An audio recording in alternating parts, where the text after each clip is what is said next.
Graphic audio. A movie in your mind.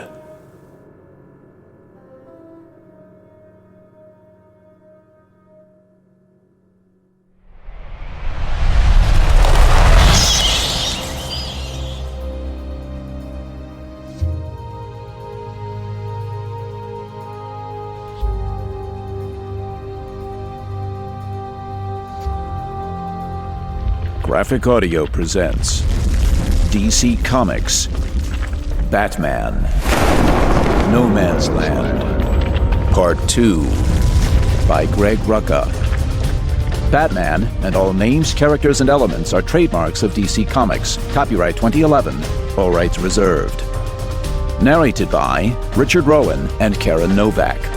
With performances by James Konachek, Julianne Elliott, Thomas Keegan, Joseph Thornhill, Gregory Gordon, Danny Gavigan, Yasmin Twazon, Bradley Smith, James Keegan, Margie Tomprose, Susan Linsky, Chris Rowan, Terrence Aselford, Nanette Savard, Scott McCormick, Ken Jackson, Alyssa Wilmoth, Nick DePinto, Drew Copas, Michael Glenn, Larissa Gallagher, Faith Potts, James Lewis, Alexander Strain, Daniel Sontag, Lily Beacon, Jeff Allen, Elizabeth Demery, Dylan Lynch, and Ren Casey.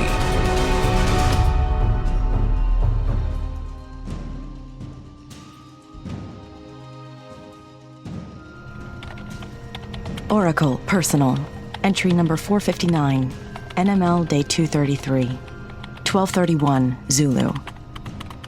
Dear Dad, for a while there, I really thought we'd lost him. Even after he'd been back, it seemed he was only going through the motions. Wasn't himself, if that makes any sense. But 3 weeks ago, the Batman I knew, the one I remembered, walked into my control room here bright and early on a sunny Monday morning. Not that he was more talkative than usual, of course not. But the manner was different, the attitude. He'd made a decision. He'd caught his second wind. It started with a call to assemble, which basically consisted of me tracking down Robin and Nightwing, getting messages to each of them, telling them to get their tails over here and pronto. Robin had been living in Keystone City, where his father had moved after Gotham was shut down, but the luxury of summer vacation gave him the free time, and he was able to get away. Nightwing, paradoxically, was harder to reach, even though he was only 60-odd miles south of us in Bloodhaven. But Bloodhaven, the primary repository for most of our refugees, has been hopping ever since Gotham shut its metaphorical doors. A town of roughly 500,000 had quadrupled overnight, and as a result of that, as well as the notoriously inefficient and corrupt Bloodhaven PD, he's been working pretty much 24/7 trying to keep a lid on the situation there. A town of roughly 500,000 quadrupled overnight, and as a result of that, as well as the notoriously inefficient and corrupt Bloodhaven PD, he's been working pretty much 24/7 trying to keep a lid on the situation there. It took me almost a week before my cellular line and his schedule coincided long enough for us to exchange words. He wants you here ASAP. No kidding. This is the same man who told me to stay out of the way 8 months ago? Think so. Hard to tell with a mask. You're funny, Babs. I'll get there when I can, no sooner. I'll let him know. Do that. I sat there for a couple of seconds, marveling at how damn much alike he and his mentor were.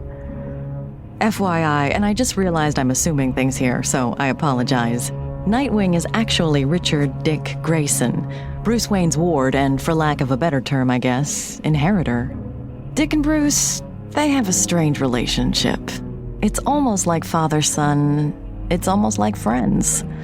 Almost, but not quite. They're so much alike, and yet they're so different. Bruce never seems to smile, never seems to laugh, never does anything that appears impulsive or rash. Dick, on the other hand, is a gypsy rogue at his core, a born carny kid, raised in the circus, until his parents died and Bruce took him in. He's rash, brash, mercurial, passionate, and sometimes I swear he's living life on a perpetual caffeine and adrenaline high. That's sometimes. Other times he's brooding and taciturn, and can make Batman himself look talkative. Before he was Nightwing, he was Robin. The first one. The current Robin, that's a kid named Tim Drake. 15 going on 30. And I have to confess a great fondness for the guy. When someone says the words all-American kid, I think of Tim. I just can't help it. He's razor sharp, rarely misses a trick, and could have been the high school jock if he'd wanted to go that route.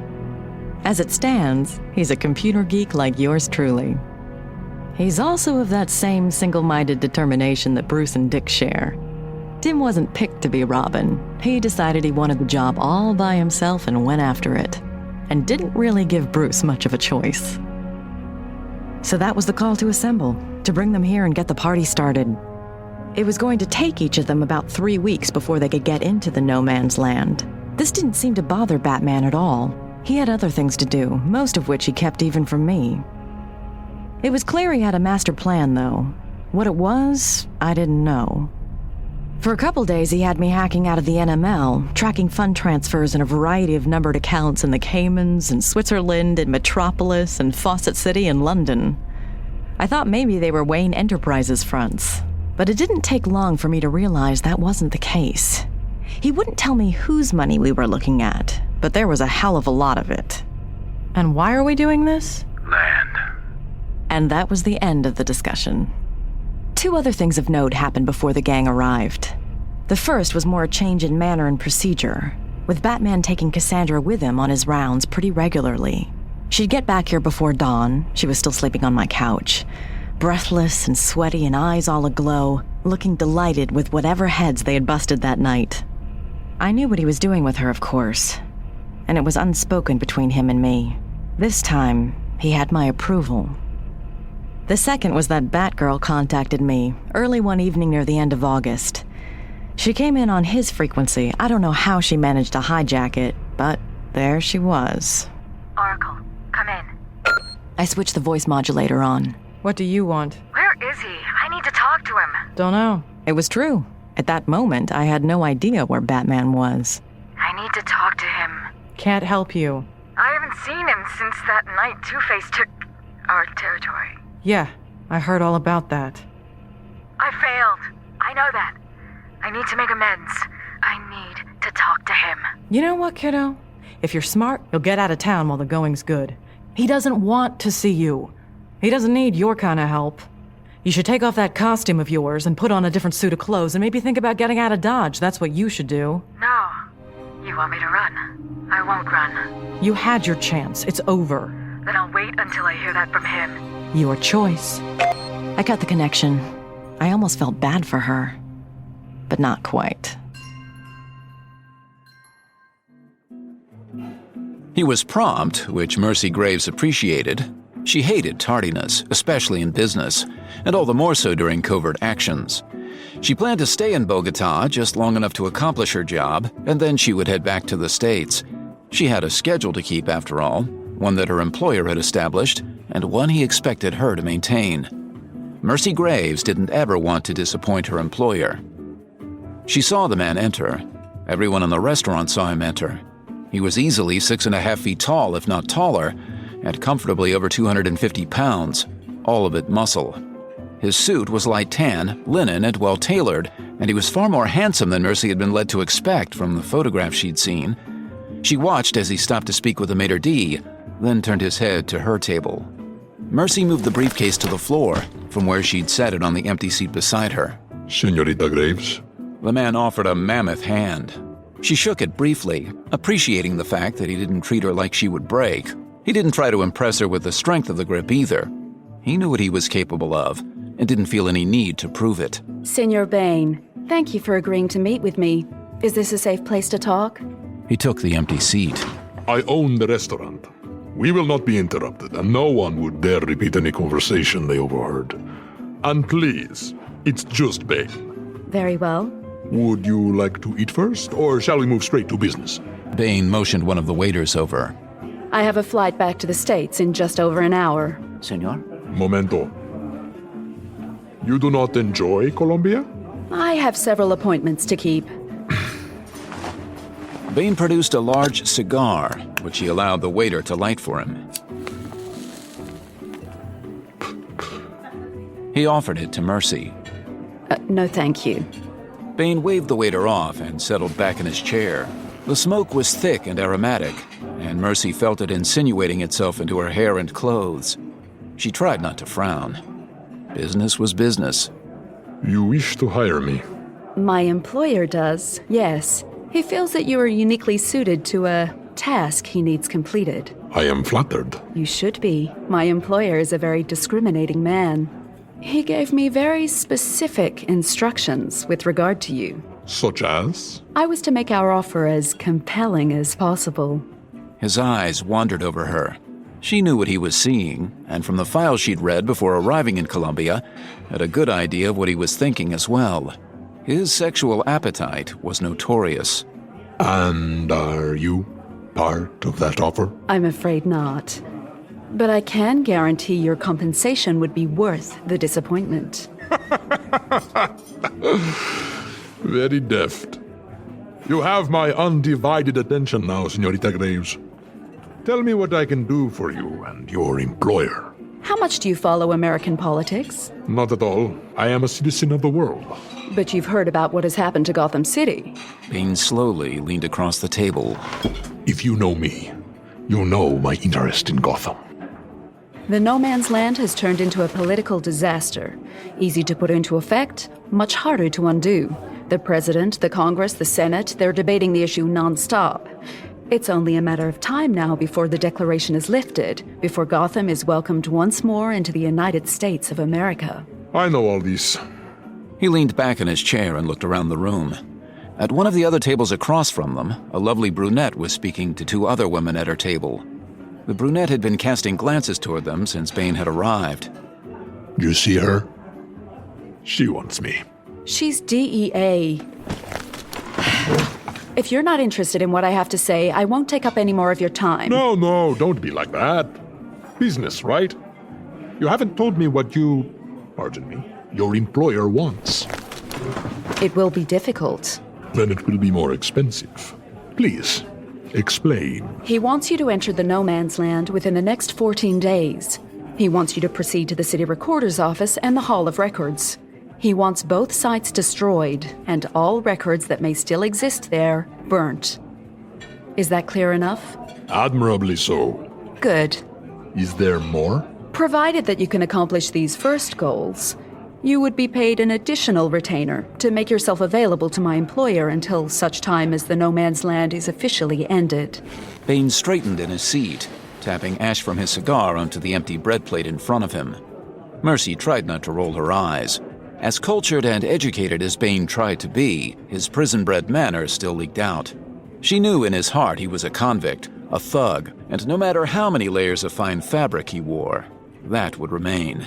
Your employer. He is a very powerful man. The kind of man who can buy and sell people as much as things. People are things, and like things, some are more valuable than others. My price for what he asks will be very high. I am permitted latitude in the negotiations, as I explained earlier. How much latitude? Try me.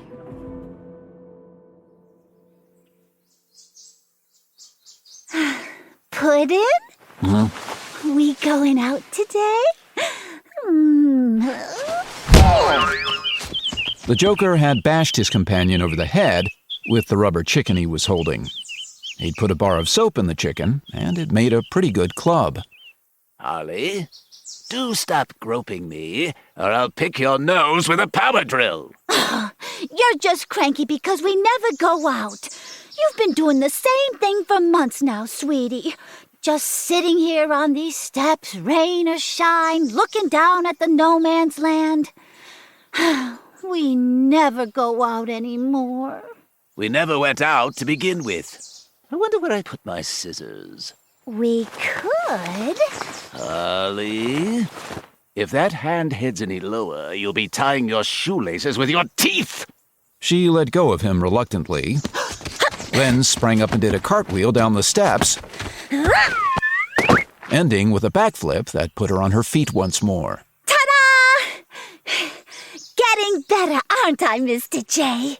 He ignored her, then realized that that wasn't going to do the trick, since he'd been ignoring her for what seemed like a darn long time at this point, and here she was, still fawning over him. After Two-Face had left him alone and Joker had taken charge of Arkham, which was really the way it was always meant to be, Joker felt, things had gotten quiet. He'd started his tenure as Arkham's new ruler by surveying his kingdom, making a complete audit of the grounds. He'd gone through all of the cells and storerooms, merrily looting his way along the empty halls. He found food in the cafeteria and plenty of drugs in the dispensary, and these things kept him happy and occupied for almost a month.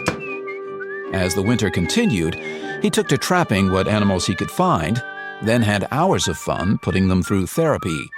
The possum had been his most successful patient, and now was charming in its bloodlust. His only regret had been the dearth of electricity, but he'd finally managed with a couple of car batteries from the garage, and even got some shock therapy going again.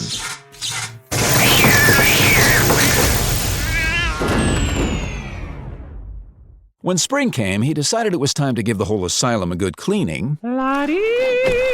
And so, with bucket and mop and hacksaw, he began scrubbing and polishing and cutting, trying to bring some glory and life back to the old place. When he heard the singing, he momentarily paused in his sawing. Must be rats. And being who he was, completely ignored it. Later that night, though, sleeping comfortably with the possum beneath Dr. Arkham's big oak desk, he heard it again. What the? After some investigation, he tracked the noise to the nearest air duct. It had taken him 3 days of looking before he thought he'd located the source, a door he'd never noticed before off the boiler room, with a fallout shelter sign faded and broken above it. Being the gentleman he was, he knocked. Who is it? Special delivery! Don't want any. Oh, Fair enough. and he headed back up the stairs. He spent much of the next week contenting himself by moving all of the furniture from the offices into the cells, and all the furniture from the cells into the offices. Phew. And by the time he'd finished, he'd quite forgotten about the girl. Joker marched over and put his mouth to the duct. Hey! Knock it off!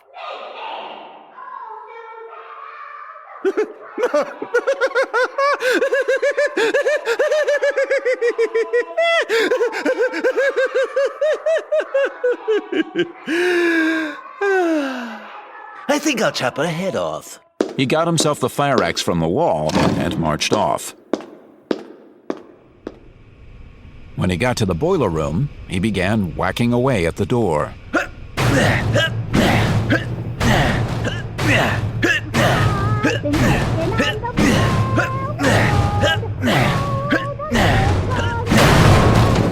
I just wanted to ask you something.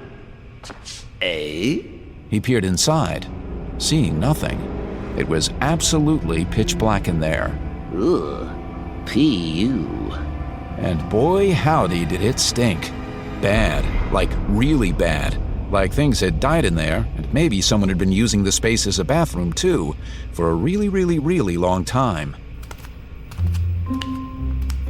Then the girl came out, blinking rapidly, squinting against even the faint light of the basement. She was blonde and pretty. Well, Joker supposed she was pretty, but beauty was in the eye of the beholder after all, and kind of short and just filthy, head to toe.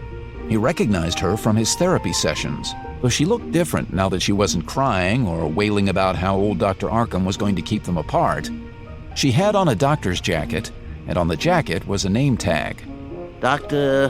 Harleen Quinzel.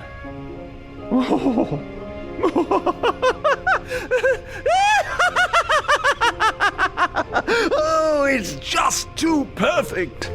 His own doctor, Harley Quinn. How could he not like a broad with a name like that? And here she was, after oh so long, still in the asylum. his own doctor, and she had stayed behind just to be with him. She squinted up at him, then looked over her shoulder, back into the fallout shelter where she had undoubtedly been living for months. You saved me. And then she jumped on him, My hero! wrapping her legs around his waist and her arms around his head. Hey! What's a big idea? Do that again and I'll split you in two! She gazed up at him like a puppy. Whatever you say, Puddin'. And that had been the start of it. That had also been 4 months ago now, and Joker still didn't know what to make of her. Sure, she cleaned up all right, and she'd even gone so far as to make herself an outfit. Well, more precisely, she had made herself several outfits, but cheerleaders and nuns didn't do much for him. But this one was good. This one made her look like, well, a harlequin.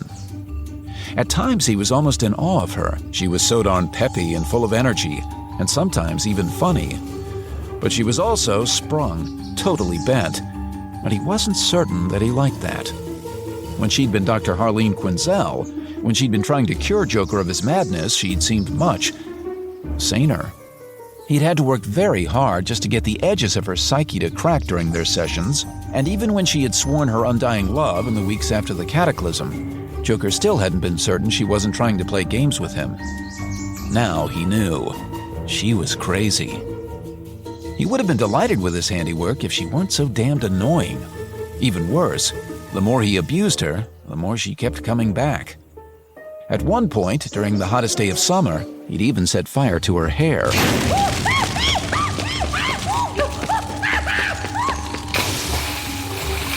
But when the fire had been put out, she just looked at him adoringly. Thanks. Needed a trim, didn't I? The next morning, she made herself a headpiece for her little costume, complete with dangly bits and bells on the ends. He could kill her, Joker mused as he sat on the veranda, but each time he considered doing it, something made him change his mind. Perhaps the nagging suspicion that she would thank him for doing that, too. And what the hell was the point of murder anyway if the victim didn't get the ultimate joke? No, better to let her be, annoying as she was. Maybe she'd turn out useful. Of course, she hadn't yet. She was still just plain old annoying. He watched her work through another sequence of flips and jumps and kicks, punching at the air. Holly, what are you doing? Practicing, Mr. J. For what? The Rat Man, Puddin'. You know he's out there somewhere. Sooner or later we're gonna go and get him. We? Joker flew off the steps and grabbed Harley by the throat, driving her into the ground and then pinning her with his body. Did I hear you just say, we? No. Oh. He let go and sat back. Batman. You know he hasn't dropped by since I've been here. Uh-huh. Now that's just darn rude, really. That's what that is. I mean, not coming to see me. After all the trouble I've gone through to make this place presentable. Not even so much as a note, not a card, not even a telegram. Not even a smoke signal. He squinted at the horizon, feeling Harley move around behind him, wrapping her arms about his middle. See? Look. No smoke. I know how to make smoke.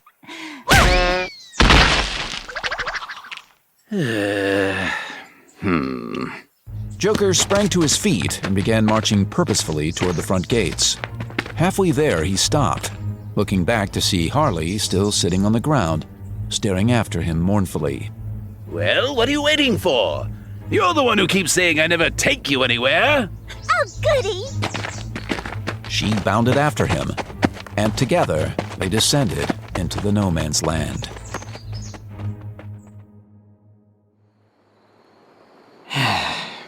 The boy began to wonder how long he was going to sit on this rooftop, waiting for Batman to finally show up, trying to keep the resentment from taking hold. It wasn't easy.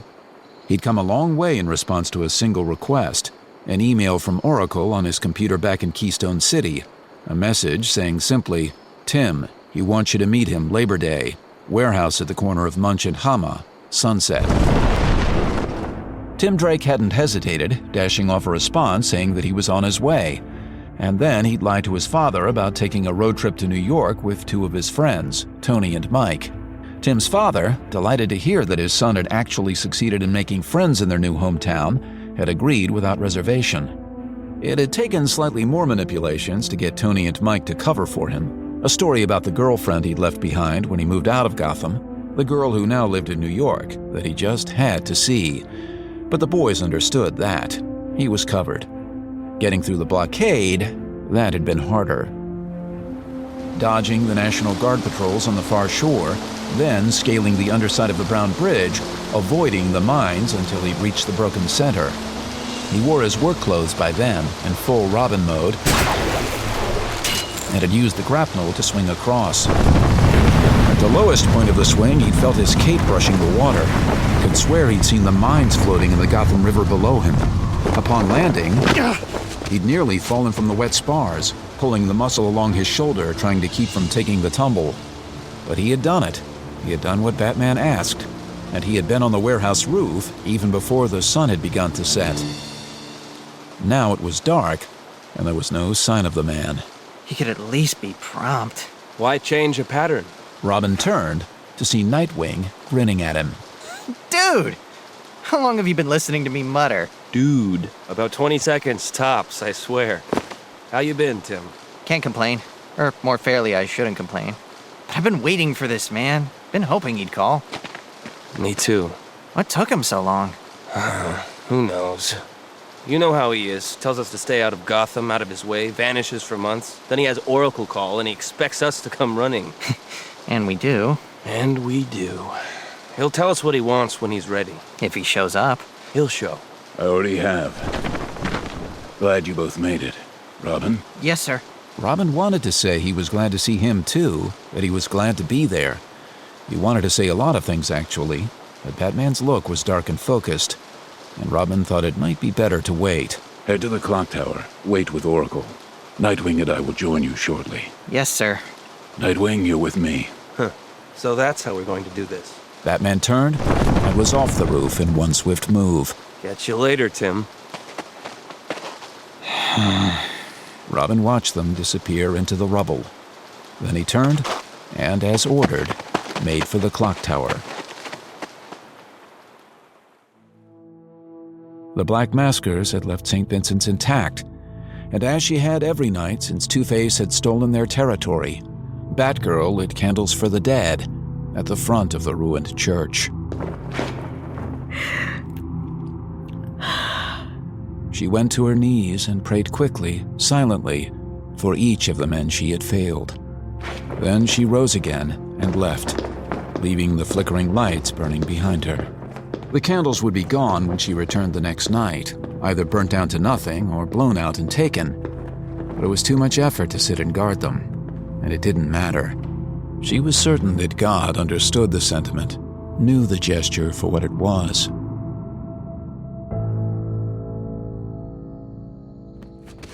Batgirl worked her way south through the darkness and silence, climbing rubble until she was back on the rooftops. She took her time, looking carefully, and telling herself she was watching for trouble as much as for Batman. She saw no signs of either. It had been quiet in her sector for over a month now, most of the gangs long since having withdrawn. Billy Pettit and his Blue Boy defectors, now calling themselves the Strongmen, had taken over 10 square blocks farther west and south from her position, and their brand of law had leaked into the surrounding neighborhoods, creating a buffer. Pettit. She had watched him and his crew working the streets earlier in the week, and she still wasn't certain what she thought of them. The populace in their territory seemed to be doing very well indeed, safe and fed and protected. From what she'd heard, there were no troubles at all in his territory. The worst that she'd seen for herself was Pettit threatening to cut a boy's hand off for stealing, a threat that had gotten the kid to return his ill-gotten goods without further protest. At the old brownstone on Moldoff Avenue, above where Huntress had placed her tag on the side of the alley, Batgirl stopped and dropped off the roof, landing on the fire escape, then slipping through the window into her apartment. The building had endured the quake with little damage, and no one had dared to approach it since the no man's land for fear of feeling the bite of one of Huntress's crossbow bolts. She stopped to light a candle inside, the sole source of illumination, then stepped back and pulled the cowl from her face. The air was heavy with the sudden burst of smoke and burning wax. The cowl in her hands, she stared into its empty eyes for a moment, feeling the thickness of the material that covered the lower part of the mask. Heavier than you thought it would be. She whirled, and there he was, standing in the corner, as if he owned the whole apartment. Beside him, draped over the back of the couch, was her huntress costume, laid out carefully, and not where she herself had put it before heading out. It was a statement, and one that she thought was unnecessary, and she felt heat rising in her cheeks at the implicit humiliation.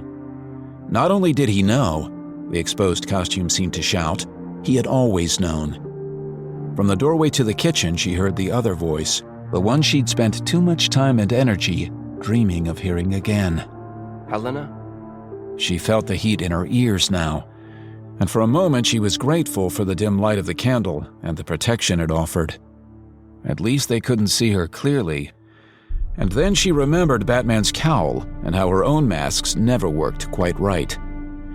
They had night vision that worked, and she knew that they both were seeing everything, every detail, and that there was nowhere to hide. And no point. Helena Bertinelli felt her heart racing in her chest, and she tried to keep her voice under control. What now? 6 people are dead. My fault as much as yours, Huntress. She swallowed, trying to find her voice. She wished the heat would stop. She wished she didn't feel like hiding. You want to keep that cowl? I have to be able to trust you.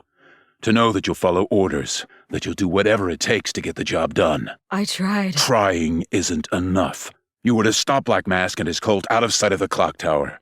Barring that, you were not to be seen. You failed. I told you to protect our territory, our people, but Two-Face now holds that land, and 6 more bodies are in the ground. She realized the cowl was still in her hands. She hurled it at him. And you blame me! And of course he caught it as if he'd known she would do that all along.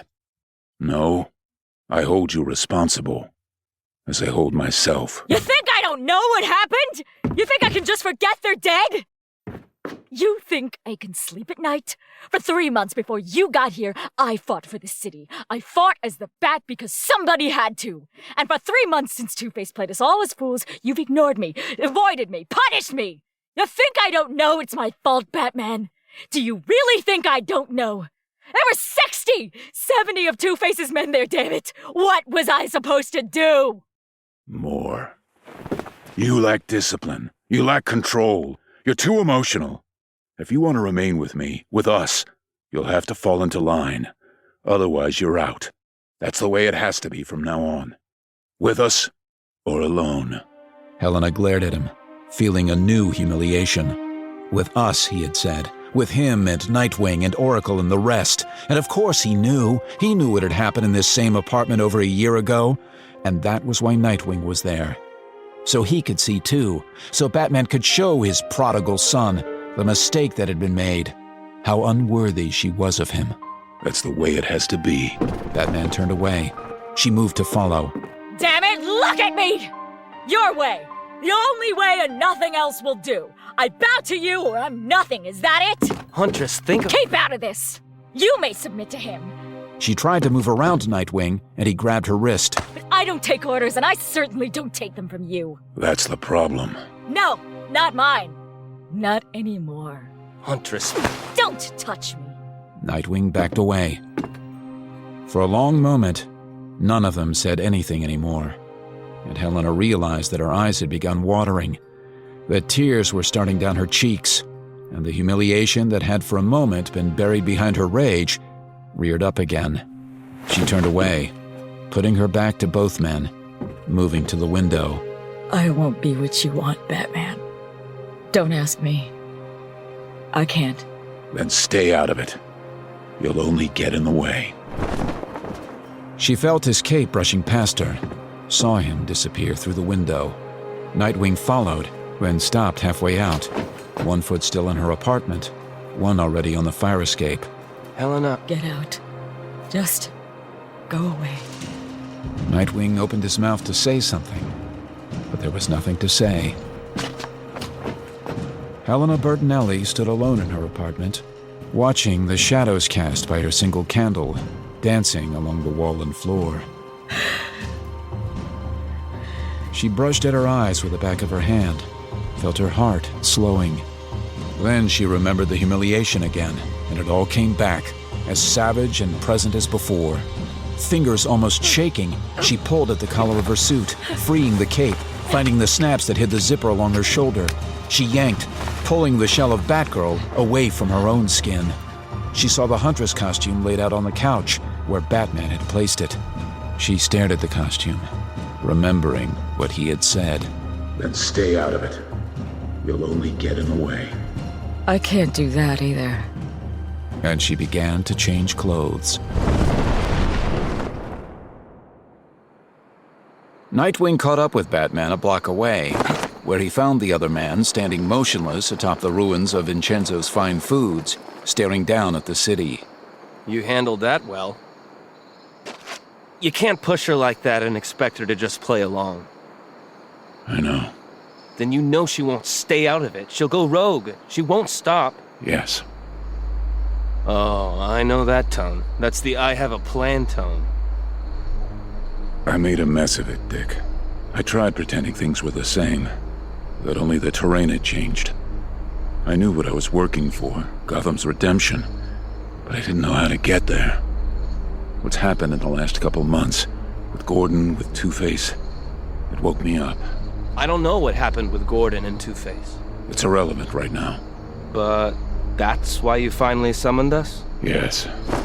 Batman set his shoulders square once more, and Nightwing knew that the moment had passed, that nothing more would be revealed. Bruce would share what he wanted to share, when he wanted to, and that was that. It didn't matter if Dick was angry or feeling taken advantage of. It didn't matter that he resented like hell being made to witness the humiliation of Helena Bertinelli. It didn't matter that he'd known damn well what was up the moment they'd arrived at the apartment. The apartment he remembered better than he thought he would. Let's go. Oracle's waiting.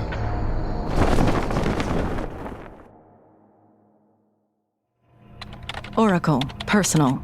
Entry number 477. NML day 256. Dear Dad, he apologized. Batman apologized. Not in so many words, of course, and not in such a way that you could take it to the bank if you were so inclined to try. But he admitted to being wrong, and that's about as rare a thing as, well, as if you were to admit you were wrong. Robin arrived first, and I introduced him to Cassandra, gave him the short explanation of who she was and why she was in my inner sanctum. They took to one another pretty well, and pretty quickly, and it made me remember how young Cassandra really is. About an hour later, Nightwing and Batman showed up, and the moment they came in, I could tell it hadn't gone well. I knew where they'd been, and I knew what they were doing. Batman had been kind enough to let me in on a small part of his plan, since he needed my help and permission to accomplish it. As a result, I knew that Batman would be paying Huntress a visit. That he took Nightwing along with him was unexpected, but not on the whole surprising. Batman stayed quiet while I introduced Nightwing to Cassandra. Nightwing was suspicious of her, even a little bit hostile at first, but it was clear that his real anger was for his mentor. I could see it in his posture, that he was willing to argue that nothing Batman said was going to be just taken at face value. I need your help. That took the wind right out of Nightwing's sails, let me tell you. Left Robin absolutely speechless. I saw it cross their minds then. Saw it on both Robin's and Nightwing's faces. The unspoken conclusion. If Batman needed their help, the situation must really be bad. I thought I could do this alone. I was wrong. Nobody said anything. Even Cassandra seemed to understand that this was important. No one person can do this alone. No Man's Land is too big, too dark, and too wild to be tamed by any lone will. I thought that I could play the game by the old rules, that if I was a gang lord, a warlord who was bigger and badder, I could save the city. All I needed to do was rule stronger and better than the rest of the gangs. I didn't understand what that decision would cost me, and now I know that the price is too high. The compromises required too great. I will not fight on their terms any longer. We're changing the rules from now on. The only way to bring Gotham back into the light is for us to work together. All of us. Understand, Dad, I've known Batman for a number of years now. I have never, in all that time, heard him say as much at once. I doubt that I ever will again. It was quiet for a while after Batman stopped speaking, Robin and Nightwing exchanging glances. Then Nightwing indicated Cassandra, who was still waiting patiently. By us, you're including her? Yes, you can trust her. He then proceeded to explain why that was the case. He told them everything he had learned about Cassandra. He told them about Kane, about how the assassin had raised her to be the perfect fighter, the ultimate killer. He told them about her rebellion, her revulsion at having been trained to murder, about her commitment to life. Batman explained that Cassandra had turned against Kane and fled from him, coming to the No Man's Land in the hope that he wouldn't find her here. He explained that Cassandra had worked for me since the start of the year, as one of my agents and couriers. She's as well-trained, as well-disciplined as any of you. She will never take a life. She will never surrender a fight. She would rather die than see an innocent be hurt. You're so certain? Of her abilities, yes. Of her heart, absolutely. Nightwing looked unconvinced. I agree with him. You can trust her. She saved my father's life twice. I can vouch for everything Batman has said about her. She can do the job. She knows what it takes. Nightwing crouched, bringing himself to eye level with me, searching my face. Are you sure about this, Babs? She has my blessing. That was what did it, I think. It was easier for him to accept my opinion on the subject than Batman's for some reason.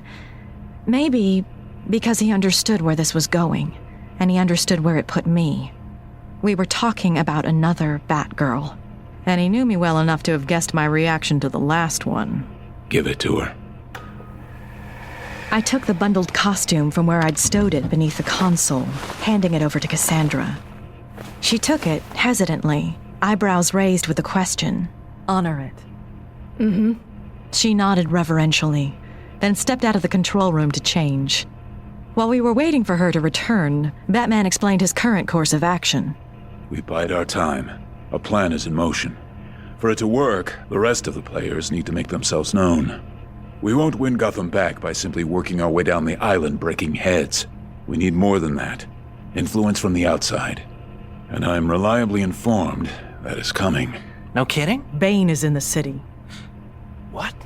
The stunned looks I got from Robin and Nightwing were almost gratifying. Both remembered what had happened the last time Bane had met Batman in Gotham, and their memories were justly bitter ones.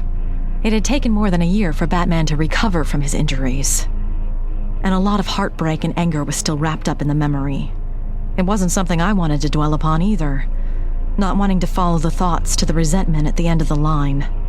Batman could walk again, was as strong as he ever was, and for that I was sincerely grateful. No reason we should both spend our lives in wheelchairs after all. I'll handle Bane. You're not going up against him again, not alone. Your concern is noted. I'll be careful. I'll come with you. No. You and Robin and Cassandra, I've got very specific tasks in mind for you. You'll start by cleaning up the west side, shutting down the minor gangs still working there. Oracle will give you the briefing as soon as Cassandra comes back. She is back. We turned to see her, standing in the doorway dressed in the costume. It was based on my original one, but I'd modified it for the No Man's Land, even going so far as using the same mask design that Huntress had adopted. The whole outfit was coal black, so dark that the cape seemed like a liquid shadow hovering behind her. Only the belt and the symbol on the chest stood out, each in their yellow. I'd kept those colors muted, though, the bat itself only in outline, rather than the yellow disc that Batman himself wore. Ready? Mm-hmm. Our new Batgirl nodded. It was hard to catch, and I think the others missed it. I didn't. Batman, for a second, actually smiled. Let's get to work.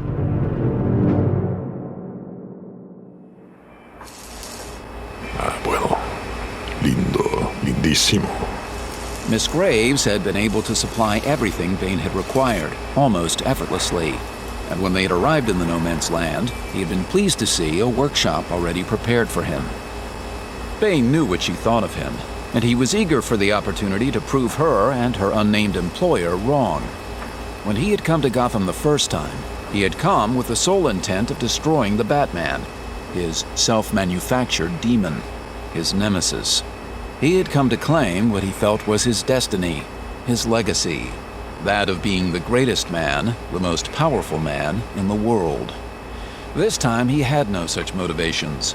This time it would be professional, and he would show Miss Mercy Graves that when Bane was hired to do a job, he did it completely, and he did it well. It was a matter of honor as much as pride, and both mattered to him more than anything else in his world now. More than money or women or status or infamy. He was, he felt, the epitome of the self-made man. In fact, it had been precisely that which had made the Batman the object at one time of his hatred. Bane had been born at the bottom of life's pit, as far as he was concerned, robbed even before he was born of his future. In his native Santa Prisca, one of the many minor Windward Islands, the law was brutal and archaic, and it visited the crimes of the fathers upon the sons. In his case, that had been almost entirely literal.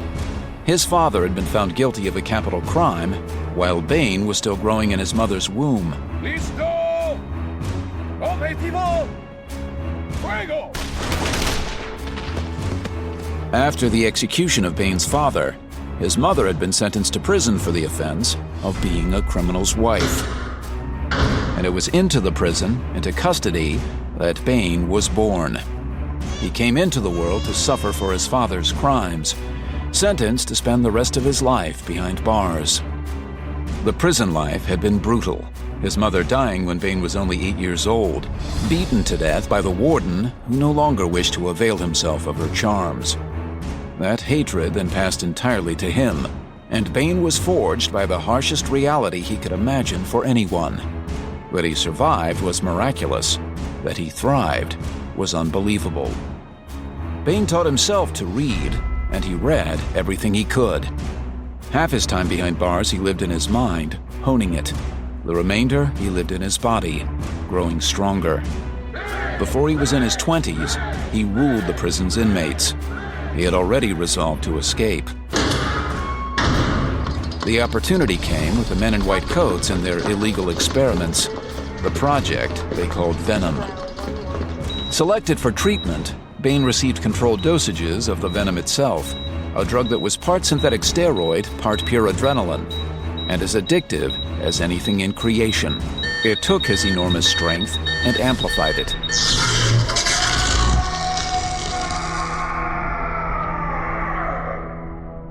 But venom robbed him of his mind, ultimately driving him to the insanity of addiction. Then he had escaped Santa Prisca, his eyes turning to Gotham. It was all ancient history now. He was his own man again, free and in command of his destiny. And if there was any question of that, the payment he would receive for the job he was to do in Gotham would remove it. Finally, he would have the control he wanted, and he would punish the wicked. He would visit the crimes of the fathers upon the sons. But that would come later.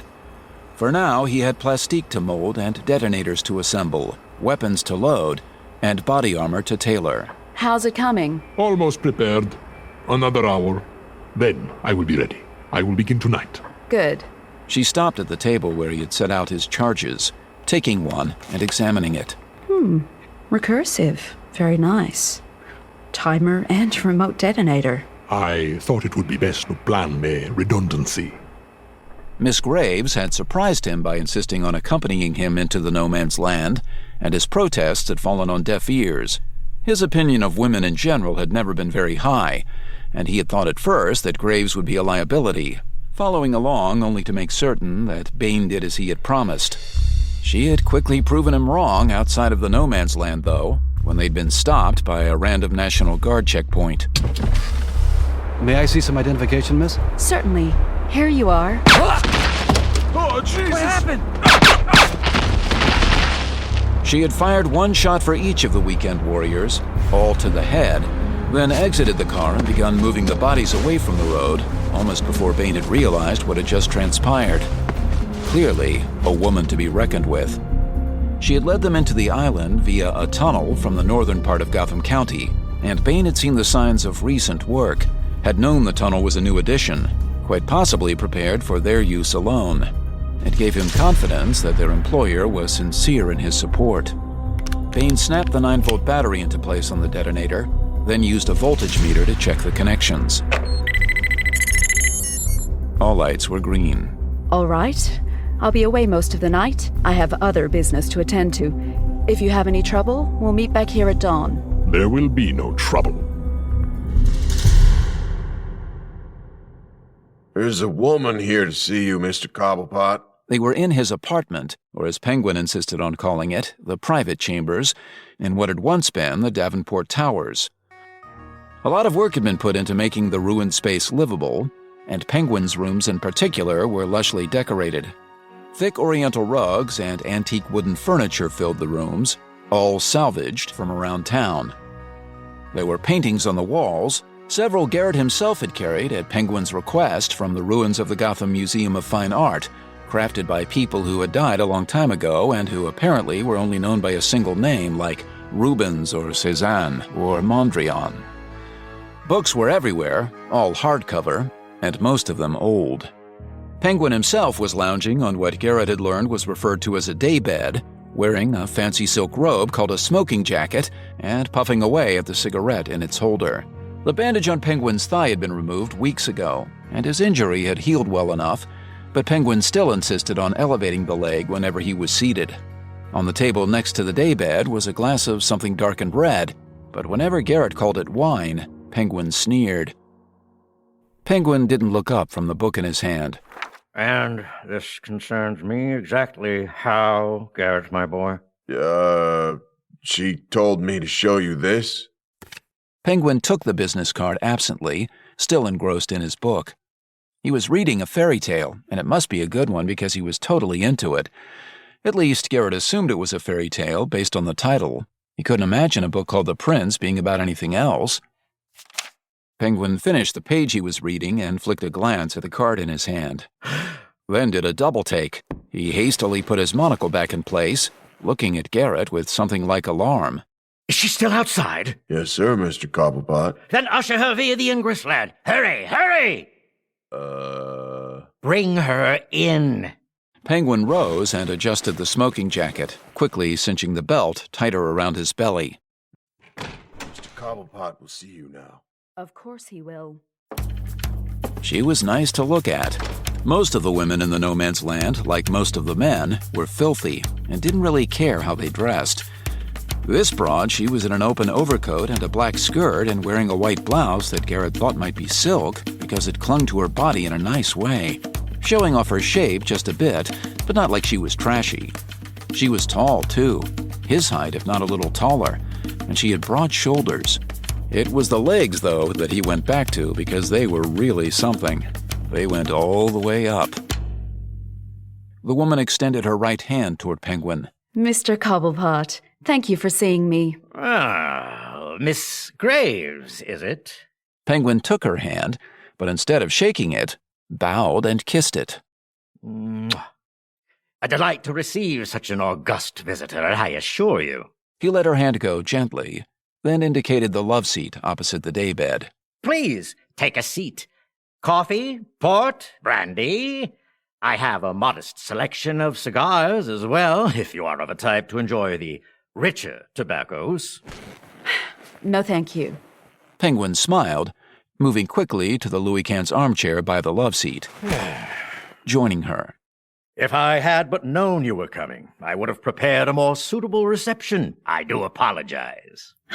Not a problem. Penguin's smile grew broader, and for a couple of seconds he just looked her over again, taking his time. Well, so, what can I do for you? Not for me. For my employer. Yes, I recognized the name on your card. I had no idea he was interested in Gotham. I didn't say he was. Yet here you are. 2 + 2, my dear, must equal 4. The equation he has in mind is more 1 + 1. He's willing to compensate you handsomely for some very minor help. Indeed. My attention is yours entirely. We wish to, shall we say, rent some space from you. Your sector is one of the most stable in the no man's land at this time, and a large portion of the land is of no use to you. For what purpose? Miss Graves glanced at Garrett. Oh, he's trustworthy. He wouldn't dare speak out of turn, would you, my lad? No, sir, Mr. Cobblepot. She gave Garrett another brief looking over. All right. We wish to move a large amount of material into the no man's land. Over 100 tons worth, actually. We would require several of the warehouses along the Miller docks as a holding area for these items. Further, we want the locations guarded, 24 hours a day, 7 days a week. Finally, we demand discretion. No one is to know what we are doing. No one is to enter those warehouses without my authorization. Penguin leaned back in his chair, picking up the cigarette holder on the table to his right, then motioned for Garrett.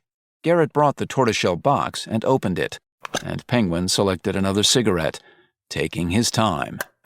Miss Graves watched, unimpressed. Garrett lit Penguin's new cigarette. Well, you certainly have piqued my curiosity, Miss Graves. For instance, I'm now pondering how anyone could move 100 tons of anything onto this island.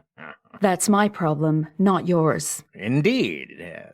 Nonetheless, if one can bring that much of anything into Gotham, one must be capable of moving in the opposite direction, so to speak. I am a busy woman, Mr. Cobblepot, and I'm not interested in playing a game of semantics. She leaned forward, putting her arms on her knees and looking Penguin in the eyes. I can transport goods onto and off the island securely and without interference. If you think you can discover my methods, you're welcome to try. But should you do so, my employer will respond in kind. Well, I think the 1 + 1 equation is quite fair. I thought you might. I will want compensation for my help. Of course. In addition to a rental fee, which we can, of course, negotiate, the market for luxury items, jewels, precious metals, fine art, continues to be strong in the world outside of no man's land. I can arrange for the transport and sale of those items you've acquired in the past year, and I can see that the proceeds from those sales make their way cleanly to any account of your choosing. What's your cut? Nothing. We have no interest in taking any pieces of your pie. No. You have a pie of your own, yes? Yes. Do we have a deal? Let's talk about rents, shall we? Garrett, make some coffee, would you? I think this may be a long night.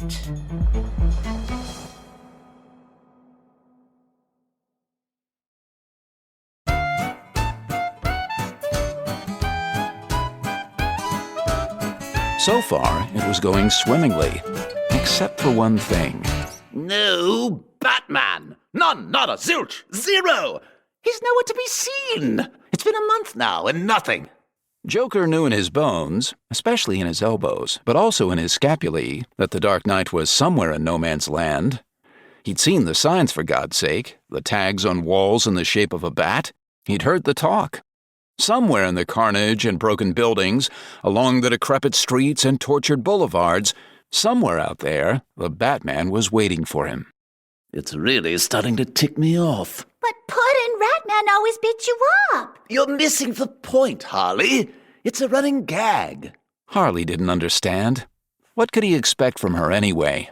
She was dressed up like a harlequin and kept talking about how they should make babies at some point. Babies. Like he needed that trouble, changing the oil on a squealing child on top of all the other many duties he had found himself with. He'd been working hard as it was. The thought of more work, that just made his skin try to crawl away.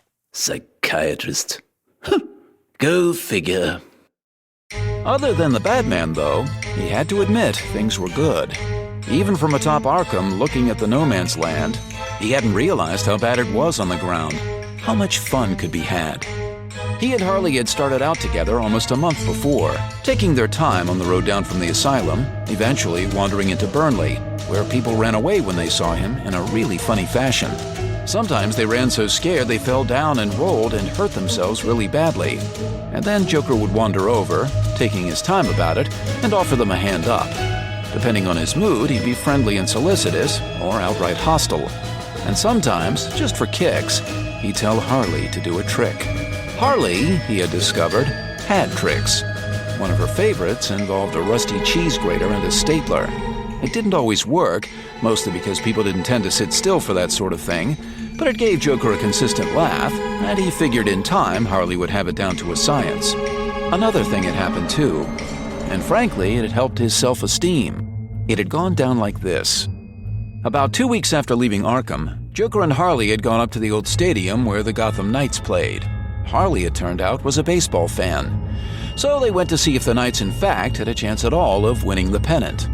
They'd arrived to find the stadium all but empty and barely still standing. While Harley ran the bases, Joker picked through the dugouts, looking for a really good set of cleats. Oh my God. Joker turned around to see a tall and skinny man peeking from around the corner of the hallway that led back to the locker rooms. Excuse me, do you know where I can find some really good cleats? The man turned and ran for it. Harley! This way! The man made it down the hallway, then turned right, knocking open a door, Joker right behind him. They entered the visiting team's locker room, and Joker took in all that was around him. There were about 15 other men in there aside from the tall and skinny one, and it was clear that they'd turned the space into their own little clubhouse. There were open crates of salvaged goods, the odd weapons scattered around. A rather nifty-looking baseball bat, with spikes on the broad end, was leaning against the locker right beside Joker. He picked it up, checking its weight, then cocked his head at the crowd, most of whom were already backing away from him. Hey! Want to play Three Flies Out? One of the men had a really entertaining nose. Look, we don't want any trouble with you. Fair enough. I don't want any trouble with you. He pointed the bat at Tall and Skinny. He didn't answer my question, though. Nose looked at Skinny. Answer his question. He wants cleats. We don't have cleats. Oh, you must have cleats. Joker hopped up on the bench and brought the bat down onto Skinny's head. Oh, yes. And a batting helmet. Please, we don't want any trouble with you. I know. You said that already. Cleats! This time, Joker took out the man to Nose's left. You know, you ought to do something about that nasty bleeding. Maybe a styptic. Harley appeared in the doorway, wearing a catcher's mask. She had a shoe on each of her hands. Mr. J, I found your cleats! I need cleats, Harley, not spikes. Those are spikes. Huh? She looked at the shoes on her hands, then punched at the nearest face. Phooey. The man with the unlucky face staggered back. Please! Whatever you want. What, you mean aside from cleats? Yeah. Let's see. 1, 2. There were 12 of them, without any obvious injuries yet. Plus Harley and I, that makes 14. Do you have uniforms? I could find some. I know where some are. Harley, go with Mr. Nose here, and bring back all the uniforms you can find. Okay, Puddin'. Joker occupied himself while awaiting their return by practicing his swings at the air. Then Nose and Harley came back, each with an armful of clothes. Put 'em on, boys. But there were only 13 uniforms. Oh no. The one man who hadn't managed to get himself a jersey and matching pants began frantically searching the empty lockers. No, I'm sorry, but I'm just going to have to cut you from the team. Oh, God! The man tried for the door, and Harley blocked him with one of her fancier kicks. Baseball is a team effort, and you're just not pulling your weight. Gentlemen, you represent our national pastime. And if you ask me, it's way past time for us to turn this season around. It's time to get off your flabby keisters and bring that highly coveted and utterly useless pennant home to this dear old painted lady we love to call Gotham. This team is under new management, so things are going to change around here. I want to see some hustle, some moxie, some clawing and scratching by the kind of players who aren't afraid of getting their fingernails dirty and their cleats bloody. So we're going to hit them high. We're going to hit them low. We're going to hit them where it really hurts. We're going to run it to the inside. We're going to run it to the outside. We're going to run it over the river and through the woods to Grandmother's house we go. And now our team mascot, Miss Harley Quinn, will lead us in a short prayer.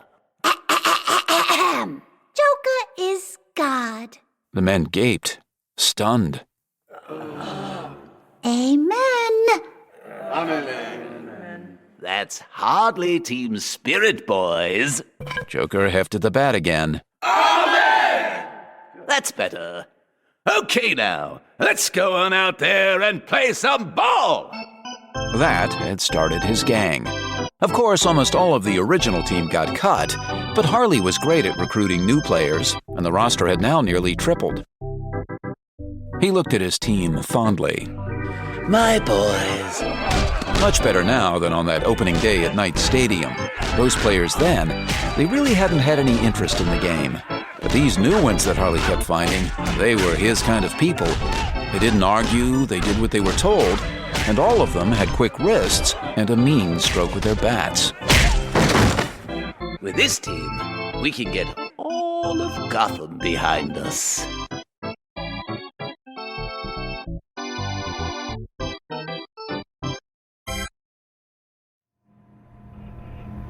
I just want to know what's happened to her, that's all. Why don't you go by her apartment and find out?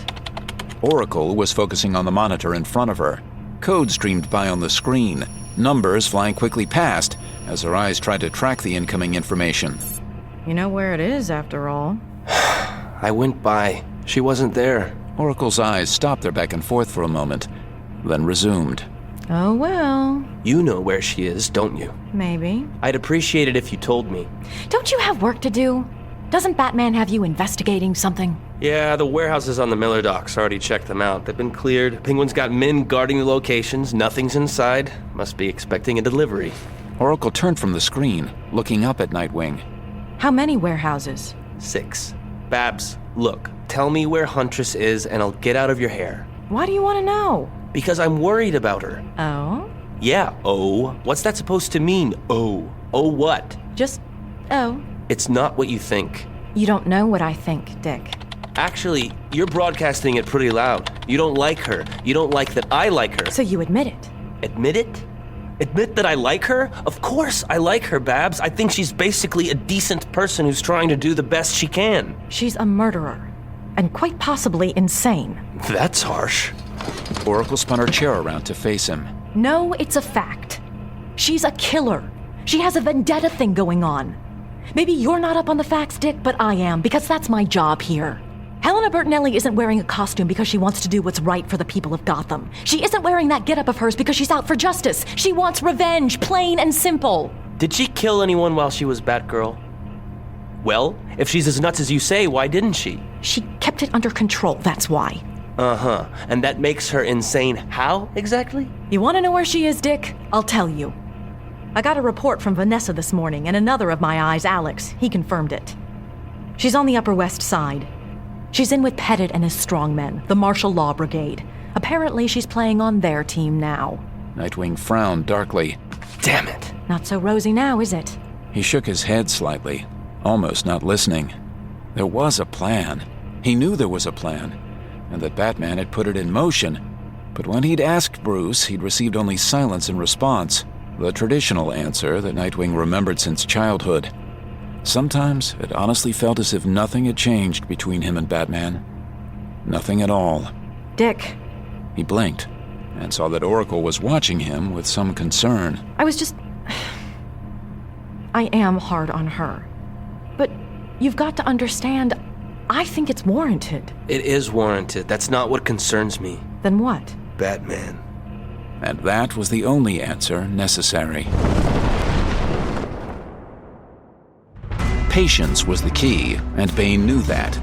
And so he took his time before making the first move. A lot of time. Almost 2 weeks' worth. Miss Graves, he noted, seemed perfectly content with this, allowing him to proceed at his own pace and staying out of the way.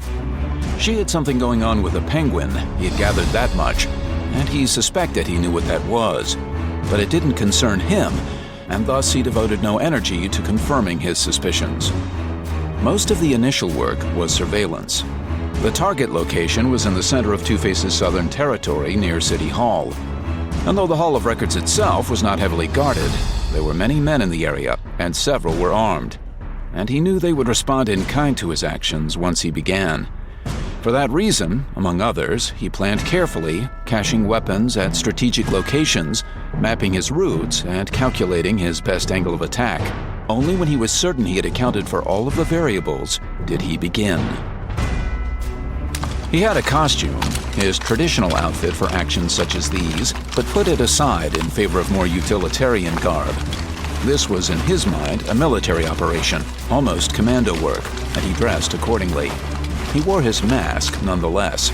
Concealing his features was a conceit, but he knew the psychological value it would provide.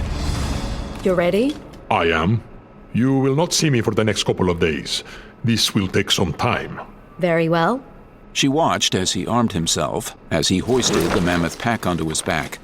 He was carrying over 200 pounds of equipment, a weight great enough for even him to feel its effects. After making certain it was seated properly, he made for the exit. May you have good luck. Luck will play no part in this. The covert infiltration was flawless, and Bain was inside the Hall of Records before darkness had completely fallen. He stowed the majority of his gear in an empty office, and then, with a gun strapped to his thigh and a knife in his hand, he began making his way silently through the halls, working from the top floor down. He encountered no one until reaching the ground level, where Two-Face had posted guards at all of the entrances. Bain had expected as much. Returning to the office where he'd left his gear, he began gathering the explosives he had made. Patiently, he wired each floor, starting with the top and again working his way down. There was no rush, and haste, he knew, would lead to a mistake. He even had the luxury of double-checking his work, and so he did. By dawn, he had completely wired the upper floors of the building, the guards below blissfully unaware of his presence. Shortly after daybreak, the guards were relieved by their replacements. See you ladies later. Have fun. Go to hell. Bain watched as the old departed and the new settled in. Then he returned to the office for the third time, and after barricading the door, lay down for a nap. He felt good about his progress and certain in his hiding place and safety, but nonetheless, it was hard for him to fall asleep. He ached for a good woman or a fine cigar or some rich, rare brandy, and his mind wandered among such thoughts for a good hour before he was able to calm it enough to truly sleep. It was dark when he awoke, and he sat up in the office, listening carefully for almost 2 minutes before assuring himself that all was as it should be. Using the night vision goggles from his bag, he gathered the 2 machine pistols and reconfirmed that each was fully loaded. Then he put the pack on once again, the detonator in his pocket, and snuck back into the hallway, guns in each hand. The same guards from the night before were at their posts again. Without preamble, Bain opened fire. None of the guards reacted in time to return the shots. Bain searched the bodies. One had a radio, and he took it, hooking it to his belt in order to monitor any transmissions that Two-Face might broadcast. According to Bain's surveillance, he would be safe until dawn, when the relief arrived. Finished with his searching of the cooling bodies, he moved the corpses out of the main hall, dumping one after the other inside the nearby men's room. He used 4 more explosives to mine each of the doorways into the building, running nearly invisible tripwires back and forth across the thresholds to prevent any entry. Then he armed the devices. Anyone trying to enter via a doorway wouldn't have time to regret the decision. He moved to the basement level, where the actual records had been kept. He knew from reviewing the blueprints Miss Graves had supplied that there were 8 separate rooms that housed the mainframe computers and the electronic data that was now useless in no man's land. Another 4 rooms, almost cavernously huge, housed the hard copies. Bain took the mainframe rooms first, going from computer to computer, systematically removing the platters of digital tape, setting each aside. When he had finished with the machines, he moved on to the hard copies. This took most of the night. moving down the rows and rows of files, dumping all of each drawer's contents onto the floor.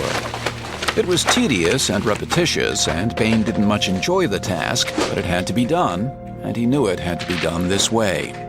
Records safe inside their filing cabinets might survive what was to come, and the instructions from Miss Graves had been absolutely clear. When he was finished with the second room of hard copies, he turned and surveyed the scene, and for a moment he marveled at the amount of paper spreading out before him. Maravilloso. It completely covered the floor, in places almost 2 feet deep, and the scent of it was pleasant and almost overwhelming. There was one set of records he had retrieved personally that he had yet to add to the pile, though, and he held them in his hand for a moment longer. Wayne. Before opening the thick file and leafing through the contents. Technically, what he held was only one small part of what was, relatively, a much larger set of records. Birth and death certificates, titles and deeds, the annotated history of a dynasty. Stretching back to the late 1600s, Waynes had lived in Gotham City before it was called that. The final copies were, of course, the birth certificate for Bruce, followed almost immediately by the death certificates for Thomas and Martha. Bain allowed himself a moment of commiseration, then banished it entirely. Bruce Wayne had at least known a father and a mother, proud people who had left him a legacy. He, on the other hand, had never known a father at all, and his own mother had been less a parent than the prison's whore. With a flick of his wrist, he sent the files fluttering to the ground, then moved purposefully out of the room, back to where he had left the platters of digital tape. He then broke each spool apart with his bare hands, letting the celluloid strips spring wildly and uncoil. He checked his watch and noted that it was already past 5:30 in the morning. Phase 1 was now entirely completed, and with time to spare. Retrieving the pack from where he had stowed it, he returned once again to the lobby, where he began assembling the machine gun, mounting it on its tripod. He made certain that all the links in the belt of ammunition were smooth, that there would be no kinks in the feeding of the rounds. His watch now read 11 minutes past 6. He settled back to wait. The relief arrived precisely at 8, as they had the morning before, and Bain lay flat on the floor, covering his head, as the doors opened.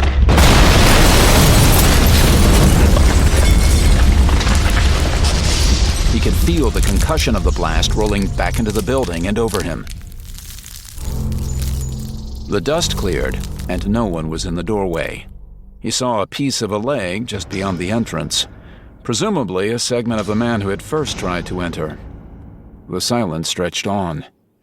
Momentarily, he caught a breath of the autumn air from outside. Someone stuck his head around the corner cautiously, and Bain didn't hesitate. Phase 2 had begun.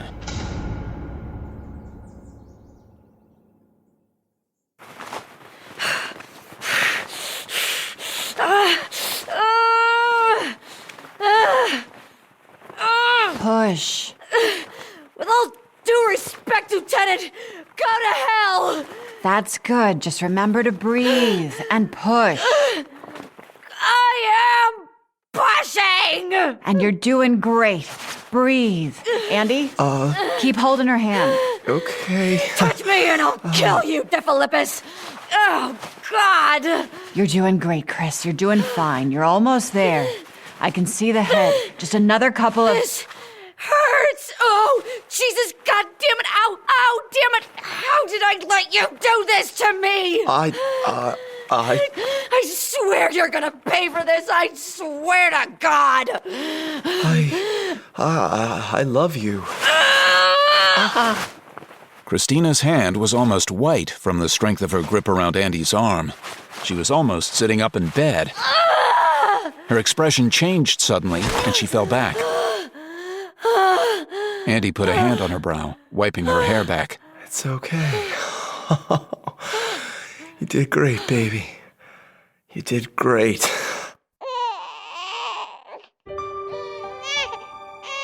Here's a blanket. Essen took the blanket Montoya handed her, swaddling the newborn gently.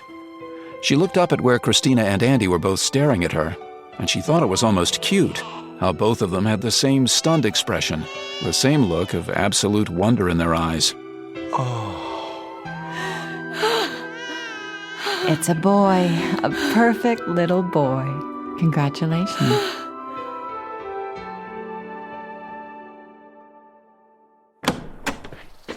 Later, outside of the bungalow that Ware and De Philippis were now using as their home, Essen joined her husband. It was evening and cool, the edge of an autumn crispness in the air, and she slipped her hand into his, giving it a squeeze. A boy, huh? Yep. And everything is good? Looks that way.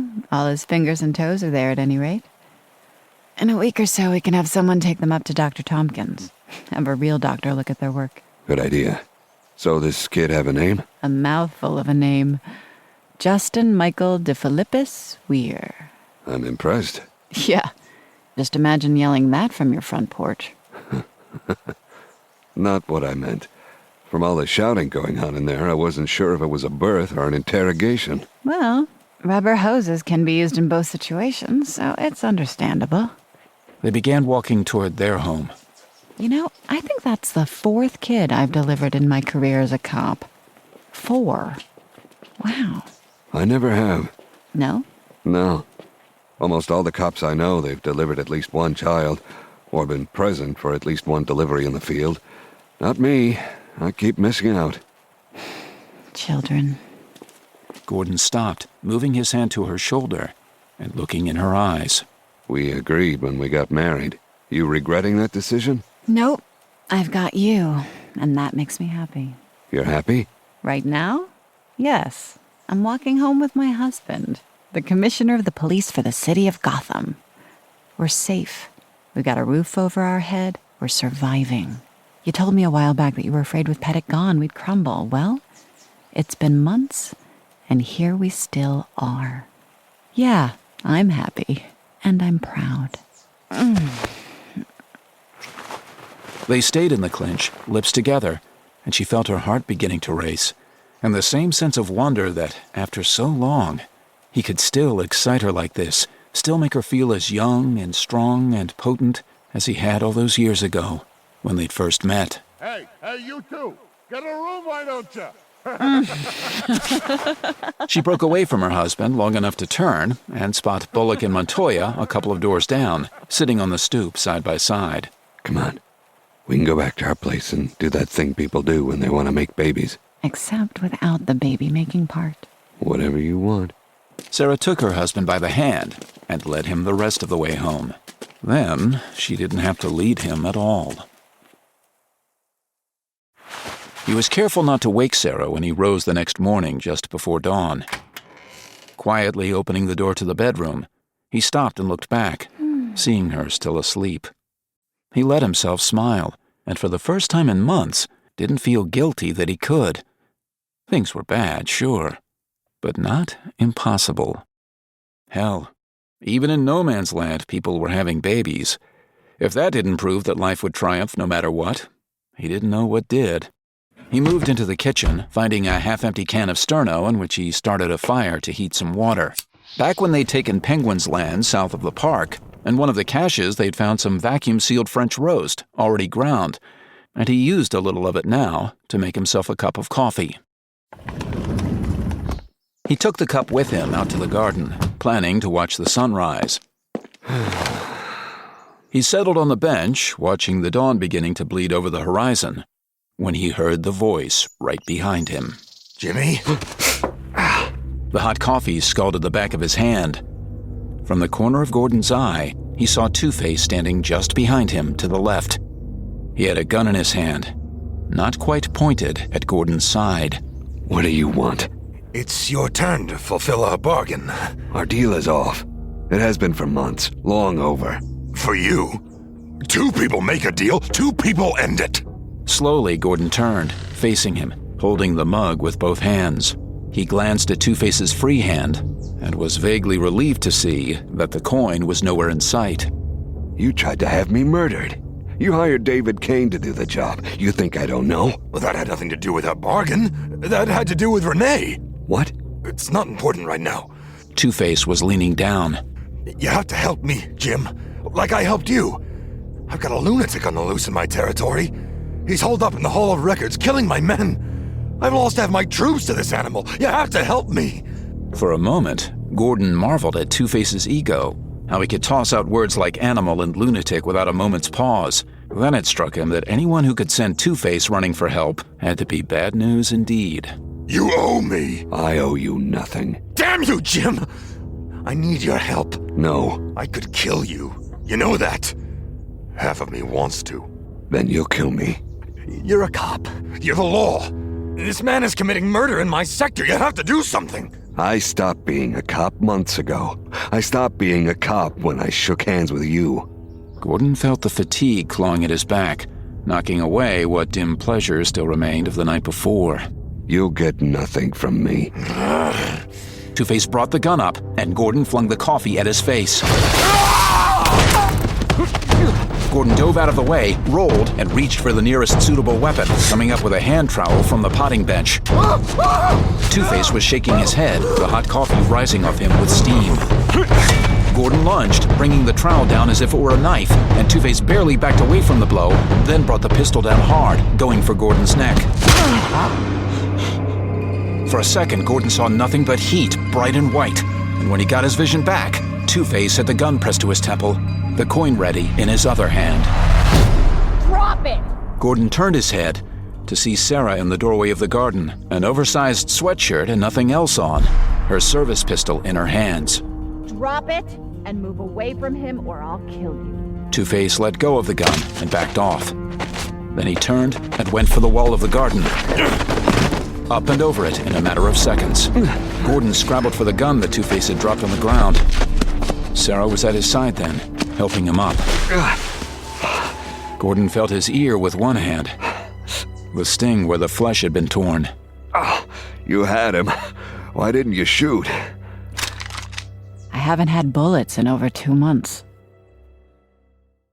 Want to see what power really is? Want to see how you get things done in the no man's land? Show me. William Pettit and Huntress were in the basement of the building he was using as his headquarters. The area was remarkably clean and free of debris, and she followed him down a hallway to a room marked storage. Pettit used a key from his pocket to open the door, pushing it back and allowing her to lead the way in. The room was filled with large storage containers, almost like giant lockers, but these were wood-framed and walled with chain link. Each container was filled with a variety of things, presumably objects put into storage by the original tenants of the apartment building, from cardboard boxes to old exercise machines to broken pieces of stereo equipment. Huntress took it all in, then looked at Pettit, who moved past her, heading down the narrow corridor between rows. At the end, he took a left and unlocked another door. Inside this room were crates stacked upon crates, some covered with tarp, others exposed. Pettit shot Huntress a grin, then yanked back a tarp. He pulled open the container that had been concealed beneath it and reached into the crate. Used to live in this building, you know. Couldn't get back here as often as I wanted to when I was playing coward along with Gordon and the rest of those wimps. Now, though, rules are different. See what you think. He tossed her a small box, no bigger than a pack of cigarettes. She looked at the box and looked at Pettit and found herself without voice. He misunderstood her expression. Yeah, that's right, Huntress.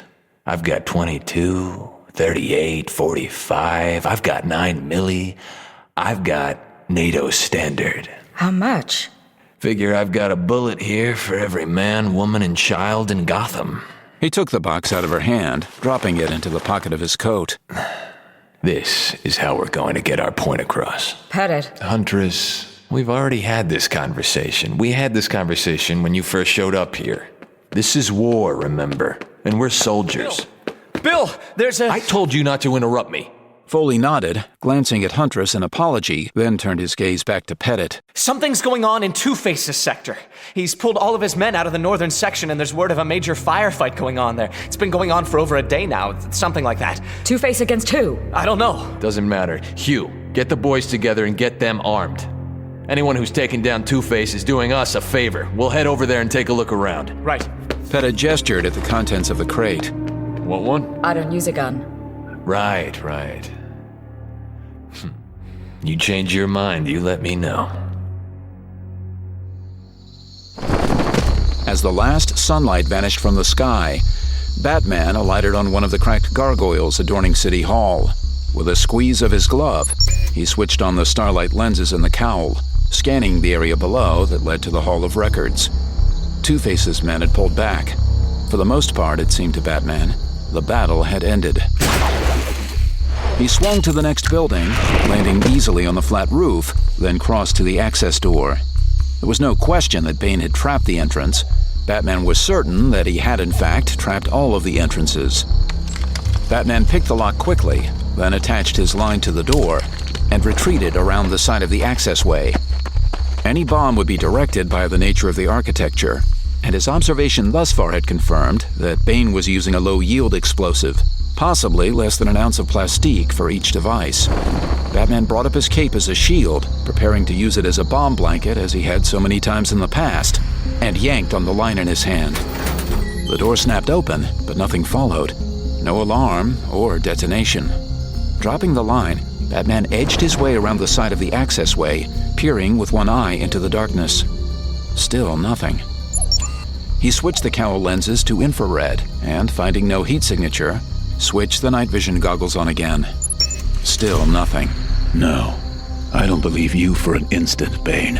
Flicking the night vision off, he reached into his belt and removed a miniature halogen light, slipping it around his right index finger and turning it on. Then he crouched at the edge of the open doorway and cautiously began playing the light across the opening, left to right, then right to left, gradually working his way higher and higher. His intention was to sweep the whole doorway before even beginning to attempt an entry. He hadn't raised the light more than 6 inches from the floor when he caught the bare reflection of the fishing line. He allowed himself a grim smile.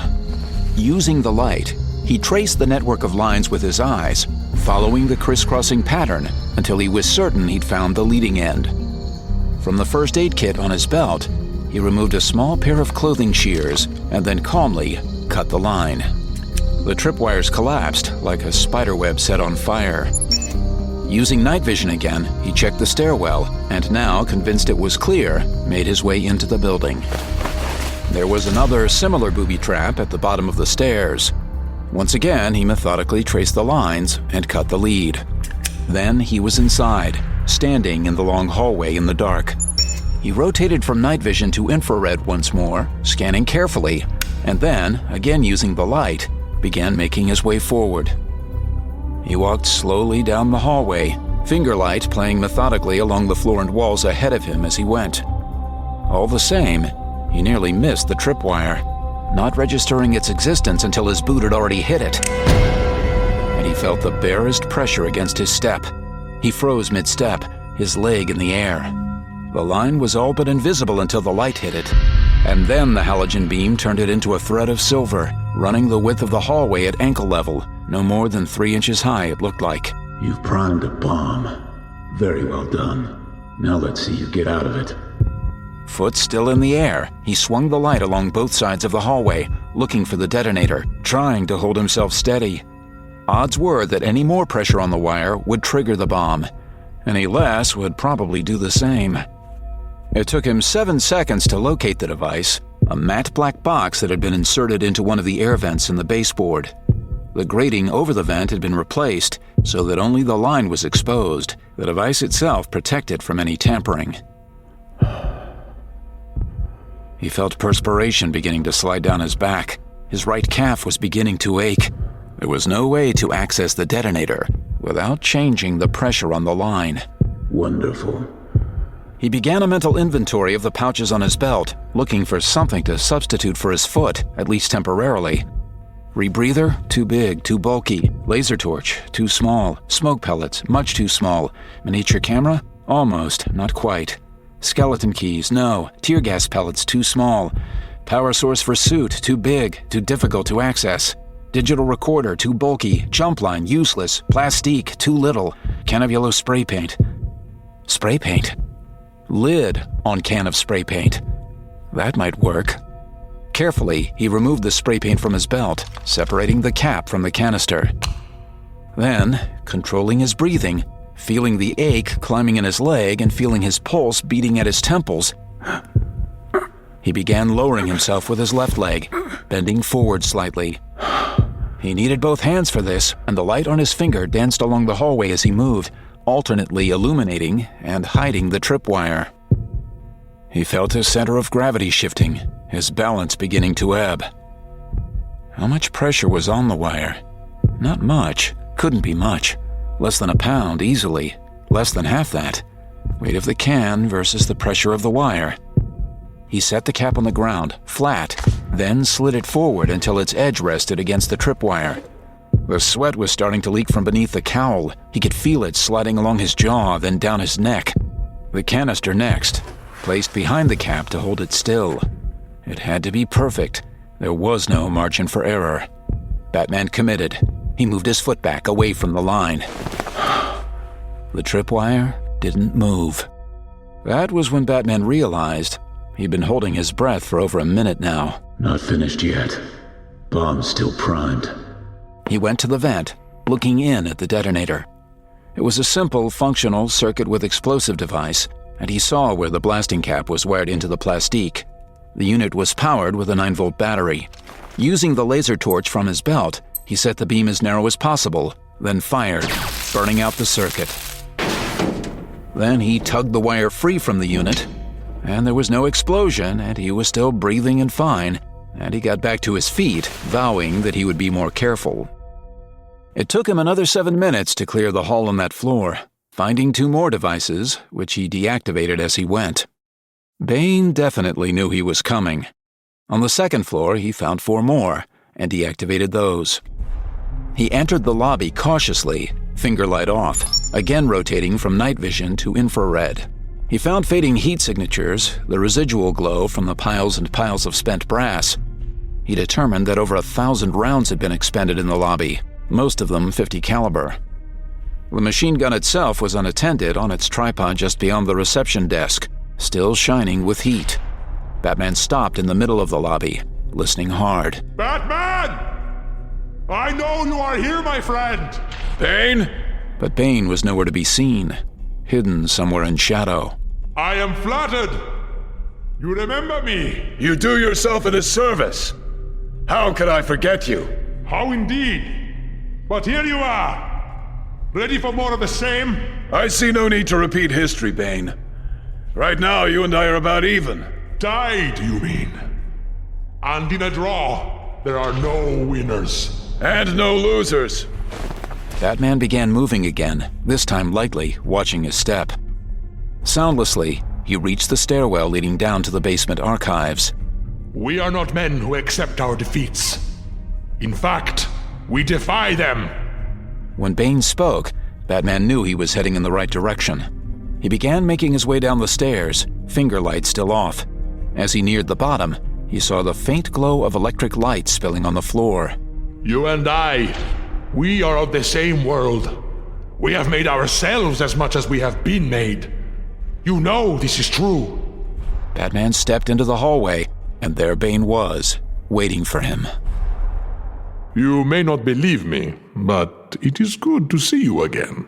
I wish I could share that. Batman took in the chaos around him. You sure you got everything down here? Doesn't matter. The whole basement is wired with incendiaries. Bane held out his right hand, palm open, showing Batman a small silver box. One flick, and it's all on fire. Radio controlled? With you in the area, I am always very careful. He slipped the box into the pocket at the side of his belt, then adjusted his stance, centering his mass and squaring his shoulders. Whenever you are ready, Batman. Who said I'm looking for a fight? Bane cocked his head slightly.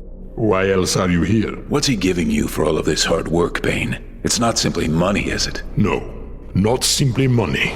Then what? What does it matter? I want to know what it's worth to your employer. I want to know how much of you he's bought. Bane wagged a disapproving finger. Not bought, Batman. There is no need for an insult like that. My services have been purchased, not my heart. I am as easily bought and sold as you. My apologies. But since you asked, it is worth a great deal to him. It is worth enough that when I am finished here, Santa Prisca will have a new ruler. Me, of course. Of course. Santa Prisca. You drove a hard bargain. He could pay it. Absolutely. Bane squared his shoulders once more, bringing his fists up. Batman turned around and started back up the stairs. Excuse me, where are you going? I'm leaving. Leaving? You're just going to walk away from me? Yes. Batman stepped out into the lobby, checking it quickly to see if anyone else had entered the building while he had been in the basement.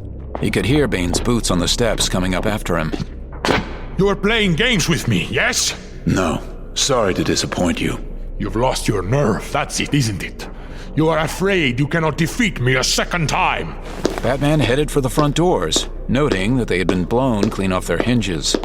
You will not simply walk away from me! I deserve an explanation, if nothing else. Do what you've been paid to do, and get out of Gotham. Our fight is for another day. I think perhaps our fight is now. Bane sent a quick left jab to Batman's head, missing, following with a body punch to the middle that connected. Batman pitched forward suddenly, doubling up from the blow, his hands out, brushing Bane's waist. Then he righted himself. You win. Happy? I broke more than your back. I broke your spirit, too. He stepped aside, gesturing to the outside. Please. Our business here has ended. Remember what I said. Finish the job and then leave. I shall take it under advisement. Without another word, Batman moved into the night. From atop the wreckage of the Gotham First National Bank, Batman kept watch on the Hall of Records. The detonator he had palmed from Bane in his hand. He considered for a long while, looking at the silver box. What if he was wrong? What if... No. He had to make the man feel it was safe to proceed. Batman had to bring him and his money here. And that would only happen if he believed the way was clear. If he believed all the records of the past had been destroyed. Batman switched on the comlink in his cowl. Oracle? I'm here. What's your status, Batman? Hall of Records. Just confirming the situation. It's checked out. Robin and Batgirl just got back from the west side. They're awaiting further orders. They say the Cosa have retreated. Tell them to stand by. Oracle? Yes, boss? The files. They're secure? Still have them on my system. I sent duplicates to the Wayne Tech craze in London and Hong Kong, hidden in the system. So there are copies off-site as well. You want me to do anything with them? Not yet. Why are you asking? Doubt. But he didn't say that because he knew he could never say it. That they could never hear the word from his lips. Good work. Out. He pressed the stud on the silver box in his hand. Almost instantly, flames began dancing in the lower windows of the building, spreading fast. Whatever accelerant Bane had chosen, he had chosen it well. In under a minute, the fire had spread to the first floor, and its glow was beginning to illuminate Civic Plaza. Batman waited until the whole building was burning, before dropping the detonator and walking away. He could feel the heat on his back. He imagined for a moment that it was what hell felt like.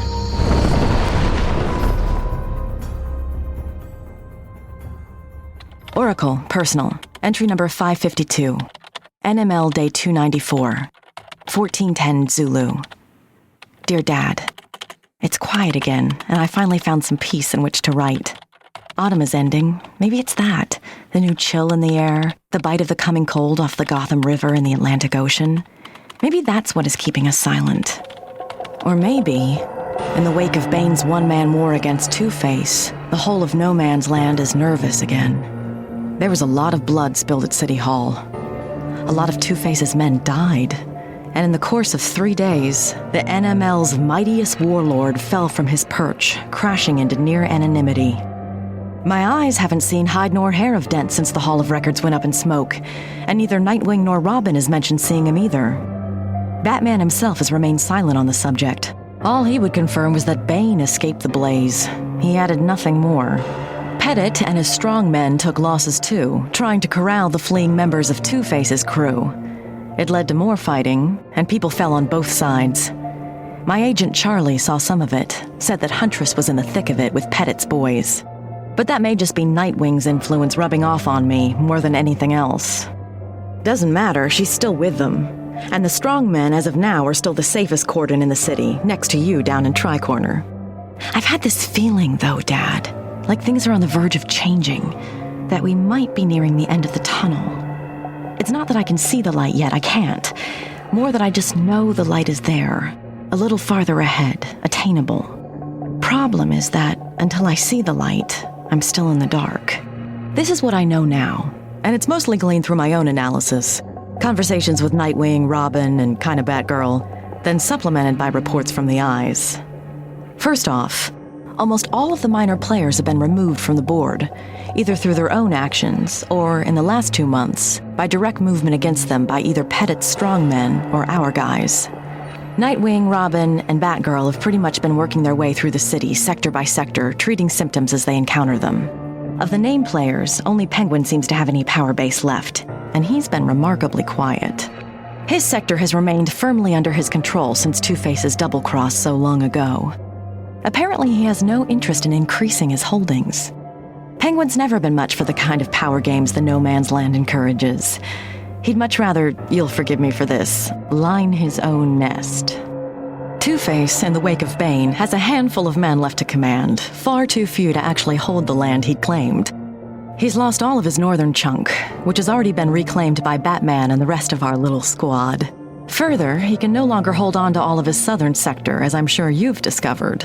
By all reports, he's pretty much retreated to the area around Civic Plaza and doesn't venture out. Rough estimates are that he has between 10 and 20 armed men, and that all those civilians who had been living in his territory have long since fled. So the wild card, as always, is Joker. Maybe that's why the city seems so silent. We all know he's out there. We hear the reports, second or third hand, rumors of madness along the west side, stories of bonfires and baseball games and stranger things still. Rumors abound. Joker has started a cult, a la Black Mask. Joker is breeding rats with which to infect the city with bubonic plague. Joker has become a cannibal. Joker is married. Joker is organizing a militia and planning on attacking fill in the blank. No confirmations on anything at all, and no idea how many people he may have gathered to his side. Just this morning, Vanessa reported in. There's a rumor that he's been traveling with a woman who wears a costume of her own, but there's been no visual confirmation of that. All just rumors so far, and that only makes it worse.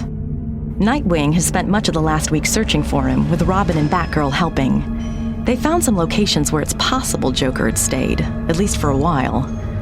Mostly evidenced by the discovery of several corpses. The problem, as you know, is that Gotham is a big place to begin with. The No Man's Land has just made it all the easier to hide inside. And as a result, he could be almost anywhere and we would never find him. Unless he wanted us to.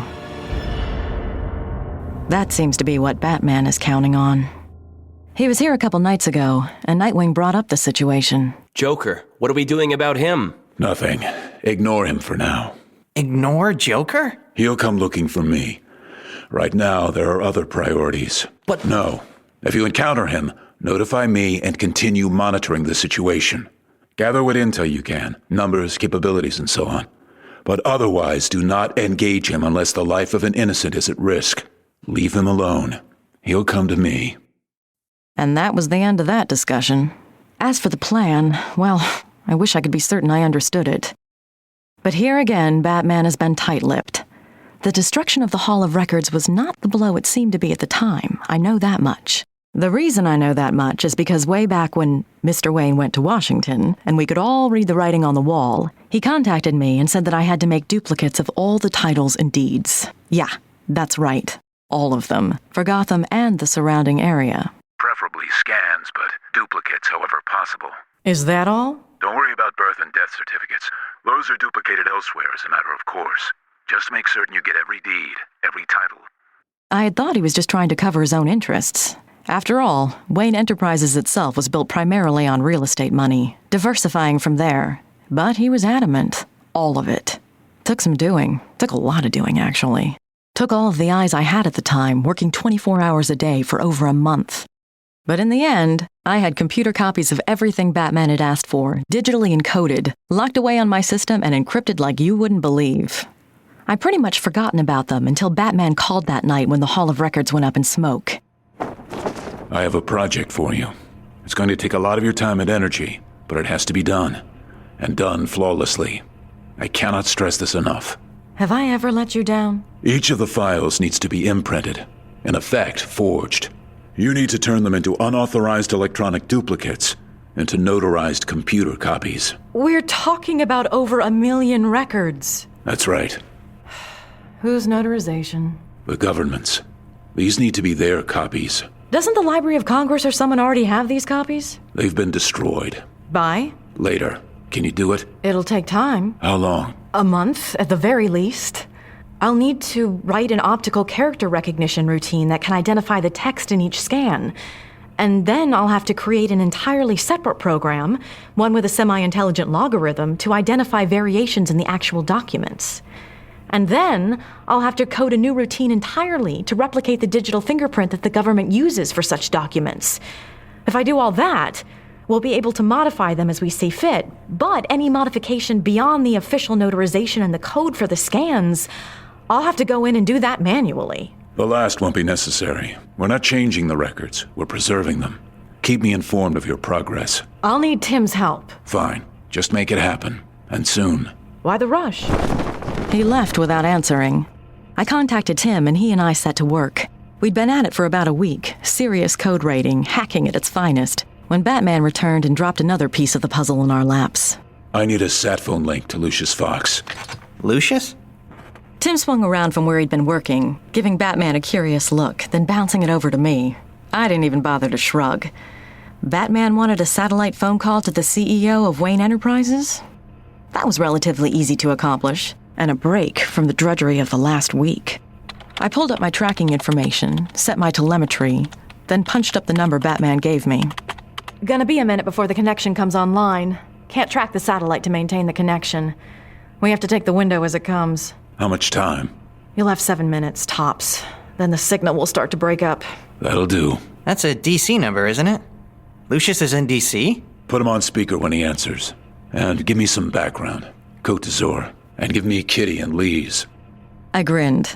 This was, in fact, much more entertaining than coding. I switched to a third terminal, the one I use for audio-visual, and got some background noise running. Then I loaded up the voice routines for Kitty and Lee's. It was nearly midnight our time, which meant it was midnight in DC, too. Hello? Lucius. There's no real way to describe the effect of hearing him switch into full Bruce Wayne mode while wearing the cape and cowl. It's amusing and alarming at the same time. It was like watching Bruce Wayne dressed up as Batman. And I know that sounds like precisely what it was, but it's so much more than that. Bruce doesn't dress up as Batman. Batman dresses up as Bruce. That's the only way I can think of putting it. Bruce, where have you been? I've been trying to reach you for weeks. Melinda said you were in Cabo. No, not for a while now. I'm in France, I think. I think it's France. Nice is in France, isn't it? I'm in Nice. He cued me with his finger. Brucey, are we going to get another bottle of champagne? Nice? Why are you in Nice? I don't know. Seemed nice. Nice seemed nice, that's it. Brucey, put more lotion on my back. Who is she, Bruce? Oh, not sure, actually. But she's real nice, too. So look, Lucius, the reason I'm calling is I met this guy. Didn't catch his name, but we were talking, and I told him I was from Gotham, which I was, you know. Or I suppose I still am, but since Gotham is now no man's land... I know where you're from, Bruce. Right. Sorry.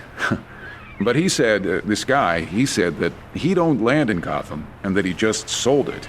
Said that he was surprised anyone was still buying the land. But he said he got rid of it, no problem. Had this offer from some company or something, and he jumped at it, he said, just to get rid of the land. Because he said it was now worthless, and he... Oh, wait a minute. This guy sold his land after the no man's land began? Yeah, that's what I mean, see? That's why I thought it was odd, because, he can't do that, can he? No, he can't. All of the Gotham real estate is in limbo right now. Can't be bought, can't be sold. So, we still have our land? We still have our land. Bruce? Uh-huh. You remember this guy's name? No, just some guy. I'll look into it. Thanks for letting me know. Is it important? Maybe. We're in a delicate position right now, Bruce. I've been doing as you asked, and so far, we've managed to cobble together a fairly strong coalition to lobby Congress. A lot of the larger businesses in the country have rallied around Wayne Enterprises, citing the economic crises created by the loss of Gotham. Right now, it's Marifran Holby Industries, Zeller Manufacturing, Star Labs. I've got another meeting in the morning at the White House to plead our case. Bruce? What? Oh, sorry, Lucius. There's this blonde girl, and she's kinda waving at me. At least I think she's waving. Look, tell Melinda where you'll be, all right? That way I can contact you. We're getting there, Bruce. Don't lose hope. I got faith in you, Lucius. But I gotta go. I just figured out what the blonde is doing, and I think she needs my help. Real estate? Land is everything. It took me a couple days after that before I really began piecing it together, before I realized who it was Batman was waiting for. And it's brilliant, Dad, it really is. Because the one thing that will save the no man's land, that will restore Gotham, is the one thing that even politics cannot resist. Money. A lot of money. Now getting that money into Gotham, that's the trick.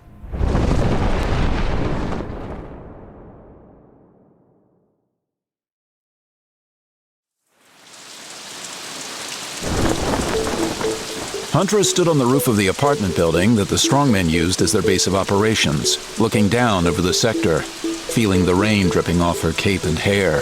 She liked the smell of the rain, the sweet musk that rose from the asphalt below, and made the city seem clean. The streets were empty, most of the populace inside and staying dry. At the end of the block was PS 221, and in the gymnasium there, Huntress knew that Pettit was putting his men through their paces, as he did every morning unless there was a fight to be had. When she had first joined the strongmen, she had attended one of the sessions, more out of curiosity than anything else. PS 221 had been one of her schools before the No Man's Land. She had taught there twice a week, leading a special education English class for at-risk children. The school had given her a faint sense of belonging.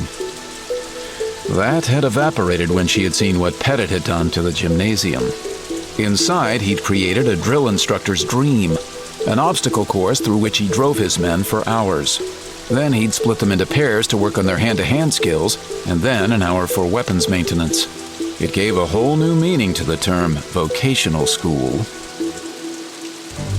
From where she was standing, she could see the guards posted around the sector, the checkpoints and the streets where comings and goings were diligently noted. There were times when Huntress thought she was living in Cold War Berlin as much as the No Man's Land. She suspected that was exactly what Pettit was trying to conjure. She wasn't even certain why she was here anymore. She didn't feel particularly needed, and for the most part, even less liked. In the last month, she'd made connections with precisely none of the people in the sector. Only Foley and Pettit made efforts to talk to her, and the more time she spent talking to them, the more she realized she didn't really like either man, but for different reasons.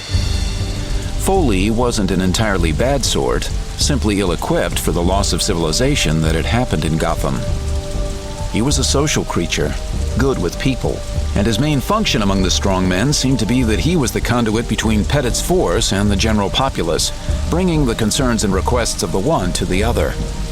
Huntress had watched the previous evening as Foley made the rounds, moving from building to building, checking on the occupants while carrying a salvaged clipboard in his hand and a broken ballpoint pen.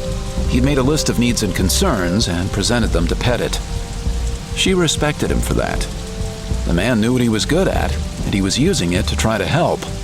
He may not have been much of a policeman back in the day. She didn't really know and wasn't prepared to try to speak to such a claim, but he sure as hell knew how to be a public servant. He smiled when he talked to the people under their care. He listened and nodded, and he made whoever he was talking to feel that they indeed mattered. Pettit didn't do that. Huntress suspected that Pettit wasn't as much concerned about what the people wanted for themselves as what he wanted for the people, rankling whenever the slightest criticism was leveled at his decisions or actions. Twice since the Two-Face incident, he had raised his voice to Huntress when she had dared to disagree with a proposed course of action. Each time she had taken it, swallowing the anger, keeping her responses mild. It bothered her that she had done so. She talked back to Batman, for God's sake. She had no trouble following her own decisions, her own mind. Why was she willing to let Pettit push her around? There must be something really interesting about the rain. You've been standing out here for over an hour. She resisted her first instinct to whirl and face him, feeling her heart kickstart in her chest and the heat rising on her cheeks. He'd caught her completely by surprise, and she felt savagely embarrassed. And that first sensation opened the door to the memory of how she'd felt when unmasked, and the humiliation rose again, as strong as it had at the time. She heard him moving closer. What do you want? Just taking a look around. You've been watching me for an hour. He sent you to make certain I wasn't fouling up his plans any further? No, I'm here on my own. Oh, so he let you off the leash, did he? I didn't come here to mix it up with you, Helena. Just wanted to check out the situation, see how you were holding up. Never better. Glad to hear it. And how are you? We're making do. The Upper East Side is secure down to the Fashion District. Burnley's still a mess, but we're taking it a little at a time. Most of the gangs have given up their territorial claims up there. Too busy trying to survive. You know how it is. Sure. For a while, they said nothing. Just listened to the sound of the rain. Helena, I'm sorry about what happened. Don't be. It was my fault. I failed. I should have known better when I started. I'd never be able to do it his way.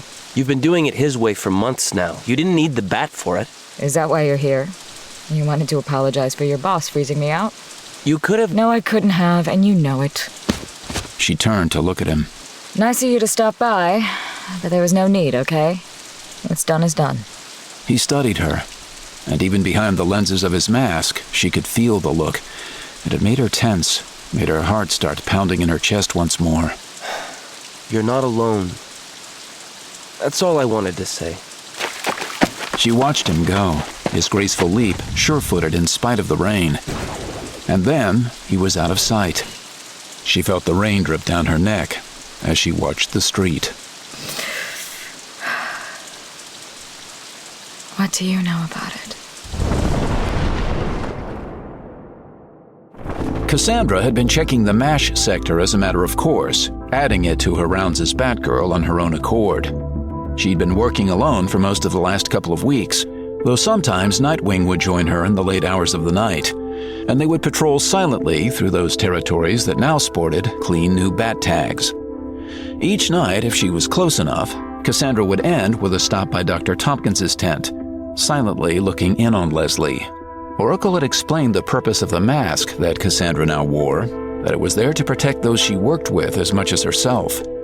There were people who knew the faces beneath the masks, Oracle had said, and those people could be trusted, but it was best to always be prudent, to avoid compromising the identity. Cassandra had understood and had been willing to accept whatever sacrifices were required for her new job. Still, when she had learned that Dr. Tompkins was one of the people who knew the truth, she had been relieved. She liked Leslie. That morning, in her Batgirl guise, Cassandra found Leslie inside one of the tents, holding a baby. Two of the Blue Boys, Ware and DeFilippis, watched as Dr. Tompkins completed her exam. I'm happy to say that Justin is a healthy little boy. Even his weight is good, and frankly, I'd have expected some malnutrition. I don't know how you and Chris did it. The old-fashioned way, Doctor. The woman, Christina, reached for her son. We had a lot of help. When Commissioner Gordon found out, he made certain that I was getting first crack at the food and supplies. He kept telling me I had to watch what I was eating. You two are members of a very select club. With the addition of Justin here, that makes over 30 infants born during the No Man's Land, at least that I'm aware of. Yours is certainly the healthiest I've seen. Cassandra moved out of the way as Dr. Tompkins walked them out of the tent. Thanks, Doctor. For a moment, Cassandra considered following them, just to make sure that they would reach their destination without trouble. But the sun was up now, and Leslie was coming back her way, extending a hand in greeting. Hello, dear. Long night? Cassandra nodded. Have you eaten? I was about to join Alfred for my breakfast. No. Cassandra indicated with her hands that she had to be going. She pointed at the doctor, then used her hands as if cradling a baby. Do I have children? No, dear, I don't.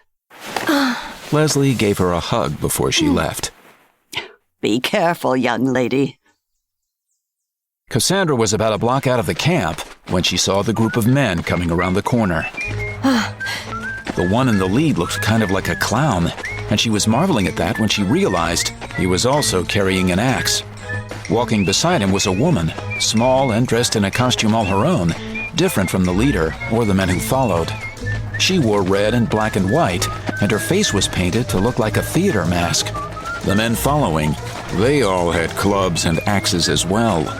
Cassandra ducked into a ruined storefront, finding cover and watching the street as they went past. The clown was whistling, swinging his axe at the air as he walked. She could see from his grip that he knew how to use it as a weapon. Joker, she realized. That was Joker. She slipped back onto the street, saw the mob moving away, heading straight for the camp. Cassandra looked up, checking the tops of the surrounding buildings. As fast as she went, Joker and the rest were already in the camp when she arrived at the closest rooftop. They stood in a line outside of the largest tent, where Leslie tended the most injured. All right, you malingerers! Everybody up and at 'em! Alfred had already come out of his tent, Leslie just ahead of him. And from their expressions, Cassandra knew that it was bad whatever was about to happen. And she knew she had to do something.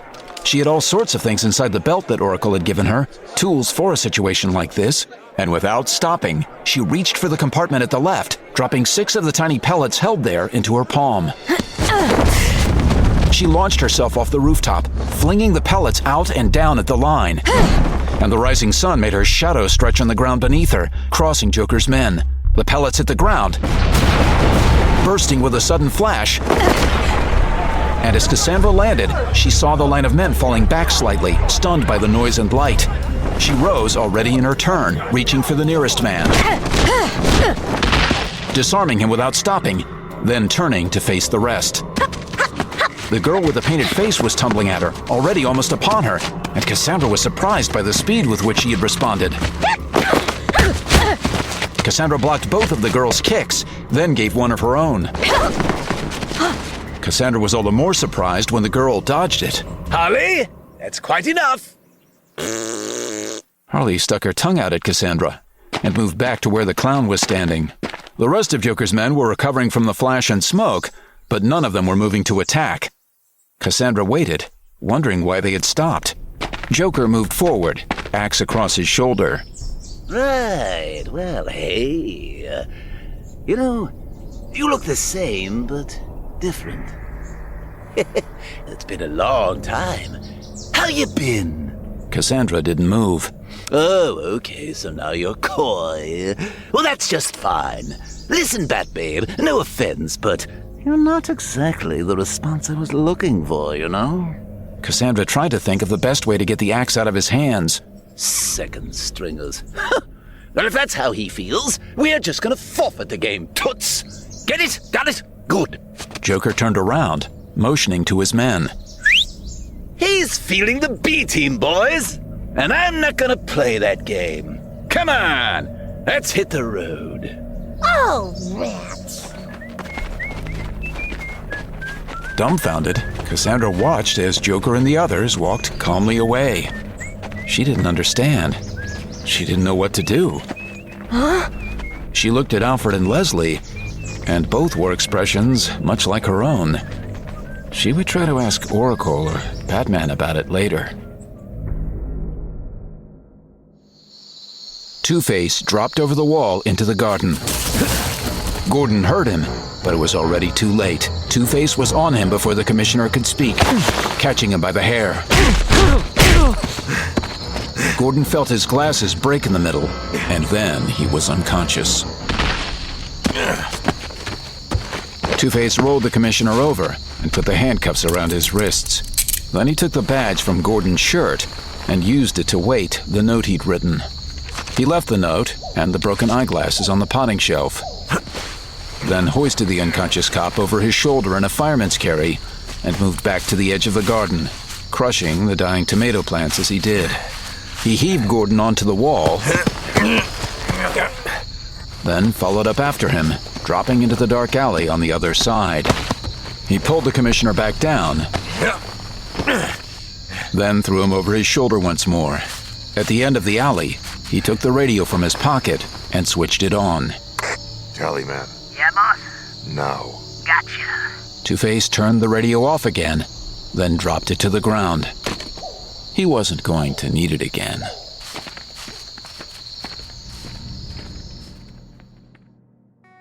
Garrett held the case and stood by the Penguin's side, waiting in the warehouse. They were surrounded by crates and crates, some of them, it seemed, stacked nearly to the rooftops, and all covered by tarps. He didn't know what was in the case he held, and although he was curious, it had been made clear to him that he wasn't supposed to even ask, let alone consider looking himself. That was okay, though. He'd gotten this far by not knowing too much, and the way Garrett figured it, if he kept it up, he might get out of No Man's Land alive. At 11 exactly, Miss Graves arrived. She came through the side door and emerged from between the stacks of crates, coming from the opposite side of where the oil lamp was burning atop one of the boxes. Even though the light was dim, Garrett could see that she was still dressed pretty much the same, and that made him glad. It meant that he could get another look at those legs. Cobblepot? My dear Miss Graves. Penguin reached for her hand. A delight, as always. What did you want to see me about? We have fulfilled our part of the agreement. Now it is time for you to fulfill yours. We always honor our agreements, Mr. Cobblepot, provided, of course, that you have done precisely as we required. Dear lady, you wound me. Already you have moved over 100 tons of material into my warehouses, flawlessly executed deliveries, detected by no one. You're certain of that? Madam, if the information has leaked, it has come from your own camp, not mine. You had better hope so. That sounded like a threat to Garrett. He looked at Penguin, and from Penguin's reaction, Garrett determined that, in fact, a threat was precisely what it had been. Garrett, give her the case. Garrett offered the case to her, but she held out a hand for him to stop. Open it first, please. I want to know what I'm carrying. Penguin nodded, and Garrett flipped the attaché case on its side. The jewels within shone in the lamplight. Fine. Garrett closed the case once more, then handed it to her. I'll have these sold immediately, and the funds transferred to your Swiss account. I have evaluated the contents very carefully. Market value should fetch in excess of $4.4 million. Any less transferred to that account, and I shall hold you responsible. You won't be shortchanged. Good night, Mr. Cobblepot. She left the way she had entered, without looking back. Garrett, my lad, I think I'm in love. She's, hot. Hot, right. Hot. There was a noise from above them, and Garrett looked up, thinking that the last time he had heard a noise like that, he'd gotten pretty badly beaten up by Batman. Garrett's instincts were good, because Batman, in fact, landed right in front of them. He grabbed Penguin by the front of his fancy coat. Get it! Batman didn't even move, and for a second, Garrett thought that he might have a clear shot. Then he got hit in the side with a kick, and when he looked up from the warehouse floor, he saw that Batman hadn't arrived alone. Don't get up. It's really not worth it. Call him off, Oswald, or you might get hurt. That's enough, Garrett! Garrett nodded, massaging his sore ribs. Nightwing was leaning with his back against the crates, looking at Garrett almost apologetically. Let's talk. Come now, my masked friend.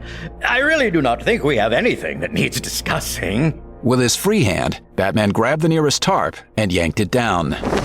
Revealed in the lamplight was a gigantic cement mixer, the kind used at major construction sites. Garrett stared in stunned silence. He didn't know what he'd thought Miss Graves was moving into the No Man's Land, but he never considered that she might be into cement mixers. Who is she? No idea.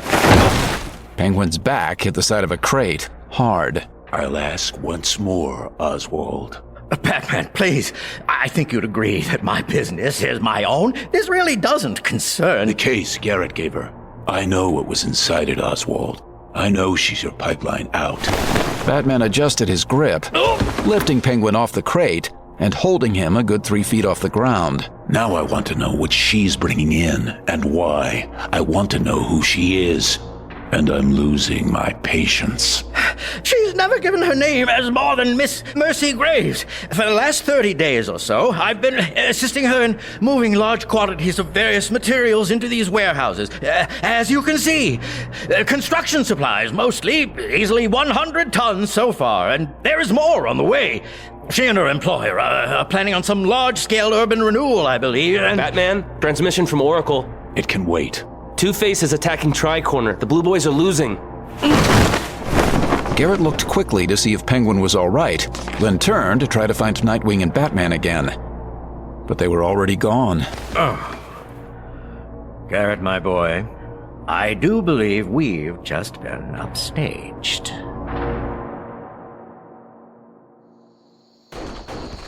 The fighting had awoken her, and Detective Montoya had fumbled out of her bed and into her clothes, racing onto the street along with the rest of the residents of the bungalow. Is that coming from Kelso? Stay with Chris. I'll find out what's going on. Montoya started running up the block, hoping that she wouldn't trip and fall in her untied shoes, and made it to the next corner. Hey, Montoya! Essen wants you. The commission's gone and there was a note or something. She wants you at the house right now. What the hell's going on? Looks like Two-Face's boys have popped a gasket. They're attacking every checkpoint. We're gonna have to fall back. Get going. Essen is getting frantic. Right. Montoya headed the other way, racing to the house. The gunfire was more sporadic now, and she hoped that meant that Two-Face's men were low on ammunition, or even out altogether. She doubted that any of the cops had rounds left. When Pettit had abandoned them, he'd taken what remained of their bullets with him. Essen was in the doorway. Lieutenant? Get in here. She pulled Renee into the front hall, pressing a piece of paper into her hand. Read it. Sarah moved back to the window, checking the street. The paper was crumpled and dirty and hard to read in the darkness. Montoya smoothed it against her palm, trying to make out the words. I've got Gordon. If Montoya isn't at the courthouse at dawn, he dies. Two-Face.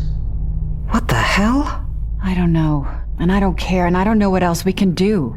I can't and I won't order you to go, Renee. There's no guarantee that this isn't his game to get 2 hostages instead of 1. But if I don't... Yeah, I know. You need me here. 1 person isn't going to make much of a difference at this point. Two-Face doesn't have a lot of men left, but if they're armed, we're gonna lose this fight anyway. You being here means 1 more person dies instead of maybe 2 more people living if you go. I'm not leaving you. I said I wouldn't order you, Renee. So I'm going to ask, please, if you can save Jim, do so. Whatever's got Two-Face so fixated on you, whatever it is that went down all those months ago and brought Kane to town, let this end it. Please, let this end it. The gunfire had stopped for the time being, and from the window, above the line of broken rooftops, Montoya could see the hints of color playing on the edge of the night sky. I'll go. There was no one guarding the territory as Montoya made her way to the courthouse off Civic Plaza, and as she entered, she could still smell the fire from over a month back, when the Hall of Records had burnt down. The doors to the courthouse were wide open, and the foyer was empty. She stood for a couple of seconds on the broken marble floor, looking around her. I'm here! After a moment's pause, she started up the stairs, making for Judge Halsey's chambers. The door was unlocked, and when she pushed it open, the room was much as she remembered it. She stepped inside, checking the corners, feeling the nervousness inside her blossoming into a much greater fear. The door at the other end of the chambers opened, and Two-Face entered, carrying a bundle of clothes in his hand. He stopped when he saw her. Renee! You came, I'm so glad. I had to. You didn't leave me much choice. Well, I'm glad anyway. Where is he, Harvey? Jimmy? He's fine, don't worry about him. He's not dead yet. Yet? Well, he hasn't been convicted yet, so killing him before the verdict, that's premature. It's... premature? We're going to have a trial, Renee. A trial? Yeah, Jimmy's the defendant. You're going to be the bailiff. He tossed the bundle onto the couch. Put those on and we can get started. She stared at him. then at the clothes. Oh, I'll wait outside.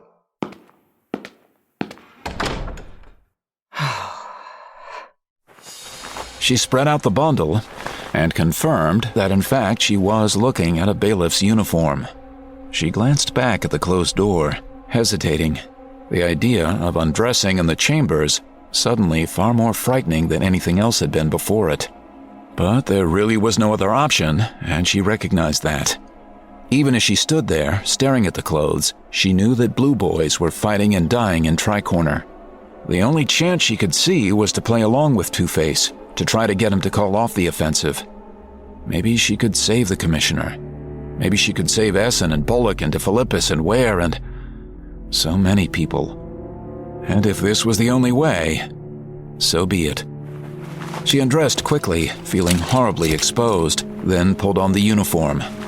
A few minutes later, Harvey was at the door. Ready? Ready. She wondered what she looked like. There were no mirrors anywhere. He opened the door for her, and she exited. And then he began walking with her down the hallway. Looks good on you. Thanks. How have you been? I've been better, Harvey. Yeah, I'm sure you have. Me too, actually. I've been a lot better. That maggot Bane really punched my ticket. Got nothing left. Of course, that's when people get the most desperate. So it all works out in a way, I suppose. Why am I here, Harvey? I don't understand what it is you're trying to do. I told you already. We're going to have a trial. I used to love the law. Montoya saw that they were now outside one of the criminal courtrooms on the second floor. You're here because you're a good cop. You're here because I wanted to see you. This is about what Jimmy did, Renee. And this is about what I did. Justice must be served.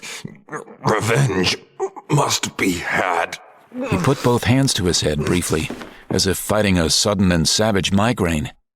Then turned the knob and threw open the doors. It was one of the courtrooms that Montoya had testified in on numerous occasions, and she took it all in almost on instinct. The galleries and public seating were a mess, the benches broken and overturned, some crushed by pieces of the ceiling that had fallen during the quake. Beyond the gate, though, where the defense and prosecution tables stood, it was a different courtroom, clean, polished, and swept. Even the jury box looked to be in good order. At the back of the room, opposite where they had entered and behind where the judge would sit, a cracked relief of the personification of justice hung on the wall, split almost perfectly down the middle. No wonder he liked this room. Sunlight was falling through the missing eastern windows, and dust floated in the air. At the defense table, Commissioner Gordon sat in cuffs, dressed in an orange convict suit. On the back of the jumpsuit was stenciled the Gotham City Department of Corrections logo, and then the letters GCDC Prisoner. Tallyman stood beside him, his revolver leveled at Gordon's head. Commissioner! Two-Face didn't try to stop her as she moved forward, and she knew that was because he had nothing to fear. She didn't have a gun, and she hadn't bothered trying to bring a knife. There was no way she was going to fight her way out of this, and he knew that. She came through the gate and then crouched at Gordon's side. He turned his head to her, and she saw the bruises on his face, the dried blood around his nose and mouth. His glasses were gone, and as a result of that, or the beating he had obviously received, his eyes seemed to have difficulty finding her. Renee? I'm right here, sir. Are you all right? Do you know where you are? Yeah. Two-Face explained it. Said there was going to be a trial. My trial. That's right, Jimmy. Two-Face was moving to the prosecutor's table. From his pocket, he removed the coin, setting it on the wooden surface. From beneath his arm, he removed his automatic and set that on the table too. He focused on Montoya. Bailiff, please take your assigned position. No, I won't help you, Harvey. This is sick. This is evil, and there's no point.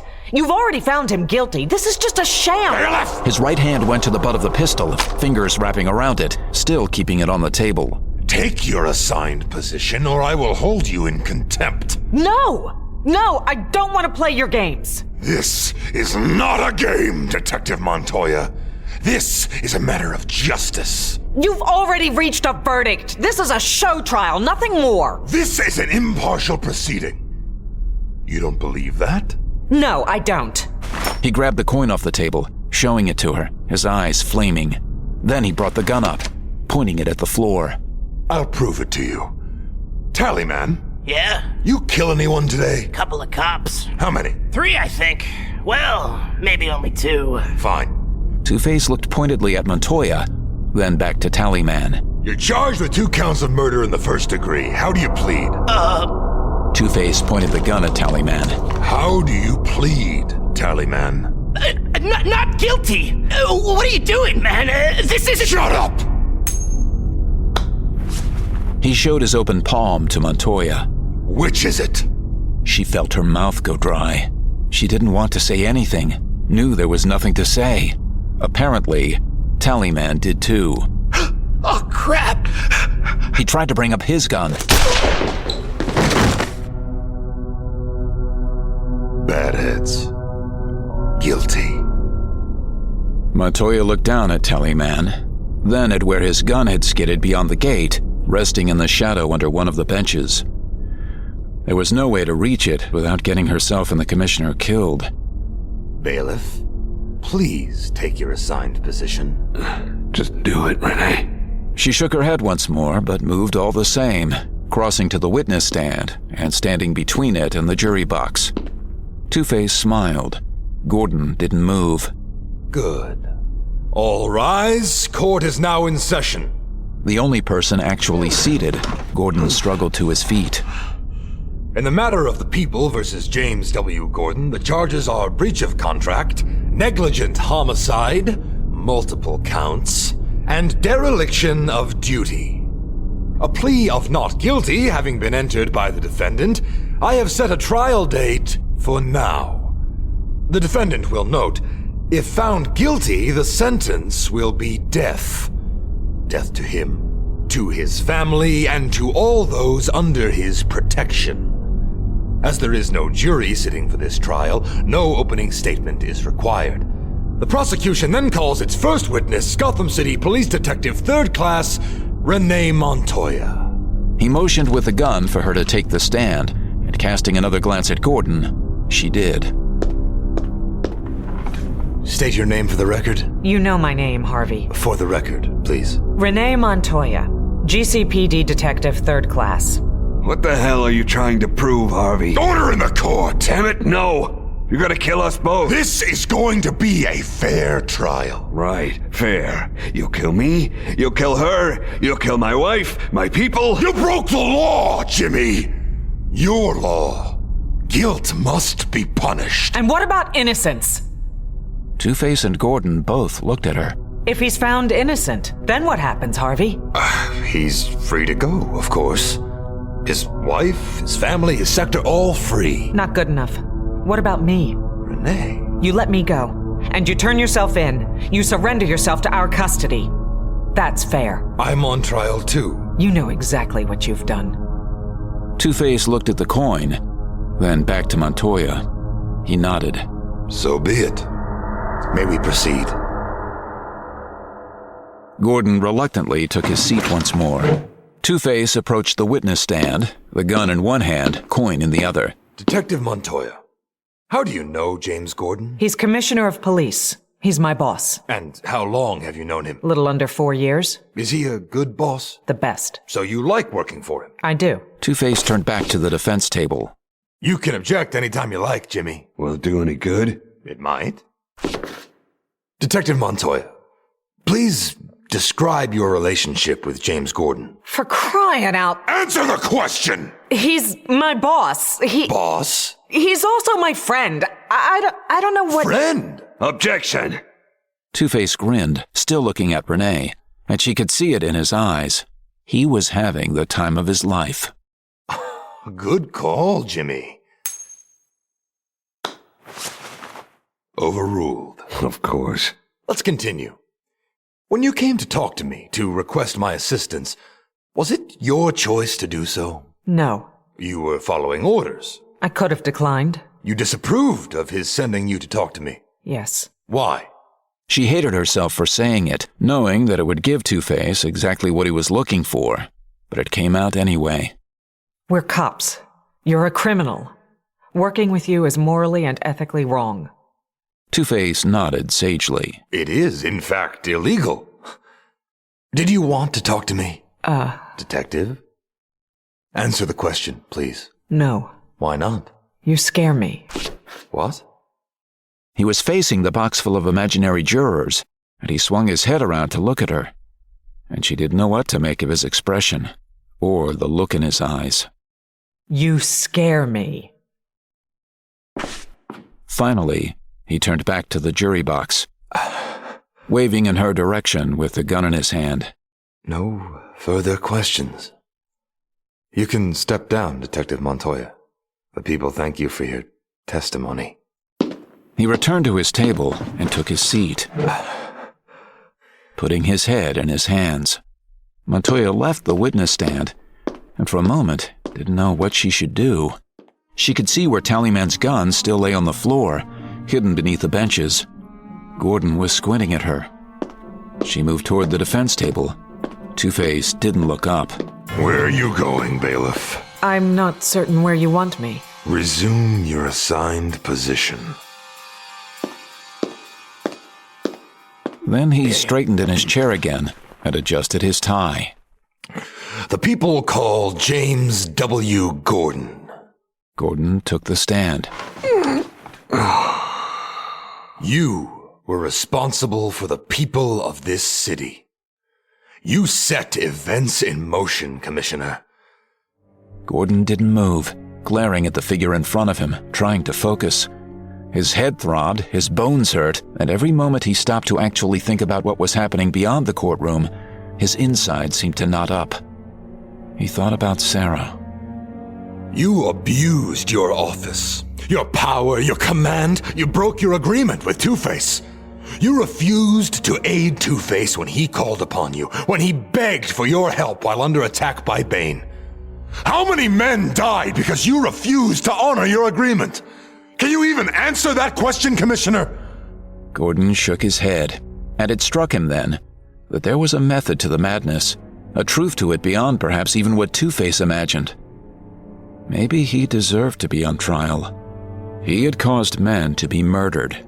He had given orders sending others to their deaths in the name of his quest, his belief that Gotham could be saved, if only by his will alone.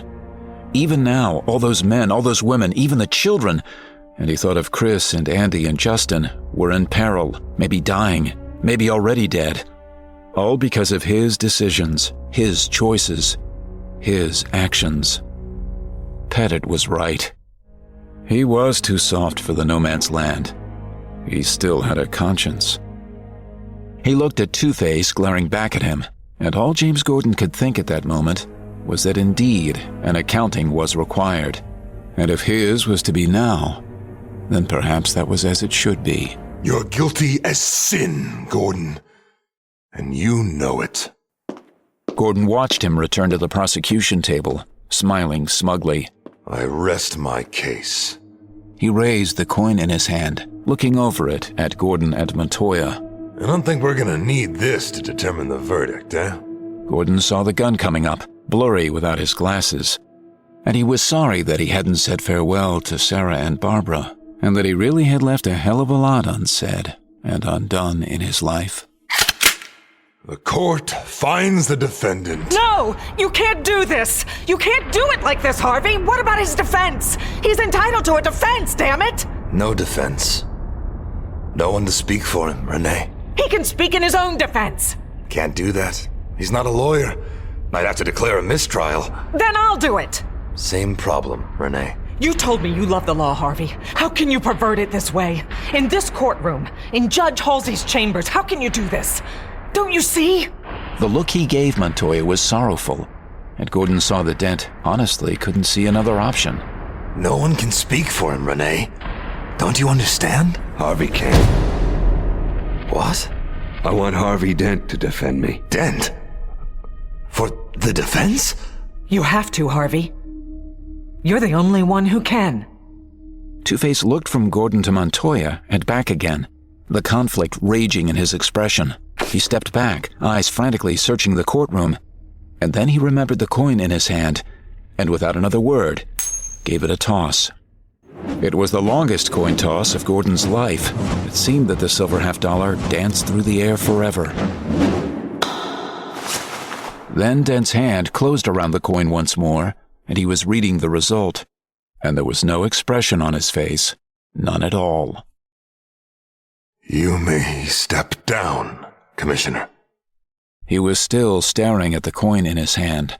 Harvey? Dent shook his head, waiting for Gordon to move from the witness stand. Gordon was struggling to get up, and Montoya moved to help him. And her hands were sure on Gordon's arm, and she guided him back to the table. It was easier this time. He was getting more steady on his feet. The defense calls its first and only witness, Two-Face. They watched as he took the stand, seating himself, the gun still in one hand, coin in the other. He surveyed the room, and for a long moment there was nothing else. No noise, no motion, just Dent on the stand and the two police watching him. Then he shut his eyes and put his hands to either side of his head. Very faintly, they could hear his voice, could barely make out what he was saying. Two-Face approached Gordon first. We had a deal. He agreed to it, but your feelings for Detective... Montoya quietly moved away from Gordon's side, stepping over Tallyman's body. No, I didn't. You did. I didn't. I never meant... She retrieved the dead man's revolver, checking the cylinder, then gave Gordon a nod. There were rounds still live. She searched Tallyman's body, finding the keys to the handcuffs, and quickly unfastened them from Gordon's wrists. Go. I'll wait here. I'm not leaving you alone. Go. Find out if your wife and Bullock and the others are still alive. I'll be okay here. She looked at where Dent was fighting his own madness, and Gordon saw the compassion on her face. She really was a hell of a good police. He won't hurt me. Gordon turned, making his way to the doors quietly. Just before he stepped out, he turned back to look at Two-Face. The defense rests. Verdict: not guilty.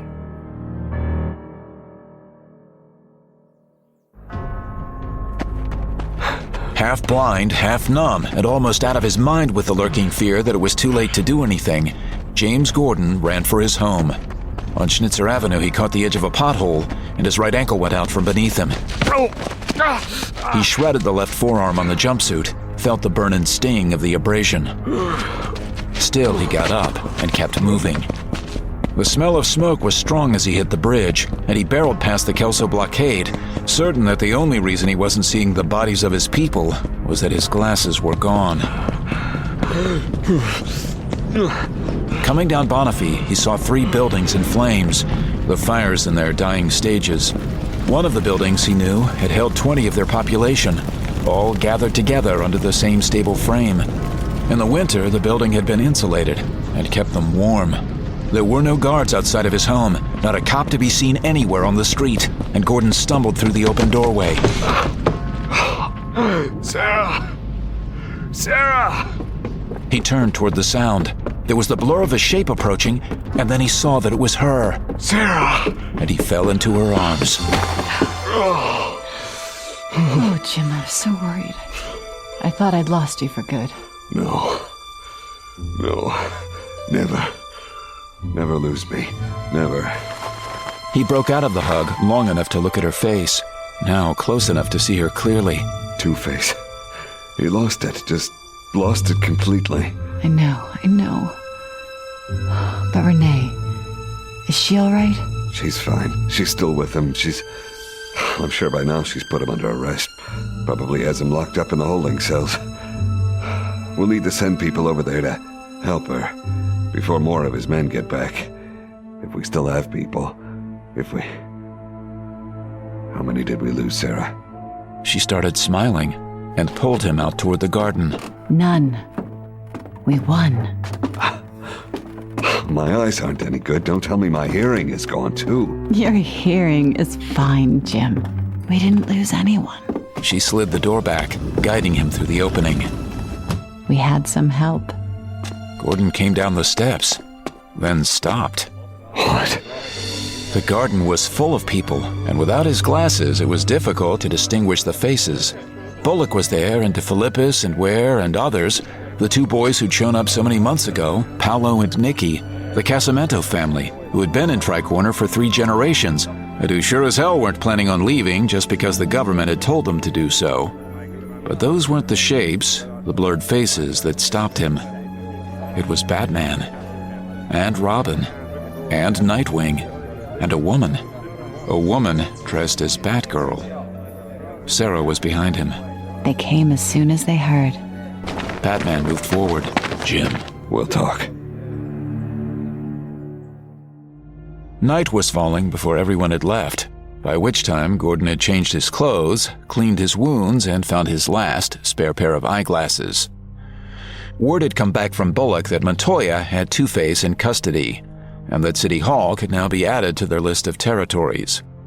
The rest of Two-Face's mob had dispersed, and Gordon presumed that the other vigilantes were taking care of that business while Batman waited for him in the garden.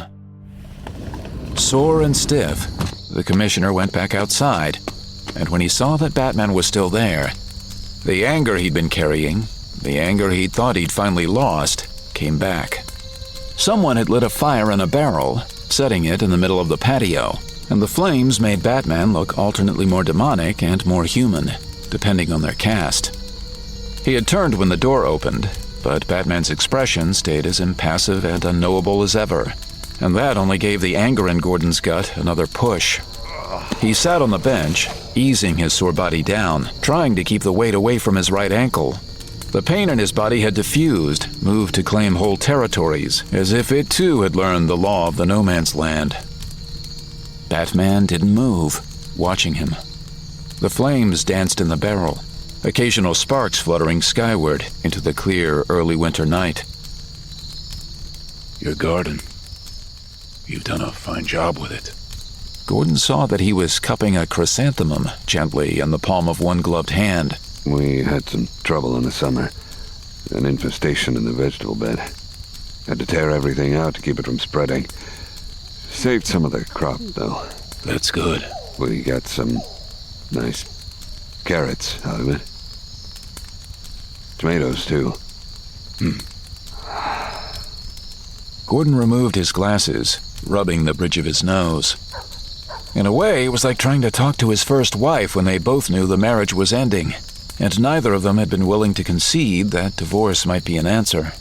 The anger was abating again, but he knew it would be back. And he knew that at least for him, at least then and there, it was not only justified, it was righteous. Batman had let him down. Batman had betrayed his trust. Gordon put his glasses back on. It's been a long year. It has. Jim, are we friends? Gordon was looking at him. Where Batman stood beyond the barrel, the light made the ears on the cowl look as they were designed to look, like the horns of a winged demon. Even the lower part of his face looked supernatural. Yes, we're friends. Gordon thought about that. Damn odd.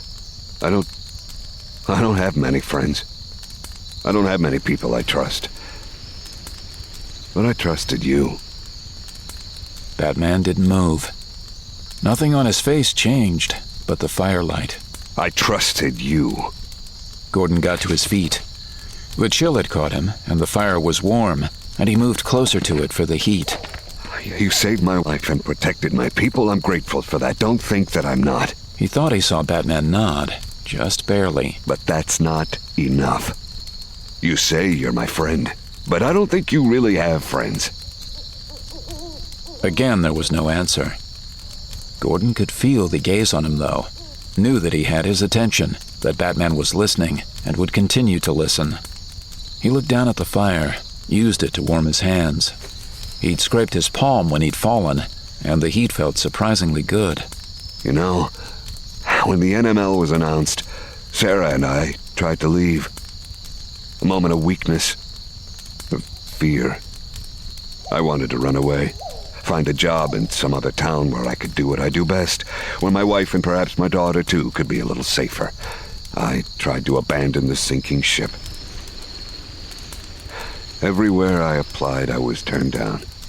It wasn't that I was asking for much, mind you. Not like I expected to be chief of police in Dallas or commissioner in Central City. Nothing like that. I'd have taken a detective job if it had been offered. I was that scared. That desperate. No one would hire me. They didn't want a cop who needed an urban legend to do his policing for him. They laughed at me. Some of them were kind enough to do it to my face. Most did it behind my back. And I started to wonder after a while if maybe you were laughing at me too. No. Really? You use me. You've been using me for 10 years. And vice versa. Absolutely. Because I thought we wanted the same thing. I thought we wanted our city, this city, to be safe. That's what I thought, Batman. I thought we were in this together. Where the hell were you? There was no answer. No response. Not even the slightest change in his features, except for those caused by tricks of the light. That's why I don't believe we're friends. You don't respect me. You don't trust me. That whole fiasco a couple of years back, after Bane had been to town and all those rumors were circulating that you'd been defeated, broken, and you vanished. Then I had to deal with that parade of pretenders under that cowl. What was it, 2 of them? Did you think I wouldn't notice? Did you really think I was that stupid? No. Gordon came around the barrel, moving his face in close. The firelight reflected in his lenses. Batman met his gaze without hesitation. You have your secrets. I've never pressed you for them. Never. Maybe I should have, instead of letting you turn me into your whatever it is you see me as. You're my partner. Don't blow smoke at me. It's true. It's what you'd like to think. I'll accept that, but that doesn't make it true. Damn it, partners are equals, Batman. When have you ever treated me as your equal? Partners tell one another their plans. Partners keep each other informed, and they sure as hell don't walk out on you in the middle of a sentence. Batman's head turned away, slightly, as if he were looking into the fire. Then something in Batman's posture shifted, and Gordon saw it, and for a moment couldn't think of a way to explain it, or even define it, or even name it. It was as if the vigilante, the demon at the fire, had suddenly shrunk. And for a clear moment then, James Gordon saw absolutely the man beneath the cape and the cowl, the man who had fought on Gotham streets every night, it seemed, for over 10 years. Gordon saw the pain that drove him, and he saw the loss. I've never been good at saying goodbye. Gordon found himself without words. Batman kept looking into the fire. You're the best cop I've ever known, and I've known a lot of cops, Jim. There's no man or woman living that I respect more than you. But as you said, saying so isn't enough. The words don't mean anything. They don't fix the damage. They don't rebuild the trust. Actions speak louder than words. And my actions haven't spoken to you at all. That's my fault. Gordon realized what Batman was doing a second after the motion started, saw the vigilante's hands coming up to his cowl, and he turned away, put his back to the other man. Jim. No, put it back on. It's the only thing I can give you, other than my word. When the world abandoned Gotham, I had to find my reason again, my purpose. I need our partnership. We can save Gotham. We're so close, Jim. We can bring it back from the edge. This is the only thing I can give you. Me. My identity. I don't want it, damn it. If I wanted to know who you were, I could have discovered it 10 years ago. For all you know, maybe I did. Maybe I do know. But that's not the point. Put it back on. He opened his eyes, looking at the back door of his house, the reflection of the fire in the glass. He turned around, taking his time, and when he saw Batman, it was with the cowl back in place, and the man he knew and had known for over a decade, again standing before him. The relief replaced the remnants of the anger. You need my help, huh? And that of your people. I figured it wouldn't be just me alone. We should plan. Tomorrow. Sunset? Here? Agreed. I'll be waiting. Batman nodded and headed for the rear wall, Gordon watching him go. But Batman stopped before ascending, turning to look back. Have a good night, Commissioner. You too, Batman. Then he was over the fence, and Gordon was alone again in his garden, warmed by the fire.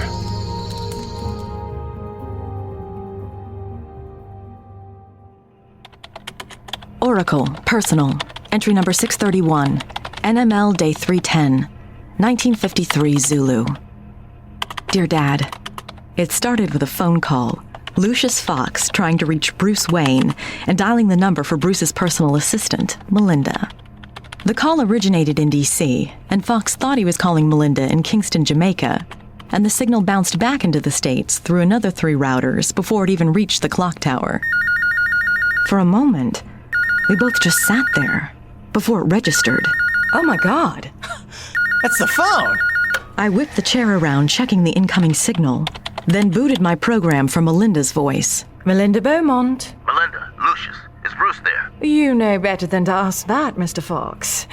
I'm not really sure where he is right now. He had a 1 o'clock tea time, so I assume he's on the green now. Can you page him? Right. What was I thinking? All right. Tell him that I've got news. Big news. It's not over yet. Not by a long shot. But we won our suit in federal court. He'll want that explained. But the quick version is... The no man's land has been found unconstitutional. Took them long enough. That's it. That's right. And yes, it did. The government is, of course, appealing the decision, planning to take it to the Supreme Court. But that's really not important, because what I'm holding in my hand right now is a message asking me to be at the White House in 20 minutes. The president wants to meet with the coalition leaders to talk about an exit strategy for the NML. Can you get the message to him, Melinda? I know Bruce will be overjoyed. If all goes well, he'll be back home by Christmas. I'll send someone out for him straight away. Thank you, Mr. Fox. That's great news. Not over yet, but we're close. I turned to Tim, who was grinning ear to ear. Woohoo! Hey, what are you celebrating? We've still got work to do. Joker wasn't certain when and where he had acquired Rupert, but he was glad he had. The young man had fillings like you wouldn't believe, and that was what Joker needed at the moment. Too many sweets when you were a kid, eh, Rupert? Mm-hmm. Rupert nodded with a tinfoil antenna in his mouth. Joker walked around the man, positioning his head and arms for the best reception. Harley had found the small portable TV, who knew where, along with the necessary batteries. The television worked, but finding a signal was proving to be a real pain. It was in fact Harley who had suggested that they make an antenna, but it had been Joker's idea to use Rupert. Satisfied with the work, Joker went back to his recliner and sat down. A little higher. Rupert hoisted the small TV onto his shoulder. Joker sank back in the chair, scratching his nether regions, feeling that the gesture was appropriate. Yes, he was surrounded by a group of violent and antisocial thugs who would do his bidding with but a word, and yes, this was no living room he was in, but rather an abandoned slaughterhouse, and yes, Harley was a far cry from Donna Reed. But there was nothing more satisfying in Joker's mind than sitting back in a comfy chair to watch the television after a long day's work, looking for people who needed a good killing. The reception, however, wasn't all he had hoped for. Harley, change the channel. Harley bounded out from the area she had claimed as the kitchen, still in her Harlequin costume, but now wearing a yellow and pink floral print apron. Anything you need, Puddin'. She bent in front of the television to turn the tiny dial and waggled her rear at Joker as she did so.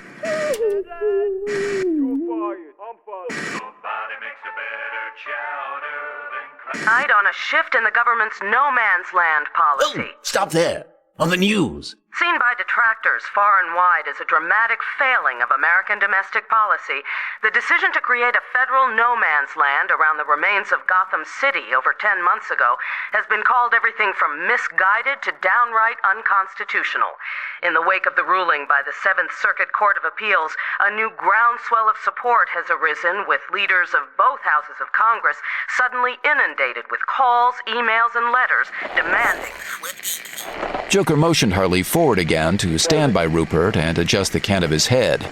The signal got somewhat better, but not much. We have reports of closed-door sessions at the Capitol tonight and rumors of meetings at the White House. We'll be following this story. The signal went out again, but Joker no longer cared. News was for the most part not funny and quite boring. Unless it was about ethnic cleansing or people acquiring anthrax. He sprang up from the chair, looking at the gathering of his boys, almost all of whom were ugly as sin and bright as mud. All right, boys and girls. Who wants to watch Theater of Cruelty? I do! Harley began jumping up and down. He turned to give her a punchline, but Rupert then dropped the television, which set up a much better joke. Joker looked at the man, with tinfoil antenna still in his mouth, his neck tilted back, his arms still extended. Joker grinned at Rupert. Oh, Rupert. Accidents happen, right? Rupert was still afraid to take the now useless antenna from his mouth. Joker picked through the broken television until he found what he wanted, a nice sliver of the broken screen, almost an 1.5 inches long. Of course, we were watching that, you know, and poor Harley, she was really looking forward to Theater of Cruelty and everything. Joker pushed Rupert's head level with his empty hand, forcing him to look at Harley, who was using the corner of her filthy apron to wipe her eyes. I'm sorry. Oh, I am too, Rupert, I am too. But the problem is, now we have no entertainment for the evening, and after Harley went to such trouble making dinner. Joker gestured to the food that Quinn had spent the last 2 hours carefully burning. And you know how girls get. Rupert barely nodded, his eyes wide with fear. So now we have to come up with another show. Any suggestions? Kill you? What a great idea. Now, why didn't I think of that? You told me there would be no mishaps. You had my assurances, indeed. But a woman such as yourself knows that there are no guarantees in life, especially so when there is a Batman lurking in our midst. Got that right. They both looked at Garrett as if he'd just taken a leak on their shoes. It's ultimately irrelevant, I suppose. We've accomplished what we set out to do. Secrecy is no longer vital. May I infer from that statement that your employer will be arriving shortly? You can infer what you like, Cobblepot. Our business here is complete. My dear, I'd hate to think our association was to end on such a sour note. Perhaps there are other services I can facilitate for you and your employer. Certainly, if I have divined the situation correctly, there will be a need for security, shall we say? I can provide you with guards for those locations you choose at a reasonable price to boot. That won't be necessary, Mr. Cobblepot. I've taken care of that myself, as you can see. She made a slight gesture to the open warehouse doors, as if beckoning someone inside. Bane came through the door, walking calmly to Miss Graves's side. Is there a problem? I don't think so. Yes, well, have a very pleasant day, Miss Graves. Garrett, let's retire. As they were walking back toward the Davenport Towers, Penguin seemed his confident self again. Big things are afoot, my lad. Great doings indeed. Yeah, something's definitely up. I smell an opportunity, and I have an idea. Get 10 of our lads, Garrett. I've a special task for you and them. Garrett had a thought then, one that came upon him suddenly and surprised him with its insistence. Mr. Cobblepot, sir? Yes, Garrett. You're not planning on, trying to horn in on Miss Graves's action, are you? Garrett, you're learning. And here I thought you'd remain a Neanderthal forever. Yeah, maybe that's, a bad idea, Mr. Cobblepot, sir. Penguin poked a long and bony finger at Garrett's middle. Leave the ideas to me, Garrett. You're not equipped for thinking. Garrett had to admit that was true, but the thought kept nagging at him anyway. While Bain kept an eye on the door, Miss Graves changed her clothing between boxes in the warehouse. She took a certain amount of pleasure in putting on the clothes, not because she found them more comfortable or even more functional. In point of fact, they really weren't. The skirt, though it came to her lower thigh, was tight enough that it restricted some movement, and the black nylons inevitably ended up torn. But they were what her employer had picked out for her to wear, from the undergarments to the accessories, and he was not a man to be argued with, and she understood in part the purposes behind it. The first was simply the statement: image was everything. Second, it was about control. She understood these things, and since she liked her job and was honestly happy in it, she didn't complain. Unlike most of the people in her employer's organization, she had his ear, and he would listen to her. For that reason, she chose her criticisms very carefully. Loath to abuse the privilege, she tucked in the white silk blouse, then pulled on the black waistcoat, buttoning it completely to her throat. She stepped into the shoes last, then smoothed the lines of the fabric with her hands. The cap she left off. It was a beacon, and she wouldn't wear it until he had arrived. After putting her overcoat back on, she took out the last accessory for the outfit and gave it a thorough but quick examination. Although he had chosen it for her, she had to admit that she agreed with the decision. The pistol was small and sleek and as black as the clothes. She screwed the matching silencer onto the barrel, then slipped the gun into the customized holster at the small of her back. The holster had been made to accommodate the weapon with and without the added silencer, as well as to conceal the pistol perfectly against her body. It was unspoken that she was always to look her best in his presence. Unsightly lumps beneath her clothing were unforgivable. Finished, she joined Bain at the door. You're to stay out of sight. Is that understood? Perfectly. There's going to be media, a lot of them. If you show up on camera, we'll disassociate from you. It will void the agreement with my employer. You do not need to concern yourself with me, Señorita Graves. I think I have proven already that I know what I am doing, and that I know how to do it. You have, and my employer commends you for it. But neither he nor I wish to see anything compromised at this late stage. Your employer has nothing to worry about from me. I'm delighted to hear it.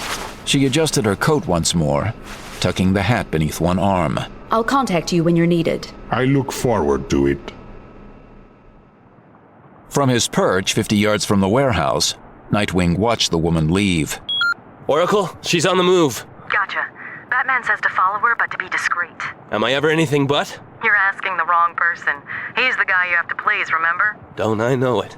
I'm moving. Be advised, I'm hacked into the National Guard air network, and I've got 5 incoming. ETA looks like about 20 minutes. National Guard has already warned them off. Likely to shoot? I doubt it. They know who the passenger is. Keep me posted. Will do. Oracle out. He'd lost sight of her for a couple of seconds, and he put on some extra speed.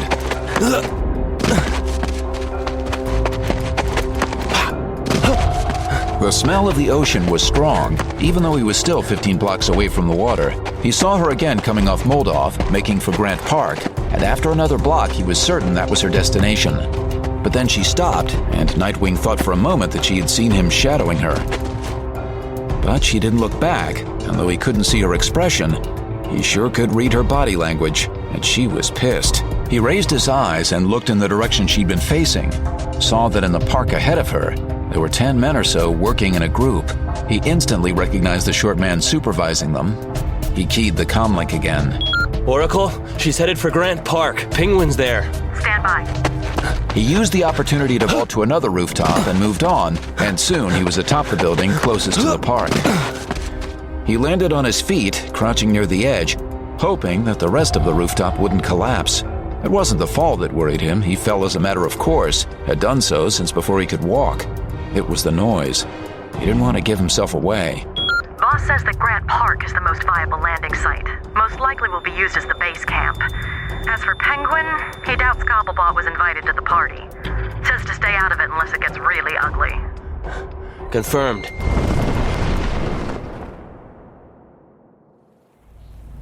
Damn it. Mercy Graves contemplated shooting Penguin and his subordinates then and there, but then decided she wouldn't have enough time to dispose of the bodies before the media arrived. She continued forward, one hand still holding the cap, the other thrust deep in her overcoat pocket.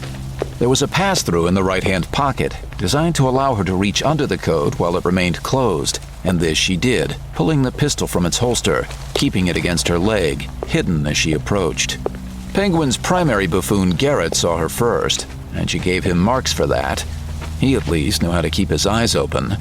Penguin was directing the working men. Shake a leg! We're on a schedule here! She stopped behind him, nodding slightly at Garrett, then taking in the action before her. Penguin had 10 men working the park, hastily pruning back bushes and sweeping the old paved paths, raking at the piles of dead leaves that had fallen from the trees. One of the men was even repainting the park benches. Garrett nudged Penguin, and he turned, looking up at her and beaming. Darling, just lending a hand, hoping to greet the employer fortunate enough to have you. He reached for her left hand, and she kept her face blank and let him take it. When Penguin kissed her hand, he moved in closer than he had in the past. She thought he smelled vaguely of fish, but knew it was just her imagination. I don't suppose you would consider working for me, my dear? I can offer you many perks. She moved the gun from against her side to level with her hip, which put the barrel just above Penguin's collarbone. Garrett hadn't even realized what had happened until after she'd begun speaking. Get your men out of here right now, or I'll kill you. Oh, you're perfect. You know that? He backed away, still smiling, and looked at Garrett. A change of plans, my boy. The lady has asked us to leave, gentlemen. Let us depart in haste. He offered her a small bow, and with Garrett at his side, left the park, the rest of the men following, carrying their tools with them. Mercy could hear the helicopters, and she moved to the edge of the clearing, standing on the wet grass, unbelting her overcoat. She slid the gun back into its holster, returned her cap to beneath her arm, and looked up, tracking the progress. There were 5 of them, 4 newscopters led by one that she recognized, gleaming white and slightly larger, and even in the air it made its intentions known. The downdraft from the blades buffeted her briefly as the helicopters flew over, and then the lead bird began to hover, turning in the air until it faced her. She began moving toward it, even before it settled onto the ground. At the white helicopter, she slid the door open and offered her hand to the passenger. Welcome to the no man's land, Lex. Mercy? Lex Luthor was climbing out of his personal LexCorp chopper. His smile was small and his eyes gleamed, and she knew he was pleased with her work. He looked good, too, his tailored suit making him appear even stronger and fitter than Mercy knew he was. Luthor waited until Mercy had slid the door shut, turning his bald head slowly, taking in the park. The media began heading their way. Luthor's smile grew, his public face settling comfortably into place. Well, Mercy, are we ready to rebuild Gotham City in our own image? Yes, sir. Then let's get started.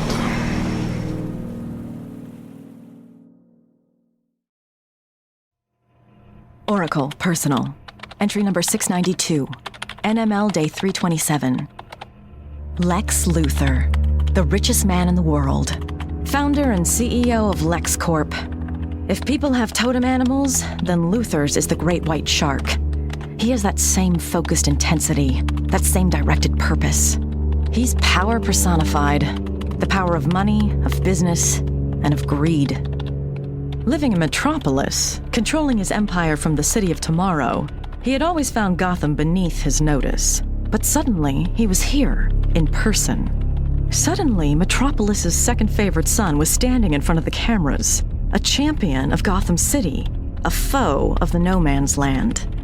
Within 24 hours of his arrival, Luthor had transformed Grant Park into his base of operations, with over 200 LexCorp personnel arriving and nearly twice that number in support services. They flew in on helicopter after helicopter, bringing equipment and people, and the flights continued throughout the night and into the next day. They built tents, including an executive Quonset hut for Luthor himself, and a huge military-style one they labeled Human Resources. They brought medical supplies and food, gasoline-powered electrical generators, and construction equipment from bulldozers to backhoes. They erected huge arc lights to illuminate the surrounding area, and LexCorp security patrolled the grounds armed with M16s and 45s. The media dubbed it Camp Lex, and they were eating out of his hand. The day after Luther arrived, he held a press conference, which he started by reading a statement he had prepared for the cameras, and his righteous indignation transferred perfectly through the medium. The no man's land is a disgrace, an embarrassment, a betrayal of the fundamental precepts this country was built upon. To deny citizenship, existence even, to our own people is nothing less than criminal.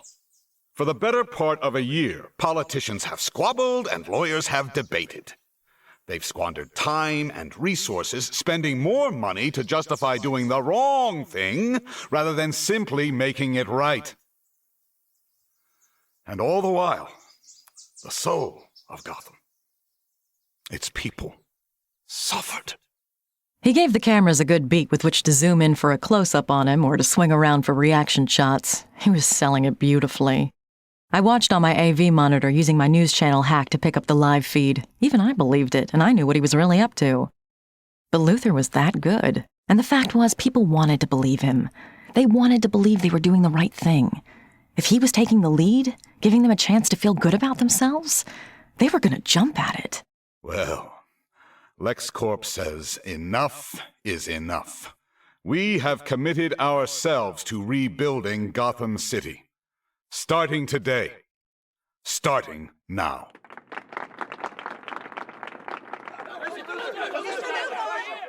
Isn't what LexCorp doing illegal? After all, entering the no man's land is a criminal offense, isn't it? Bob, my friend, listen. I will not be beholden to an immoral law. Nor should any of us be. This is still a government that listens to the people, isn't it? The no man's land is wrong. It's as simple as that. I will not stand idly by while my fellow men and women suffer and die. It's time for us all to speak out, to stand up, and declare that we want what is right. If that's criminal behavior, then yes, I've broken the law. If the government wants to press charges, they can talk to my lawyers. LexCorp's legal division is well known for its hardball tactics, after all. Messing with them would be like walking through Arkham dressed like, well, Batman. But there was more to it than that. More than most of the media knew. Like the fact that Luther had dozens of politicians in his pockets, and literally hundreds more who owed him favors. Like the fact that Luther wasn't above blackmail as a business tactic, and either had, would find, or could make dirt on anyone who proved a problem for him. And the media didn't know that he used these tactics as a matter of course. Mr. Luther, tell us about the human resources tent in Camp Lex. Is it true you're signing up over 100 people an hour to the LexCorp payroll? The camera showed the long line of Gothamites approaching the tent entrance, the queue ranging out of the park and stretching for several blocks, men, women, even some children. Entering in their filthy rags and with hope in their eyes, and out the other side of the tent they came, now with a pair of new coveralls, a yellow hard hat, and a bag of winter clothes and food. Proud new members of the LexCorp family. That's absolutely right, Joe. We will employ anyone who wants to work. Within reason, of course. We're here to give them the tools and support they need. Nothing more. It's their city, after all. So what do you get out of this, Lex? Are you kidding me? Aside from the benefits of helping my fellow man, even I can't buy this kind of PR. They all loved that. And it ended the press conference on a big laugh, with the cameras centering once more on the reporters, now all smiles and jokes. No man's land, what's the big deal? And that Luther, ain't he a hoot? Give me a break. I talked to Batman when he stopped by the control room that evening. He's spinning it as a humanitarian gesture, which I suppose is the best way to play it. I've hacked the news feeds for Metropolis, Chicago, and New York, and the PR value's stunning. It's every network's lead story. They're all rushing to get their best correspondents into the NML and on the ground, and the public support has been overwhelming. They're calling him the Millennium's greatest philanthropist. Good. It should keep him busy so the real work can get done. Bruce Wayne spoke with Lucius Fox earlier today. Apparently the president is willing to consider reopening the city if certain criteria are met. And those would be? Infrastructure and basic services need to be restored to a quarter of the island before the government is willing to allow people to return to residency. The Army Corps of Engineers, in concert with LexCorp, Wayne Enterprises, and a handful of other major businesses, will spearhead the rebuilding. Oh, that's good news. They're setting a deadline. If the city can't meet the standards the government sets by New Year's, Gotham will remain closed. If it can, New Year's Day will see the official end of the No Man's Land. You don't look too happy about it. It's still a long way off. He tilted his head to the nearest terminal. Have you uploaded? Tim and I still need a little more time. Give us a week? Robin's going to be busy. Doing what? Surveillance. Then it's gonna be more like 2 weeks before I'll be ready to send the files out. No. Wait. Why? Minimum exposure. The records need to be kept secret until I need them. I'll let you know. I live to serve. He looked at me sharply. You sound like Alfred. I hid my grin behind the monitor. Joker.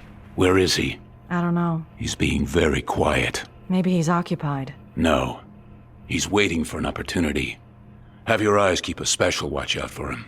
His encounter with Batgirl and Leslie has me nervous. He's getting impatient. He's going to lash out soon. Will do. Where are you off to?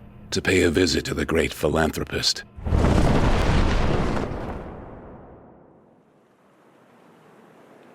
Huntress stood on the roof, looking at the distant glow of Camp Lex as evening began to fall. Clouds were rolling in off the Atlantic, pushing cold air ahead of them, and she expected that there would be more rain that night, if not snow by morning. She heard the door behind her open, and knew it was Foley. I thought you'd be up here. I was hoping to be alone.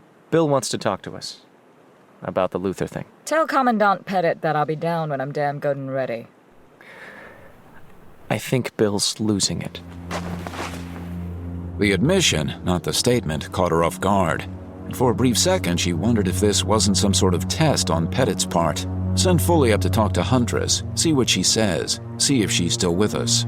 But when she looked at Foley's face, she could see the sincerity there, the honest concern. Foley wasn't a good liar. His intentions always showed on his face. Don't get me wrong. All the people here, we've got 300 plus people living in this sector, and they're safe and warm, and he's kept them safe. You have to acknowledge that, you know? He's kept us safe. Huntress looked back at the glow to the east. From Camp Lex, Gotham's new sunrise. I don't know if I trust him anymore. Huntress turned and started toward the door. You're not going to tell him I said that, are you? You're not going to do that, Huntress? I'm not gonna tell him anything, Foley. I'm telling you because I thought you'd understand. I thought you'd seen it, too. He searched her face for a confirmation, a hint of some validation from behind her mask. I have seen it, too. And he can't know that. Can't know that either of us think this. You're the only one left I've got any faith in, Huntress. Somehow, it didn't make her feel much better. All right. Let's go see the General. They can't just walk away from us. Not after all we've done for them. Pettit picked up a box of ammunition off the desk and threw it at the wall. Huntress moved her left hand to her right wrist, just assuring herself that the launcher was still there where she wore it, for the comfort of knowing. It was there, but it didn't help. She, Foley, and Pettit were in one of the apartments in the building, the one that Pettit had dubbed as the Armory. There were guns everywhere, pistols and rifles and submachine guns, and boxes of ammunition. A variety of military equipment was scattered about as well, helmets and jackets and vests. Look, Luther is offering work and shelter, warm clothes, money. They're just responding to that, to the chance to rebuild their homes. You can't blame them, Bill. The hell I can't. This keeps up, we're gonna have no one left. Calm down, Bill. It was the wrong thing to say.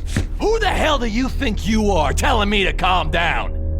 How many walked out on us yesterday, Hugh? Do you even know that? Can you give me that figure? Only 15, but... Only? That's 30 hands just went AWOL, Foley. You damn fool. You can't blame him for that.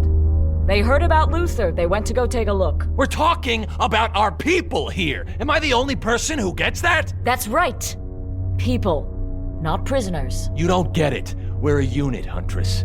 We rely on one another. When people walk away like that, they weaken the whole. They reduce us, our strength, our capabilities. They'll be back by nightfall, I'm sure of it. If they want to live, they had damn well better be. I told you. He's losing it.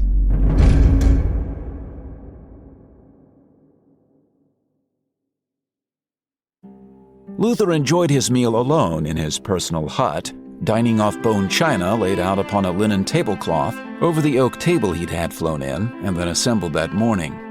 The meal was prepared by his staff chefs and served to him by Mercy while he read the latest edition of the Financial Times. He started off with a 1929 Chateau d'Yquem, with which he chased down his foie gras. He followed the appetizer with a half bottle of Montrachet, of which he had only one glass, with his arugula, goat cheese, and walnut salad, by which time he had finished reading the first paper and had switched to the Daily Planet. His main course, over the newspaper, was a top sirloin cut of Wagyu beef encased in cracked black pepper, and served beside a mixture of miniature vegetables with grilled polenta, which he savored with a glass of Bordeaux, the 1929 Chateau Petrus. When he had finished the newspaper and the meal, he had a final dish of mixed cheeses, camembert, chèvre, and a Stilton, served with an assortment of biscuits, fresh fruit, and bread. He closed the meal with a small glass of 1962 Taylor Fladgate. Update, please, Mercy. The surrounding 20 blocks have been secured per your order. South to Andrew, east to the water, north to the Sprang River, and west to Goodwin Boulevard. The perimeter is secure, and we have 20 additional LexCorp guards in plain clothes, patrolling the immediate area around the park. Continue. Cobblepot has repeatedly expressed a desire to do business with you, although I've explained the situation to him twice already. He's nervous about losing so much of what he perceives as his territory to you. I can send Bain to talk to him, if you think it's necessary. Luther took another sip of port, then gestured Mercy over. She produced the humidor and opened it, and Lex took his time in selecting his cigar, finally deciding upon a hand-rolled H. Upmann, made especially to his standards in Havana, Cuba, with a 50 ring size. Mercy cut the cigar, then handed it back and provided the flame. What do you make of him? Cobblepot? He wants to be you, Lex. He doesn't understand that he never will. As long as he keeps out of the media spotlight, we'll let him play. As soon as he steps too far, he and I will talk. What else? She replaced the humidor on his desk. We signed up 488 laborers in the last 12 hours, all of whom will be joining the major workforce at first light. By tomorrow night, we'll be ready to have work crews running 24 hours a day. Finally, News Channel reported this evening that, according to their latest polls, public opinion has swung 23 points in your favor. Margin of error for the poll is plus or minus 5, as to be expected. Not coincidentally, LexCorp's stock jumped 26 points. Luther smiled around the cigar, leaning back in his chair and folding his arms behind his head. Excellent, Mercy. You may turn down the bed. Certainly, Lex. He watched as she cleared the table, taking the half-empty wine bottles and dirty dishes outside, returning in under a minute to prepare his bed. She took the leather easy chair by the foot of the bed that faced the entrance to the hut, drew her pistol, and then sat, waiting. He took his time with the cigar in the port, thinking, and acknowledged that he felt quite good about the last couple of days. His people in Washington had confirmed that an executive order was forthcoming that would allow entry to the Army Corps of Engineers and the Business Coalition, and he had no doubts that the New Year's Day deadline would be reached. Gotham would reopen on schedule. His Gotham. After finishing the port, he switched on his laptop computer. He skimmed the enormous volume of email that had been forwarded from his Metropolis office. It took him roughly half an hour to reply to those that warranted his immediate attention. The rest of the mail he bounced to the appropriate subordinates with a note saying that he was not paying them so that he could do their work. He logged on to the Nikkei index next and tracked stock movements for another 10 minutes, more for the entertainment value than for any need to increase his own wealth. Then he was ready to sleep. He stripped down as if Mercy weren't there. It was the way it was done. The way it had been done every night since he'd hired her. For a brief time, his vanity had plagued him, and he wondered why she didn't want him. When he realized that she didn't want anyone, instead of seeing it as a challenge, it had come as a comfort. No one would ever be able to blackmail or influence her with sex. It made him all the more certain that he had been right in hiring her. After changing into his silk pajamas, just the bottoms, he never wore the tops, he slipped between the sheets and shut his eyes. Lights, Mercy. Good night, Lex. The lamps switched off. Then he slept. Luther. What woke him was a nightmare in shadow. His heart racing, Luther opened his eyes to see the shape at the foot of the bed, looming over him. Let's talk. It was then that Luther realized who it was, and he glared at the Batman, then looked past his left to where Mercy was in the chair unconscious. Luther looked back at the Batman, who was returning his glare without the slightest hint of intimidation. I hope you didn't hurt her permanently. Good help is very difficult to find. She'll live. Luther swung his legs out of the bed, reaching for the robe draped over the footboard. Delighted to hear that. He got to his feet. He pulled the robe on, then faced the Batman and glared into the hidden eyes. Is there a point to this visit, or are you just planning on looming ominously at me all night? I know what you're planning.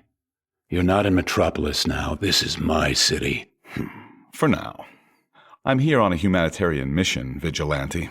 Unless you can prove otherwise. Batman smiled. You're bluffing. If you had anything, you wouldn't be here threatening me. Luther could see the easy chair past the Batman's shoulder. Mercy was beginning to stir. The Batman moved another step closer, and there was no space between them. Luther still didn't look away. In his peripheral vision, he could see Mercy quietly getting to her feet. This is not a threat, Lex. This is a warning. You don't want me to take you out, and your bodyguard there doesn't want to start anything. Don't bother, Mercy. Luther made what he thought was his only mistake in the conversation then, because he looked to Mercy when he said it. She nodded, and Luther saw another motion from the corner of his eye, turned back to address the Batman, and saw that he had vanished. Luther never did get back to sleep that night.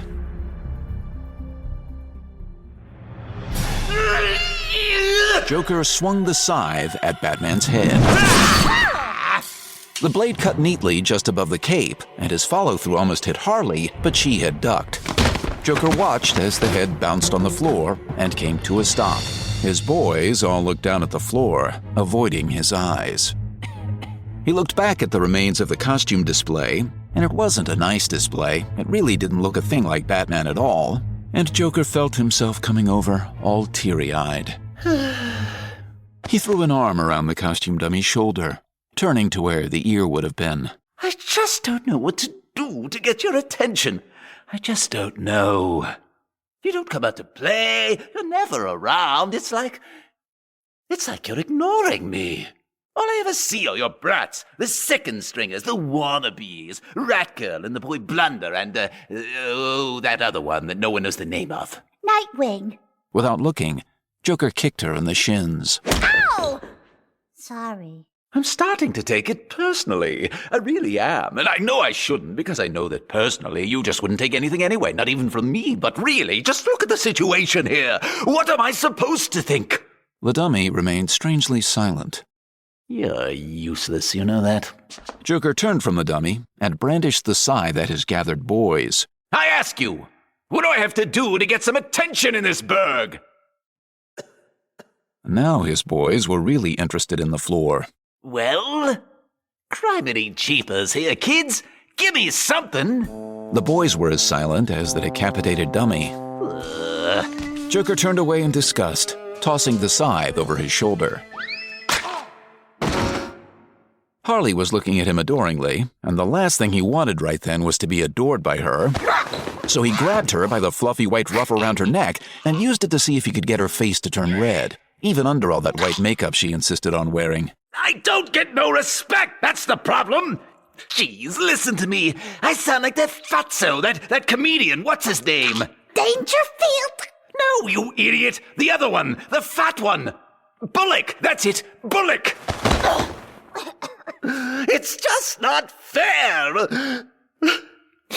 Oh, Mr. J, don't talk like that. You're the best, Puddin', and you know it. You rock! And if they can't see that themselves, well, then we just gotta make them see. That's what we gotta do. Really? Oh, yeah, of course. Absolutely. Isn't that right, boys? Boys? Oh, yeah. The problem, Puddin', is that you've been out of the spotlight for too long. That's the trouble. We gotta get you back in the spotlight. Spotlights? That's it!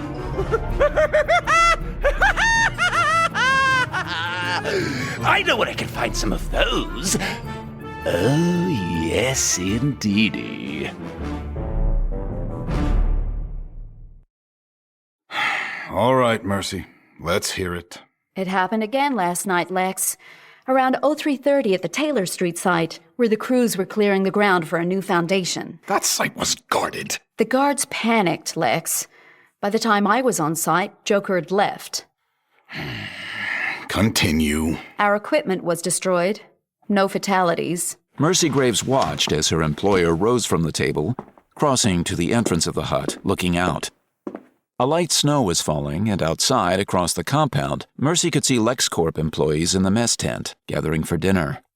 Luther didn't turn around. That makes it every night this week. He's out of control, and he's costing us time and money. Mercy, take care of the problem. Already on it, Lex. Robin was being snowed upon, which he normally wouldn't have minded if he could move. But he had been told by Batman to maintain a static surveillance post over 5 days ago. And so he had to stay still, or at least relatively still, which to him was practically the same thing. Batman was good at staying still. Even Nightwing could do it if he really needed to. But Tim Drake liked to move, and he liked to talk, and he liked to be with people. He did not like spying. He especially did not like spying on people he was kind of fond of, and he had to include Huntress in that list. He understood why Batman felt the way he did about her. She was pretty dangerous, he knew that. She had killed people, after all. Not like the Arkham crowd, not like the criminals who used to run the Gotham streets, but yes, she'd put on a costume, and then she'd taken lives while wearing it. That was a hard thing to get past, even for Tim. But he kinda liked her, and now, after watching her and Billy Pettit strongmen for 5 days, he'd reached a couple of conclusions. One of them was that she deserved better than this. She shouldn't have to babysit Billy Pettit and not even know that was exactly what Batman had wanted her to do way back when he'd stripped her of the Batgirl mask. Robin rubbed his gloved hands together, then checked the meter on the receiver, making sure that the bugs were still functioning. The levels looked good. Across the street, in the building Pettit used as his headquarters, Tim saw lamps being lit in one of the rooms. He put the headphones on and brought the binoculars up, and saw Huntress pacing back and forth like an animal in a cage. He lowered the binoculars to turn up the volume, and saw that he wasn't alone. Wondered if you'd come by. Anything today? I placed all the microphones as you ordered, and they've all checked out okay. Reading loud and clear. Other than that, nothing. And Huntress? She went outside a couple times today, patrolling the perimeter. I stayed out of sight, she didn't see me. Not what I meant. I know what you meant. Best that I can tell, she's not a happy camper.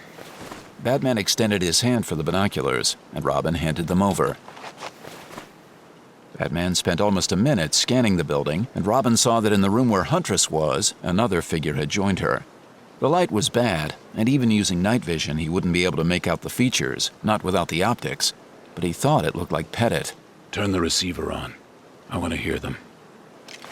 Robin pulled the headphone jack out of the unit, then flipped the speakers on. Our prisoners, Pettit. They should be free to come and go as they like. They're my people. Every time they leave this sector, they leave us weakened. That's a tactical risk I cannot and will not allow, Huntress. I want checkpoints from now on. Nobody comes in or out of here without my permission. Are you crazy? We're not the bad guys here. We've got an obligation to protect the people in this sector. That's it. That's all we set out to do. You don't like it, you can leave. Batman will take you back if you beg him. But maybe it's time you face facts, sweetheart. You've got nowhere else to go. Robin could see that Huntress was alone in the room once more. Beside him, the binoculars still up, Batman hadn't moved. Damn it. Batman lowered the binoculars, handing them back, and then switching the speakers off. She'll make it. She's strong. I hope you're right. What are the numbers on Pettit's men? 14 as of now, all trained by him. They're like some sort of Special Forces wannabe unit. Most of them were GCPD, I think. If she tries a coup? She can't take them all out, and the only person who might consider helping her is Foley. Even that's a maybe. Robin glanced back at the building, where Huntress was still in silhouette by the window, her head down. It looked like she was praying. Pettit will kill her if she challenges him. That's my assessment. Understood. You should get out of the snow. Head to the clock tower and get some rest. This will keep for the night. Where are you going? I have some babysitting of my own to do. Then he was gone, leaving Robin to wonder if his mind was truly that easy to read. They'd been doing it for long enough that everyone knew their parts and was pretty good about sticking to them, except for Harley, who had an irritating tendency to ad-lib. Joker had talked to her about it twice already, and he really hoped it would stick this time. The guards went down easily, and so it wasn't hard to get in close and bash them over the head with one of the many blunt and heavy objects lying around. The boys did this pretty quietly, which Joker appreciated because it kept the workers from noticing. Whenever the workers noticed, they'd scream and run, and then Joker would have to content himself with simple property damage. He'd been doing this for 8 nights now, and what he really wanted was an innocent victim. More than that, of course, he wanted bats, but in lieu of bats, he'd take some poor schmuck who'd just been in the wrong place at the wrong time. That was the essence of humor, after all. Timing. Once all the guards were down, Joker gave Harley a shove out into the light, following closely behind. He'd been working with props a lot lately, but was trying to keep it simple tonight. Just Boo Boo the Rubber Chicken Surprise, that was it. Harley did a couple of cartwheels up to the edge of the pit where the workers were busy working, digging a foundation, Joker presumed. Ladies and gentlemen, back by popular demand for his 8th consecutive night, the one, the only, Joker! Joker bounded out of the shadows, making certain the lights caught his good side. Thank you so much for coming. And his lovely and talented assistant, Harley Quinn! Ow! No ad-libs. The workers, of course, were now screaming for him. Or because of him. He was never certain which it was these days. The boys were moving in to exercise some crowd control, which was good because certain members of the audience were trying to get away. Of course, those were the ones that caught Joker's notice, in particular a female one in dirty blue coveralls and a yellow hard hat, and she had red hair, and so Joker jumped into the ditch in front of her, blocking her way. Hey, great to be here tonight. And what's your name, doll? Laurie? Laurie! You ought to see someone about that stammer, kid.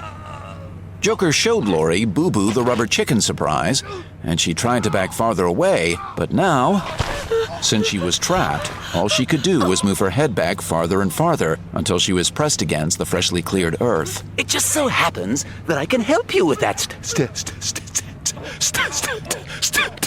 stammer of yours. No, please, no.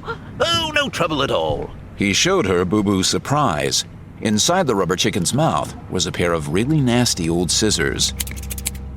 Please don't do this to me. Please. Louder, with feeling, like you really mean it. Oh, and scream too.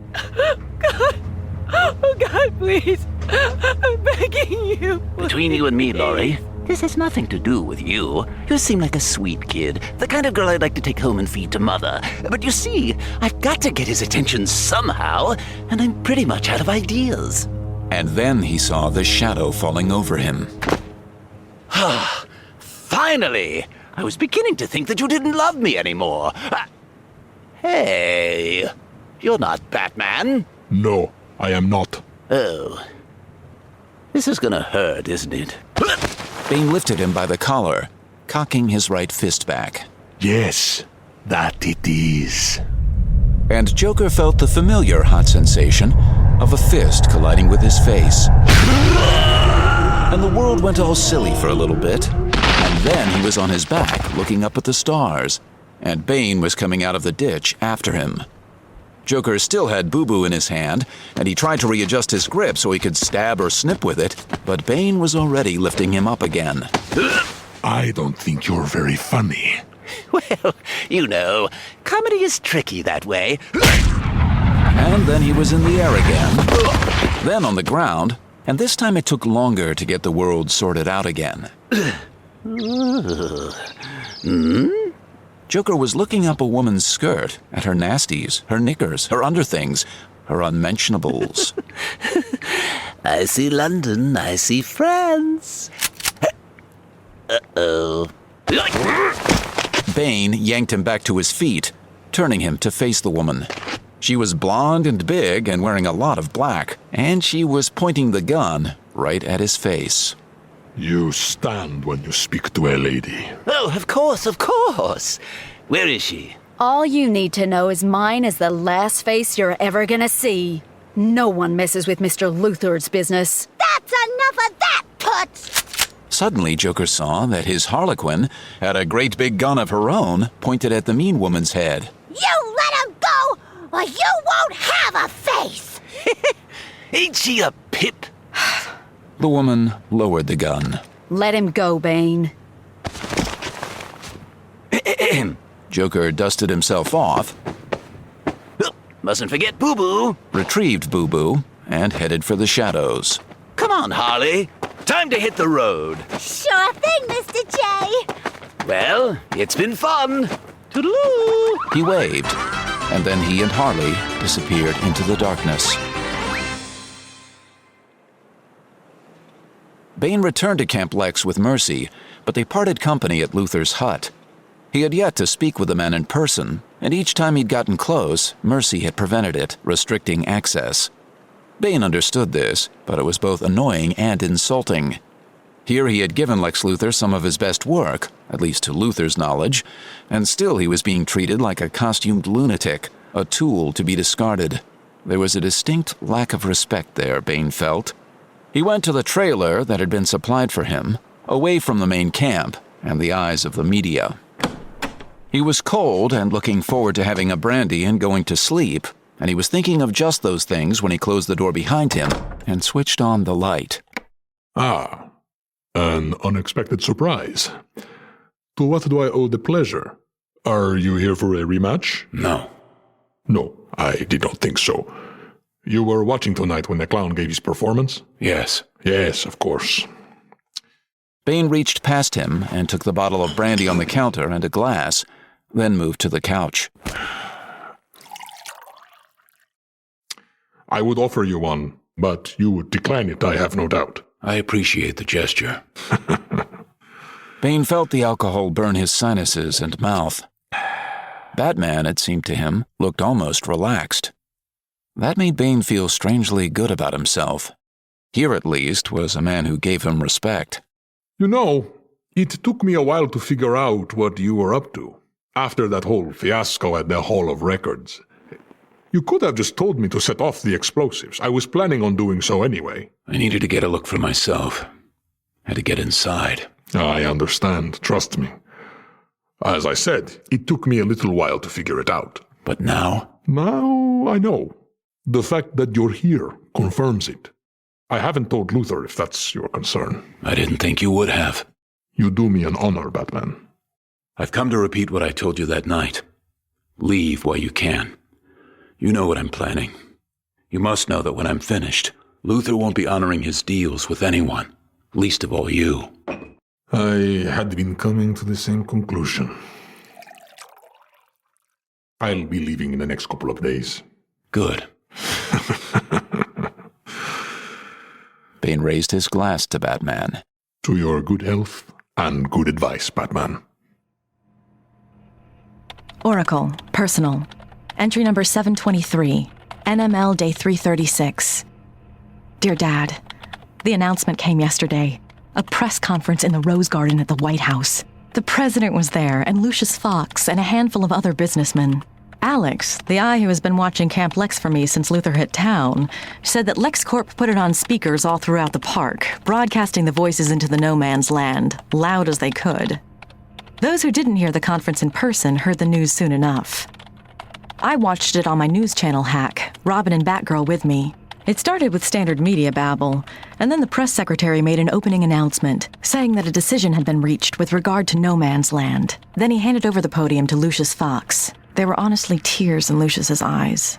I'm pleased to announce that the President signed an executive order at 10:30 Eastern Standard Time this morning, declaring immediate aid and relief to the no man's land.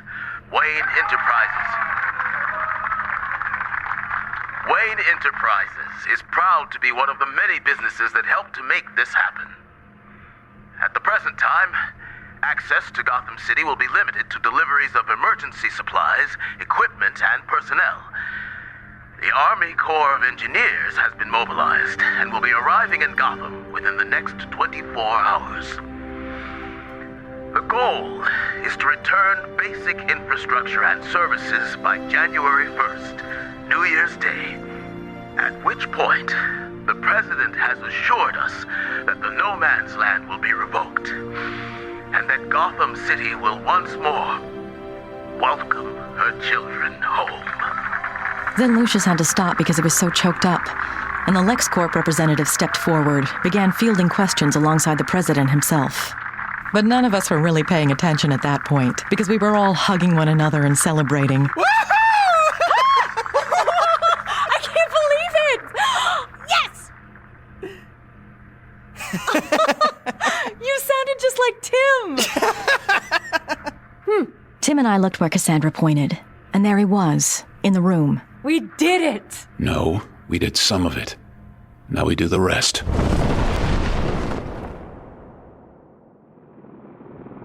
The helicopters woke me up this morning, and it was like nothing I'd ever seen before in my life. So many of them, they filled the sky. The Army Corps of Engineers came first, of course, leading the way. There had to be over 60 of their copters in just that first wave. Big ones, small ones, all of them towing giant crates or sections of prefab buildings or huge tanks full of I don't know what. Then the private sector followed. The Wayne Enterprises and Star Labs and LexCorp people, all flying in after them. From the window, if I use my binoculars, I can see the soldiers on the other side of the Gotham River, taking down the razor wire. There are naval minesweepers clearing the river. The 234th Combat Engineers Battalion is building a pontoon bridge from the mainland. There's a line of people gathered on the road on both sides of the river. Survivors of the no man's land cheering for the construction, and opposite them a crowd of people up from Bloodhaven and wherever else, all coming to get work and help rebuild our city. I'd never seen anything like it. But the wildest thing of all just flew past 10 minutes ago, and it's so strange, so surreal, and so perfectly Luther, I just have to share it. I just saw a LexCorp chopper fly by carrying a giant Vermont pine tree, 100 feet tall if an inch. The quintessential Christmas tree. Christmas is coming, Dad. You believe that? I'd completely forgotten. Even with all this talk of New Year's Day, I had forgotten what came first. Alex just called in to say that the tree is being set up in the middle of Camp Lex. You have to hand it to Luther. He knows how to use his symbols. There's a rumor spreading that my section of Old Gotham may have power by the end of the week. I can't tell you how excited that makes me. Maybe, if they get everything up and working in time, if I've got electricity and even running water, I'll see if I can get a message to you and Sarah, and we can spend Christmas Eve here, together. I'd like that. I think we'll have something to celebrate.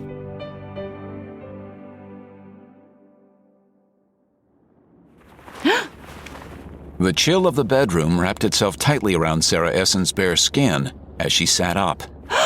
Then she really heard it, in the distance. She rose from the bed and went to the window.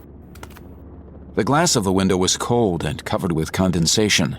She wiped it with her hands and looked up at the lightening sky. Sarah? What is it? Jim. Oh, Jim. Jim. I think it's the end. I think it may be finally over. She felt the warmth of him as he wrapped his arms around her from behind. resting his head against hers. Together, they stood in their bedroom, watching the sky. Army Corps. They were in the war. Those guys are amazing, Sarah. They can make a hydroelectric dam out of a toothbrush, you give them enough time. This is the same military that pays 10 grand for a screwdriver? One and the same, yes. They both knew it wasn't that funny, but it felt good. To Essen's mind, she hadn't honestly laughed since before the NML started. Then they saw what the helicopter was carrying. Oh my god. A huge Christmas tree. We should go spread the news. Like everyone in this town isn't looking up right now just like we are. Well, then we should get outside and provide positive leadership. And maybe find out exactly why all these helicopters are here. There's no rush. She took hold of her husband's hands, keeping them firmly in place around her. Let's watch for a while.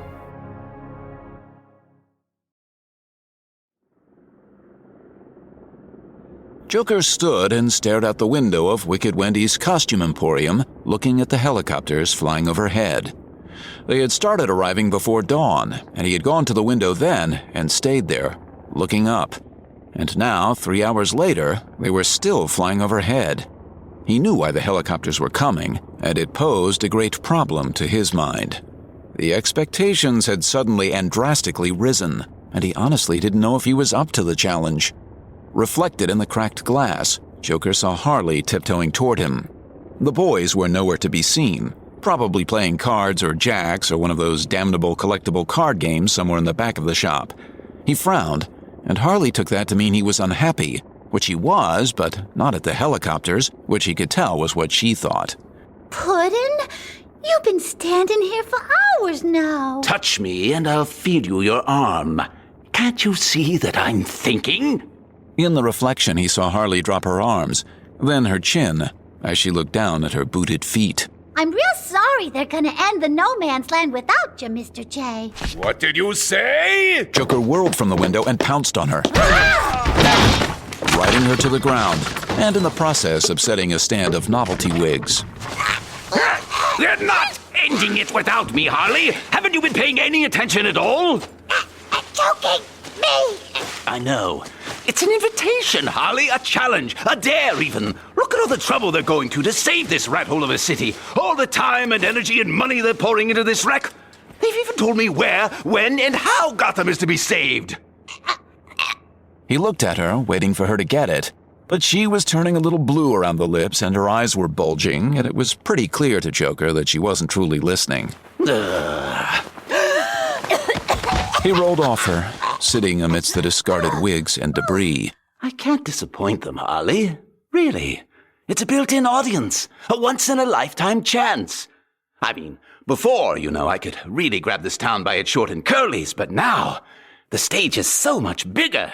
The whole world will be watching Gotham. I've got to do something that will just blow their shorts off. Something that will leave them stunned and begging for more. Baby? Sorry! I'm sorry, I didn't mean... He grabbed her by the shoulders. Baby! You're the greatest.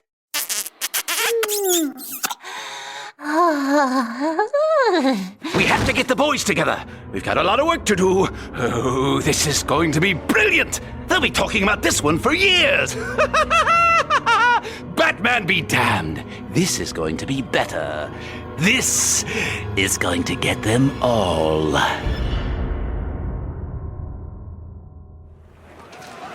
Upon the arrival of the Army Corps of Engineers, the MASH sector had almost immediately exploded into frenzied activity. And the next morning, Cassandra arrived in plainclothes to see men and women in uniform busily building more tents, moving equipment into place, and running back and forth.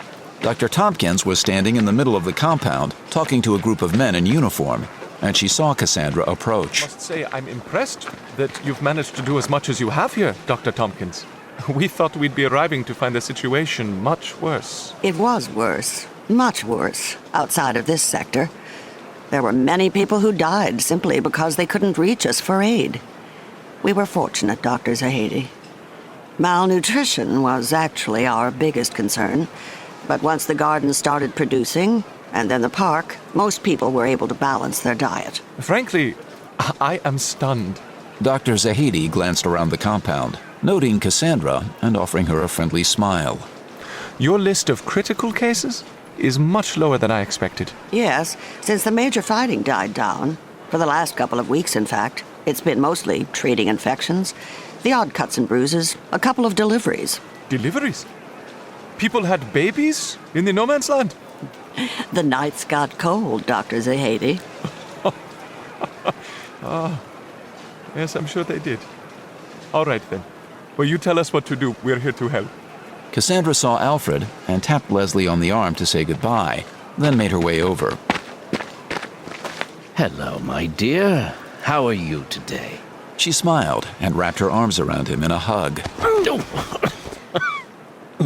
Yes, I'm glad to see you too. Is this simply a social visit, dear? Or is there something I can do for you? No. Cassandra shook her head, then put the index finger from each hand at the corners of her mouth, pulling down on one end and pushing up on the other, making a crazy face. Alfred looked at her with confusion for a second. Then the light dawned. No, dear. We haven't seen Joker. Cassandra nodded and shrugged, indicating that the question had been adequately answered. Master Bruce sent you to ask? She shook her head, then mimed wearing a headset. Ah, Oracle. She nodded. Well, tell Oracle that we haven't seen any signs of Joker since you were here to stop him that last time. But I am keeping an eye out, and I will inform you if we see any hints. She saw that Alfred was now frowning and no longer looking at her. She turned to pursue his gaze, but beyond the soldiers moving back and forth and the patients leaving the different tents, she saw nothing but the city. She tapped him on the elbow and put the question on her face as best she could. No, dear. Don't concern yourself. Just an old man thinking. She indicated that he could continue and that she would be glad to listen. She was, after all, a gifted listener. Joker, my dear. You don't know him very well. He's the worst of them. When he's quiet, like he is now, it's normally for a very wicked reason. He put his hands on her shoulders. You be careful. She nodded. Very well, then. Off with you. I have much work to which to attend. Cassandra departed, wondering what exactly was so dangerous about Joker. Oracle, personal. Entry number 781. NML day 344. 1250 Zulu. Dear Dad, I'm writing to you from my newly powered apartment. There were soldiers working on the street all day yesterday and today, and 15 minutes ago the lights came on, and all around the block I heard people cheering. Lights! I'd forgotten how much I missed being able to see, you know? Been over 8 days now since the ACOE arrived and all the rest, and it's going far better than anyone imagined. It's been the sounds of heavy machinery day and night, voices from below.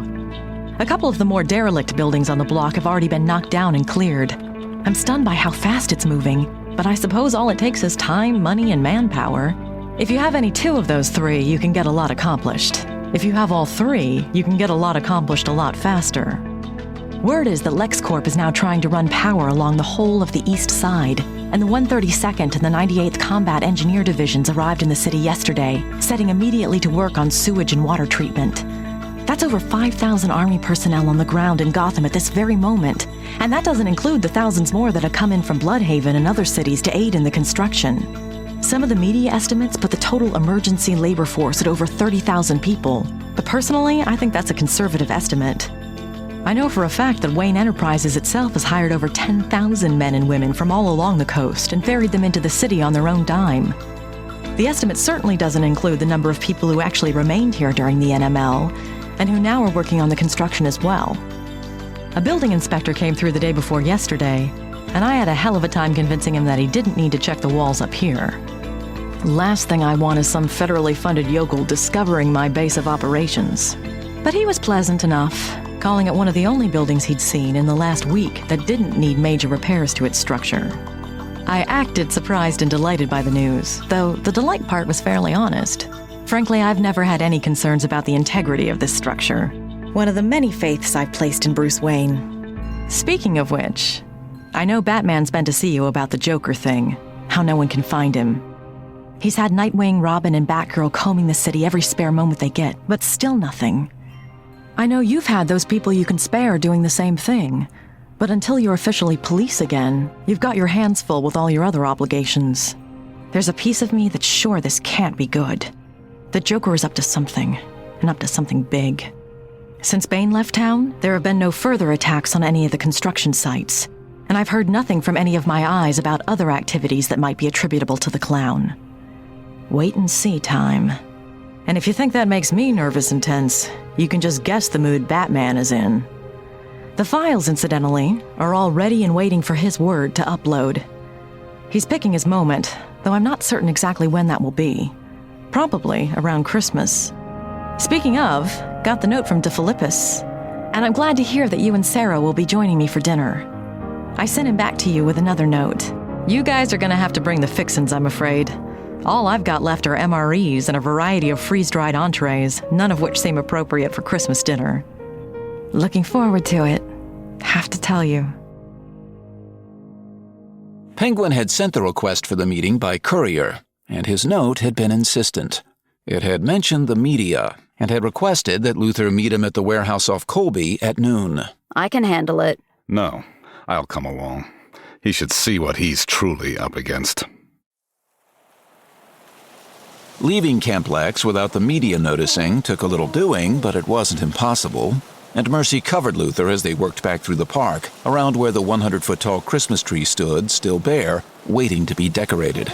No one noticed as they slipped from the camp onto the street, and for a while they walked side by side in silence, Mercy scanning the terrain for any potential threats. Any news? We've been suffering minor thefts of material. Who's doing it? The bird? I don't think so. Most likely people who don't believe that the no man's land will be ending in the next few weeks. What's been stolen? Mercy took her personal data assistant from her pocket and called up the report. Crates 2117 and 2118, most recently. Won't they be surprised? Lex? They're worthless, Mercy. Children's toys that I had shipped in to go under the tree. Dolls, cars, and the like. Don't worry about it. Just have the head office send in another shipment of the same. They had reached the warehouse, the doors open, and through them Mercy could see Cobblepot and 5 of his men, including the big one, Garrett. She scanned the surrounding area quickly, confirming that there were no surprises in store for her employer. At this distance, she couldn't be certain that Penguin's men weren't armed, but it didn't truly concern her. She let Luther lead the way in, staying close to his side. Penguin gave them a broad smile, and she felt his eyes wandering over her once again. He had his umbrella with him. She noted that 2 of the men were in fact armed, Garrett and another, their holsters clumsily concealed beneath their winter coats. Cobblepot, you wanted this meeting? Indeed I did, sir. Indeed I did. And may I say, what a delight it is to meet such an august presence. It is truly an honor, sir. He made a little bow. What do you want? Ah, you are a direct man. I appreciate that. I sincerely do. No time for chit-chat. Very well. Penguin adjusted his monocle, stepping forward slightly and craning his head back to look Luther in the eye. I want a piece of the pie, my friend. The pie? Indeed. Whatever your angle is, I want a share. A modest one, but a share nonetheless. I have donated to your service my time, resources, and effort, as I'm certain you know. Now I feel that a broadening of the partnership is in order. You think so? Absolutely, sir.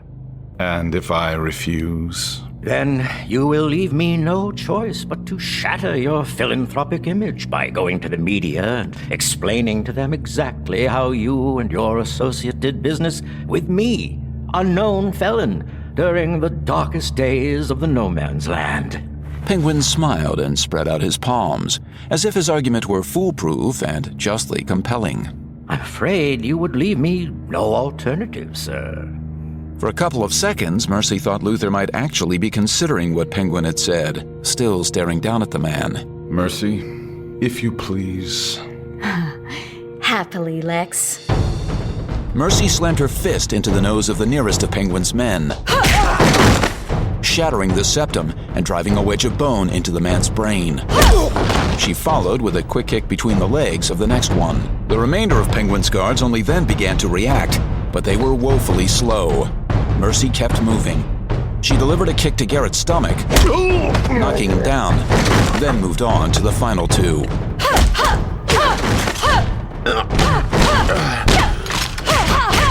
Garrett was still on the floor and had managed to get the gun out of its holster, trying to get a bead on Mercy. She kicked him sharply in the wrist, and the weapon went skittering away across the floor. Then she bent down and put her hands on either side of Garrett's head. I thought this was a bad idea. Doesn't matter. She looked at Luther. Lex? Do it. She snapped Garrett's neck. Then she straightened her coat and looked at Penguin, who stood dumbfounded, staring at his dead and wounded men. Don't ever threaten me again, Cobblepot, or else you'll get another taste of my mercy.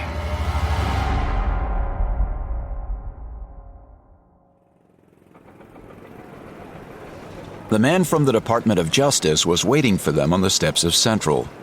Behind him, soldiers and workers were busily tending to the building, checking wires and fixtures on the exterior, clearing the debris from the quake and their own efforts.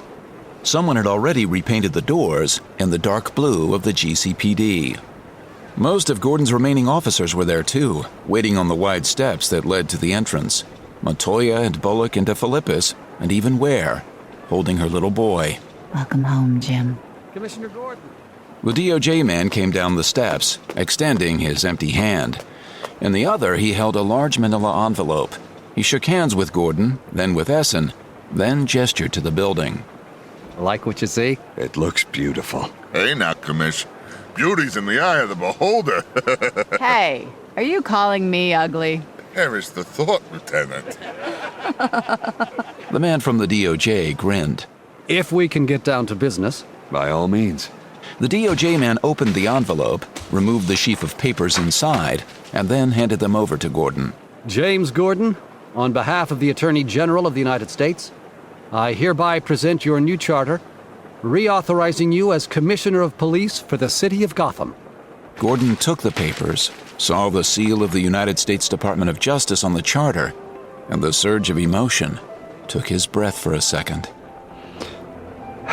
Thank you.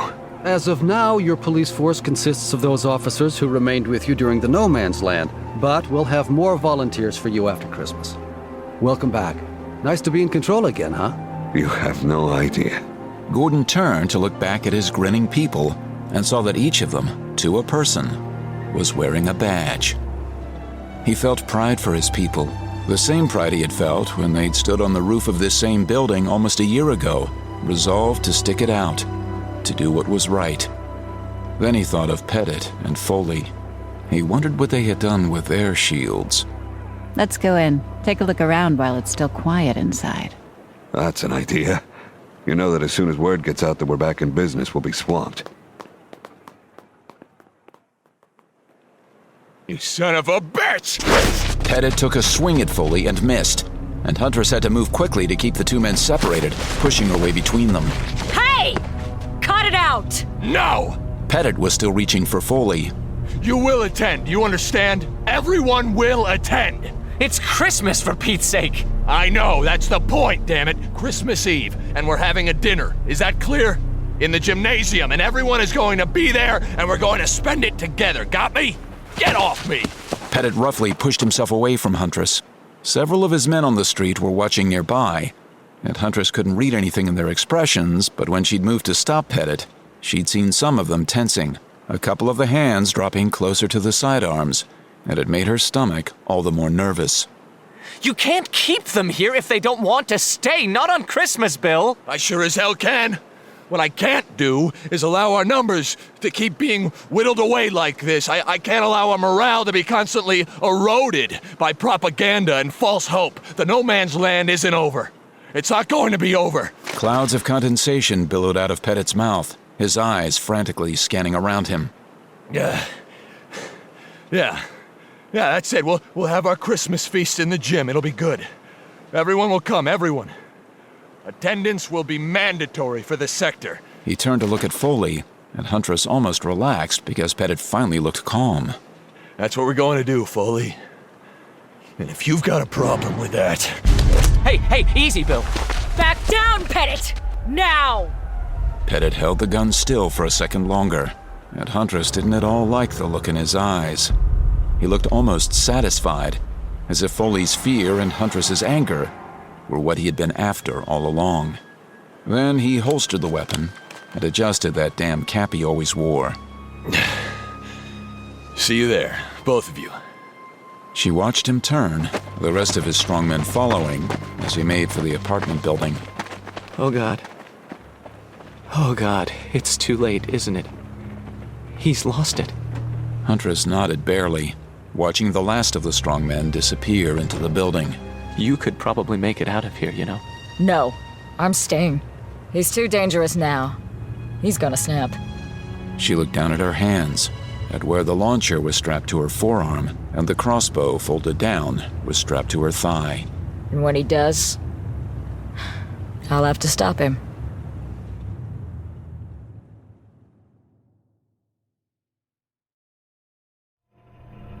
Oracle, personal. Entry number 803, NML day 354, 2314 Zulu. Dear Dad, tomorrow is Christmas Eve. I haven't been this excited since I was little, and I don't know why, but it honestly does feel special. Maybe it's because there's just been so much this year. So long since there's been anything, any way to celebrate. And since the opportunity now exists, I want to embrace it.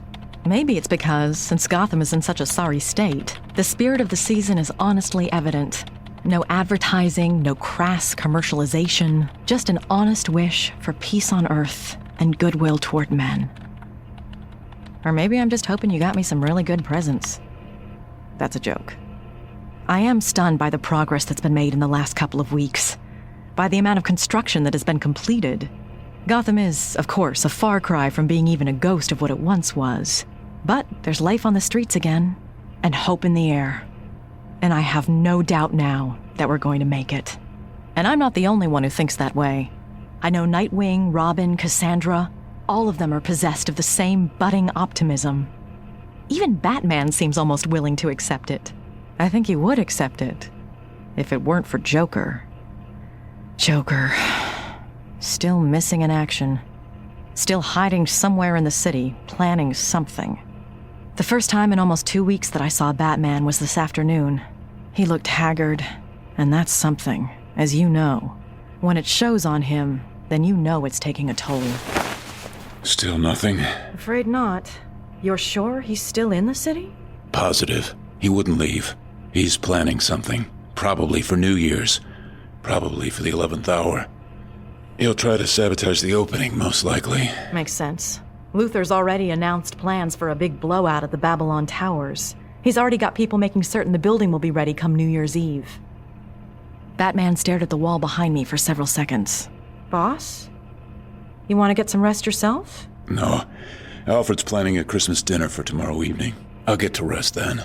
He looked at me again, as if remembering that I was actually in the same room, then tapped the top of my monitor. Upload the files. Now? Within the hour. Consider it done. Can I assume you're ready to take Luthor on? Not me, Lucius Fox. Bruce Wayne will be watching. It had been a long time since he'd walked as Bruce Wayne. He sat on the edge of the bed in the apartment, looking at himself in the mirror, trying to remember how to do it.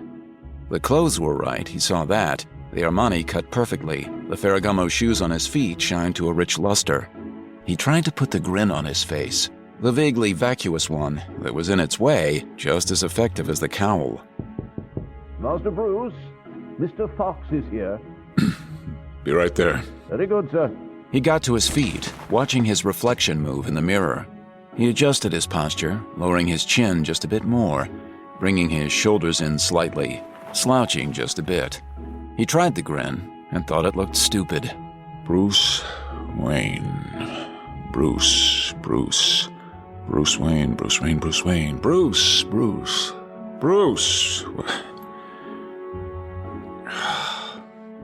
He thought about golf and pretty girls and expensive champagne, and then he opened the door and moved into the main room of the apartment, among the mixed furniture where Alfred had been diligently unpacking their temporary home.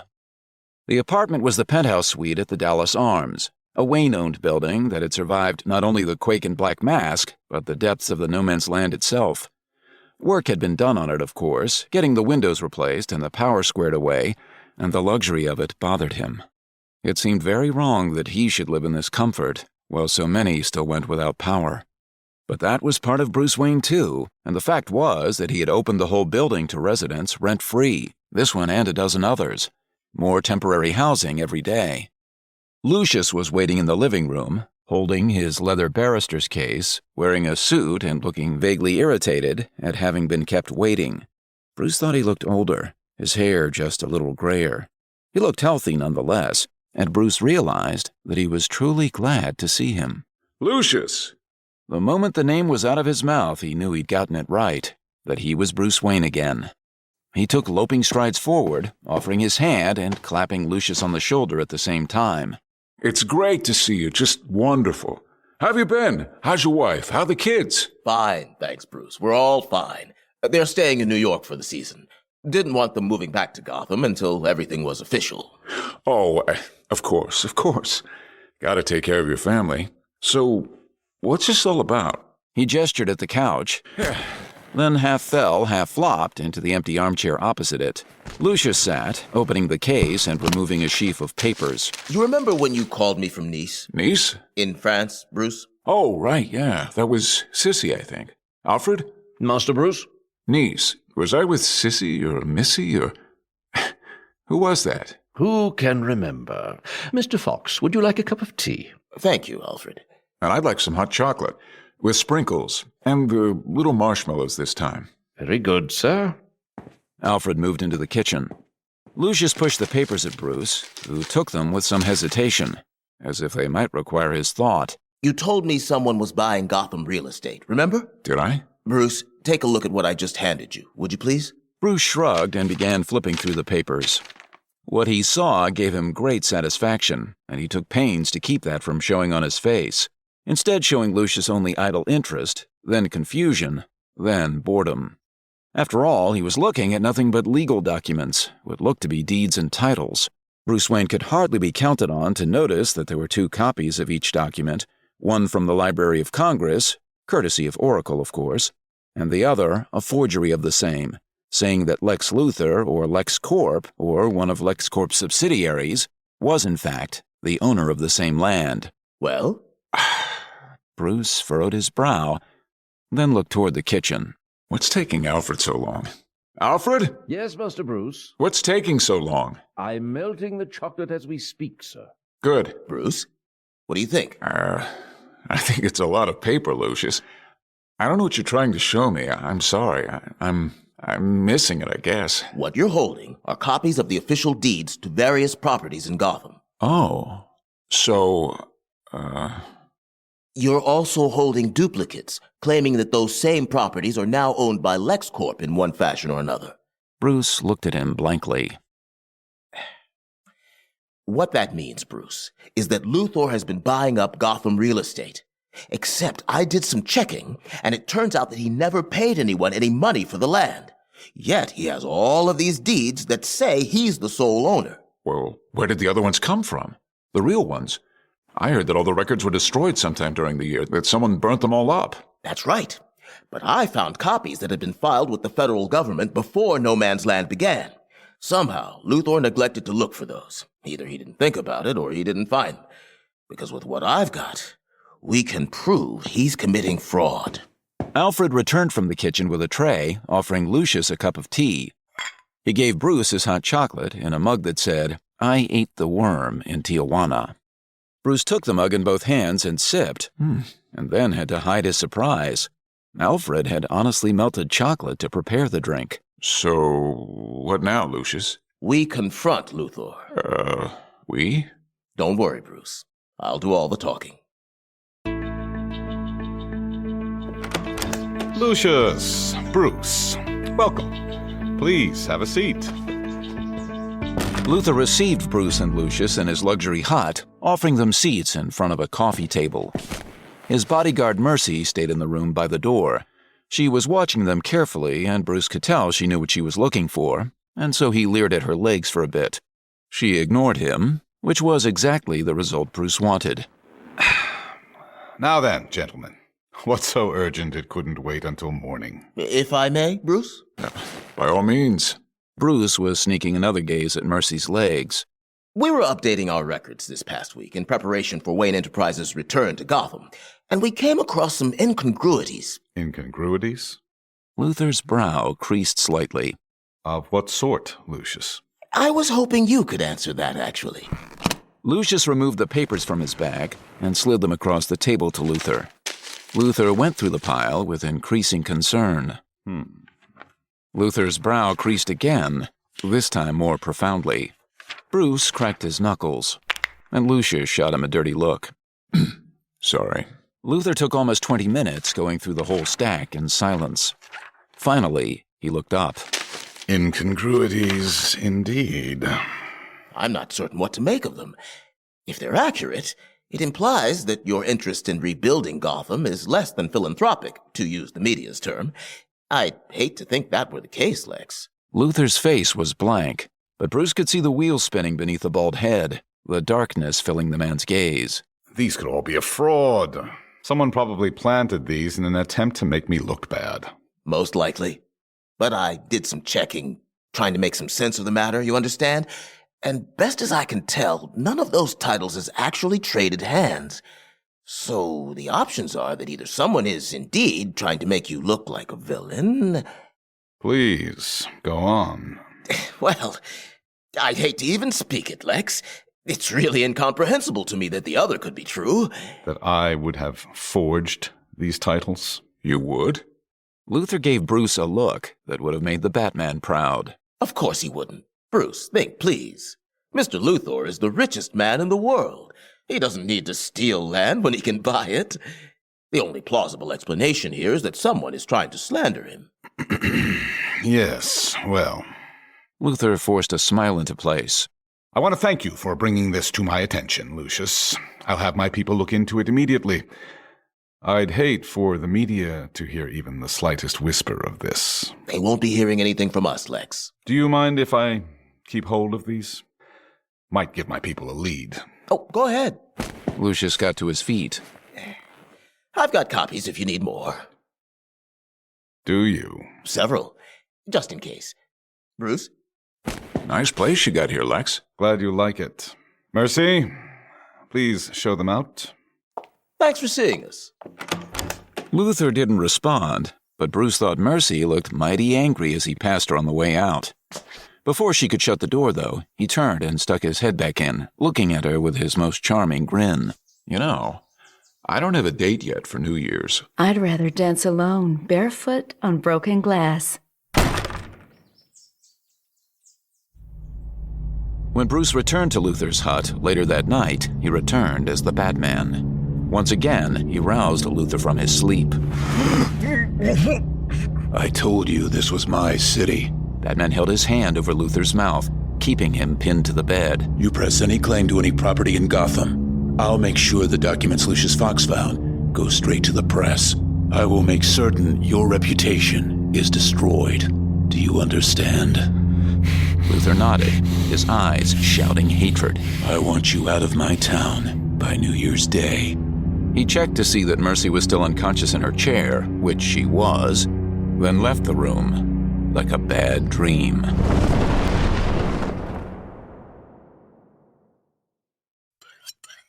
Give me the knife. Dick Grayson reached for the carving knife, and Alfred deftly moved it away. Absolutely not. Sit down. How many times do I have to say this? I'll carve, you sit. Certainly not. It wouldn't be proper. Give me the knife. I reiterate, absolutely not. Dick tried to reach around the butler, and Alfred gently elbowed him in the gut. Oh, hey! Leslie Tompkins looked down the length of the table past where Cassandra was seated to the head at Bruce Wayne. Somehow, Alfred had managed to put together a substantial spread. 2 bottles of wine, a fresh loaf of bread, a fresh salad, mashed potatoes with gravy, even stuffing. The crystal of the glassware shimmered in the apartment light. Thanks for joining us, Cassandra. Cassandra nodded. Master Dick, if you do not Do they do this every year? Every year? They do this every meal. Stop! My word. Cassandra grinned, reached across the table, and took the carving knife. Then, she set about cutting the bird. Andy DeFilippis left Central just before dark on Christmas Eve. He was exhausted, but the closer he got to his temporary home in Tricorner, the closer he got to his bride-to-be and their little boy, the faster he found himself going. He'd even managed to score some presents for their first Christmas together, and though they weren't anything fancy, he hoped that they'd bring joy. He'd finally found a ring for Chris, and he was already imagining the look on her face when he gave it to her. The way her eyes smiled suddenly, and her cheeks turned pink. Their son had inherited that smile, and it had given Andy more joy in the last couple of months than he'd ever thought he'd feel, especially in the no man's land. For Justin, he'd found a teddy bear, soft and clean, and as big as the 3-month-old himself. DeFilippis reached the house and stepped inside. Chris! He frowned and moved forward down the darkened hall, feeling for the switch. Power had been returned to Tricorner earlier that week, and with it had come electric heat, and the temperature change from the outside had him sweating inside his jacket. His fingers found the switch, and he looked into the living room and didn't see any signs of Chris or Justin. Maybe she was with Montoya. Chris? The sound came from the kitchen. Suddenly, Andy felt fear climbing up his spine. He drew his gun and put his back to the wall, making for the corner and the kitchen. The lights were off in the kitchen. He peeked around the corner. Chris! She was on the floor in a pool of blood. A huge gash opened on her forehead. Oh, God. And then Andy was on his knees and at her side, putting his arms around her and praying that she was still breathing, that her heart was still beating. He tried to lift her up, but her reaction made him stop. And when he pulled his hands back, they were covered with her blood. Oh, Jesus. He could feel the torn fabric of her shirt at her back, the rough edges of her skin where Chris had taken a knife. Somebody help me! He pushed her hair away from her face. Chris, oh, God. Oh, God, don't leave. Don't do this. Oh, jeez. Medic! Somebody find a medic! Stay with me, baby. Her eyes opened and her mouth moved. And he couldn't understand what she was saying. He had to put his ear by her lips. He took Justin.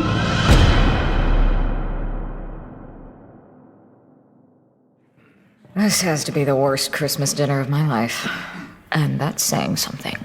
Huntress looked across the gymnasium, where the tables had been set up in rows, the 80-plus men, women, and children still in the strongman sector, all seated opposite one another, eating overcooked turkey.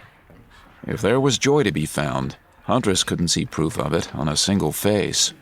At the head table, Pettit ate in silence, flanked by Anderson on one side, Foley on the other.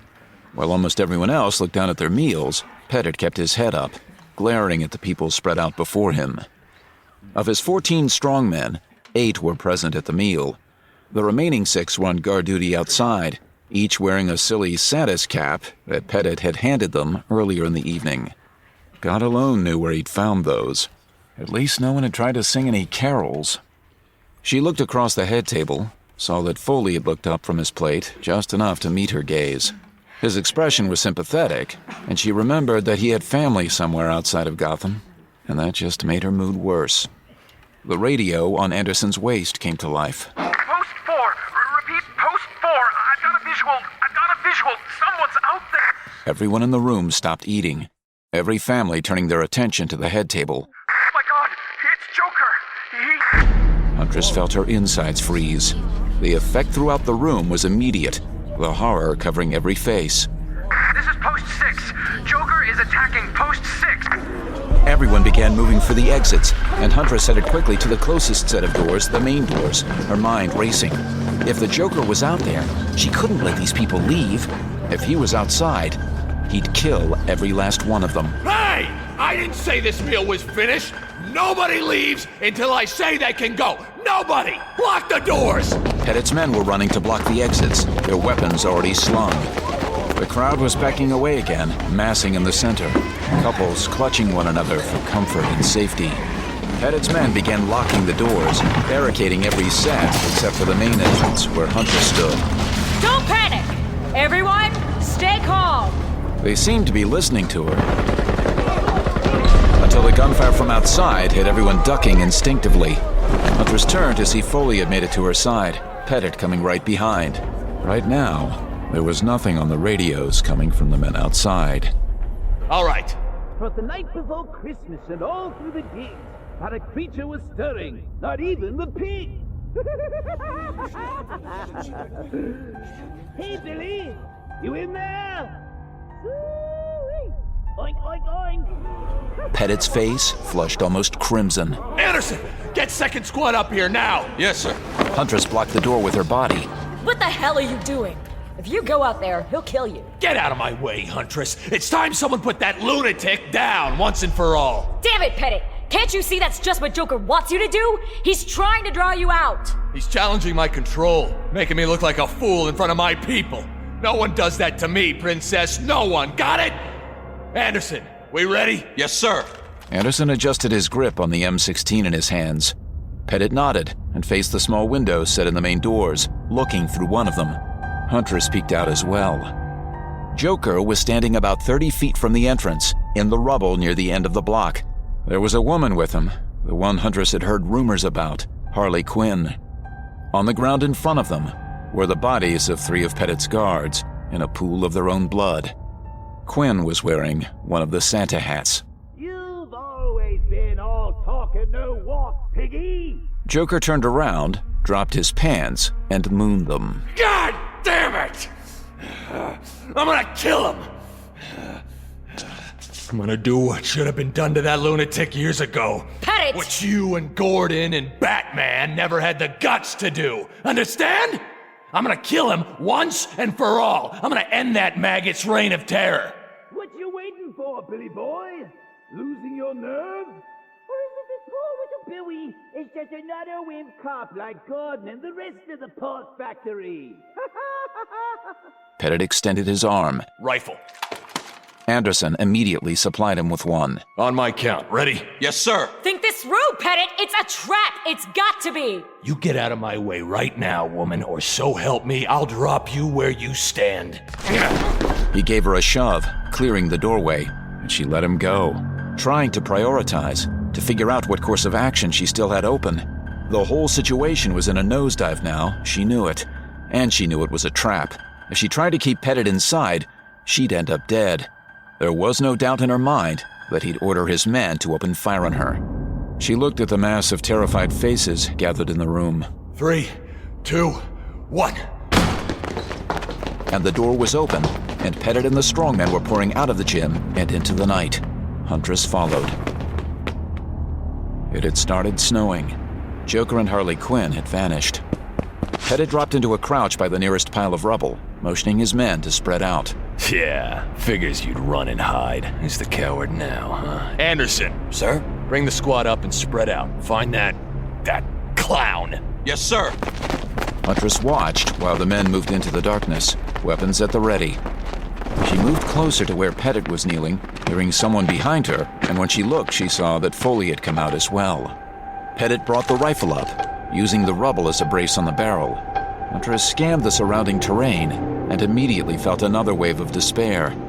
There were just too many places to hide, too many nooks and crannies and shadows to make any search effective. Come on, come on. Come on, clown, give me a shot. Foley was crouching beside Huntress now, and they exchanged glances. Then she saw movement just ahead of her, at the edge of the spilled light coming from the gymnasium. Behind a line of rubble, she caught the barest movement, and she thought maybe it was the top of someone's head. Then the head popped up, and Joker waved at them. Got you, you son of a bitch. In the dim light through the falling snow, Huntress saw Joker's head blow open, his body falling back behind the rubble. Pettit lowered the rifle and shot a smug grin at Huntress. Wasn't so hard after all, was it? Nice shot, Billy boy. Wanna try for 2? God damn it! Huntress looked on, stunned, as Joker climbed over the rubble again, waving his hands.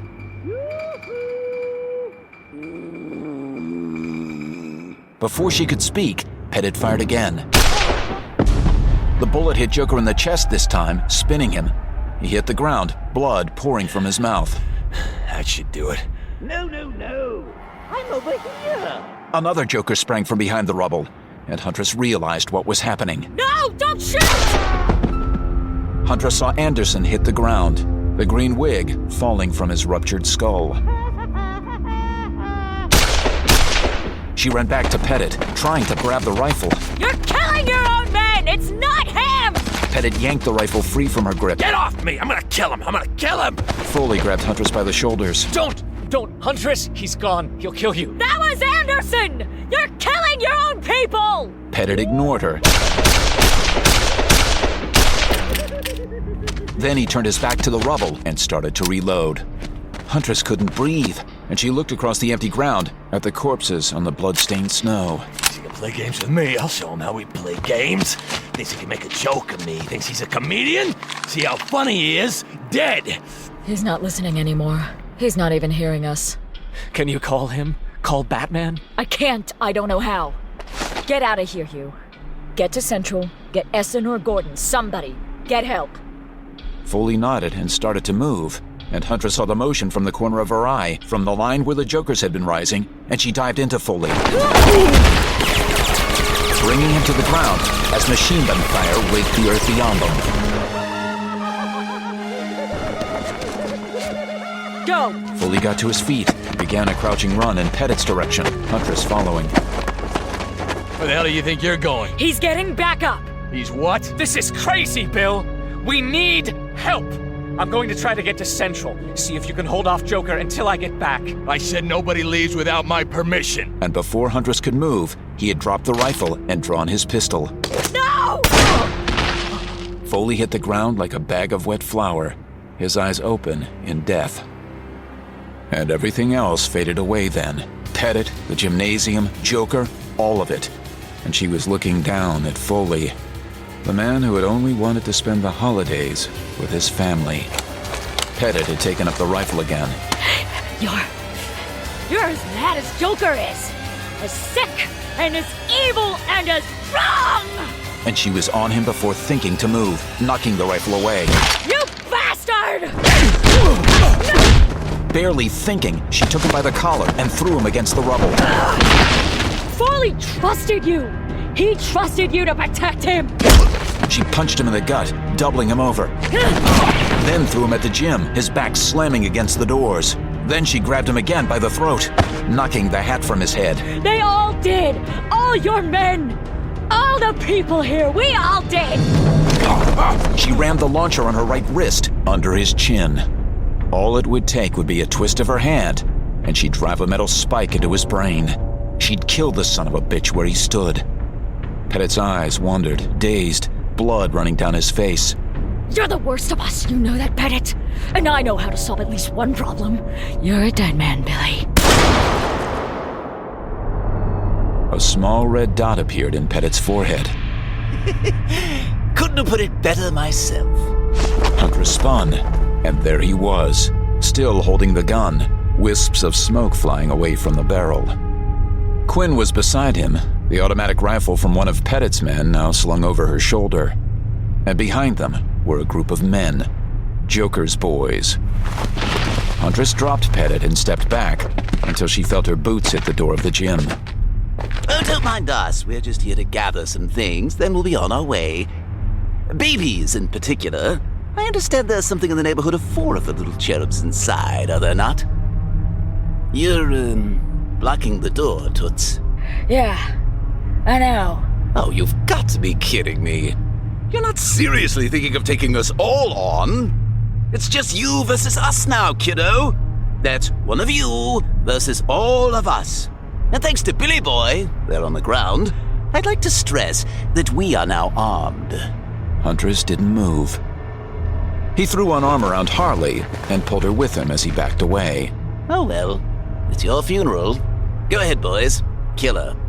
Huntress knew she didn't have a chance, and she didn't care. Before Joker's boys had even begun to move, she dropped 3 of them with shots from her wrist launcher, spikes burying deep in shins, arms, knees. She went into motion, never losing track of the door. Huntress fought, not as if her life depended on it, but as if the lives of everyone in the building behind her did. And she beat them all. And as the last one fell, she turned from the door.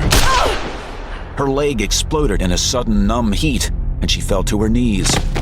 Joker stood only 10 feet away, his pistol pointed at her. Oh, you're good.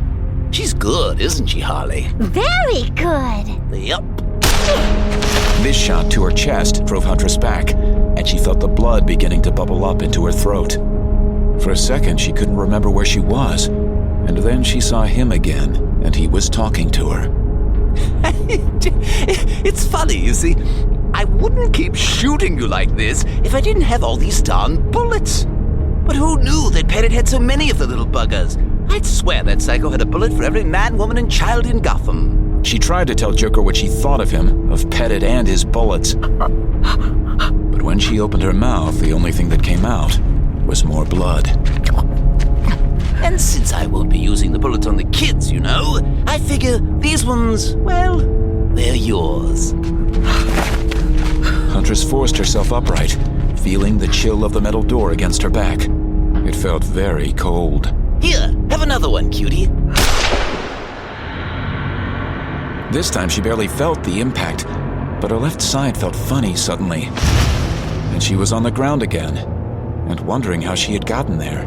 Her arm wouldn't move, and the world seemed to be turning very shaky. Joker was in front of her now, and she felt something hot pressing against the side of her head. Tough little thing, aren't you? Huntress heard a sound like the key turning in a lock, but she knew that couldn't be right. The door wasn't locked, was it? Well, it's been fun. Oh, right. I'm going to die. Now you get it! A batarang knocked Joker's aim away, and the bullet missed Huntress and buried itself in the side of the building. Hey, what gives? Joker looked up, and finally, after all this time, there he was. Batman coming to punish him. And that other one, Nighty Night or Nightwing, that was it, Nightwing. Huntress! Nightwing seemed really upset about something. Where have you been? Batman grabbed him by the jacket, and Joker would have been willing to take the punch if it had come, but it didn't, because Harley at that moment, bless her twisted little soul, opened fire with the assault rifle. Batman let him go, diving to the ground, and then going for Harley. Nightwing was busy trying to save the girl's life, so Joker took the opportunity to get the bomb he'd made out of his pocket and arm it. Now that we're all here, it's time to bring down the house. He threw it onto the roof of the gym. Batman was coming back toward Joker now, but Nightwing knew his lines. Bomb! Batman veered off and up, going for the roof of the building. Come on, Harley! Joker grabbed Harley by the arm and ran for it. Huntress felt like she was swimming in something hot and sticky. Huntress, can you hear me? And she opened her eyes to see Nightwing looking down at her, and she wondered how he'd snuck up on her again. There was something she had to tell him, too, something important, but her mouth was filled with copper and wasn't moving right. Baby. Wanted to take the babies. Hold on, we're gonna take care of you. Hold on. She felt the pressure in her side increase, and with the pain came more focus, and she suddenly remembered where they were and what had happened. Above her, Nightwing turned his head briefly, and she managed to follow his gaze and saw Batman was standing only a couple of feet away, holding something metal and plastic in his hands. Joker was after the babies. Get her to Dr. Tompkins. Batman. He moved closer, looking down at her. Are you happy now? His hand came down, and she felt the slight brush of his touch against her forehead. You rest. Good work, Huntress. Then he turned, and she knew she was losing consciousness. Congratulations, Helena. That's his highest praise. Honest.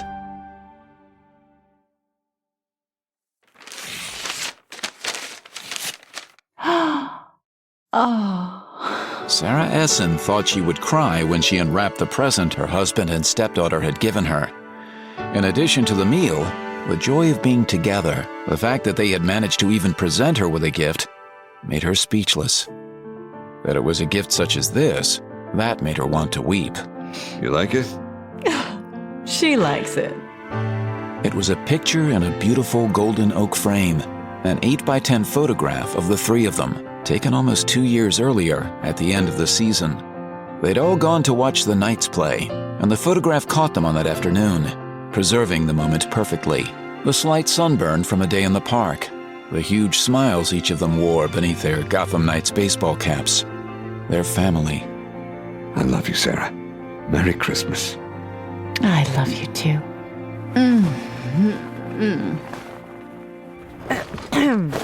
Jim, we have a serious problem. Merry Christmas to you too. Joker's attacked Pettit's camp. Pettit and Foley are dead. Huntress held Joker off, but she's in critical now and may not make it. Batman kept his gaze on Gordon, and Sarah noticed that Barbara was listening as closely as any of them. He was after the infants. He's kidnapped babies all across the No Man's Land. Dear Lord. Do you think... Did he take Justin? I don't know. God, let's hope not. It's his statement. He wants to murder Hope. I'm gathering my people. I'll get as many officers as possible. Have them assemble at Central. We'll meet you there. Nightwing, report to Central ASAP.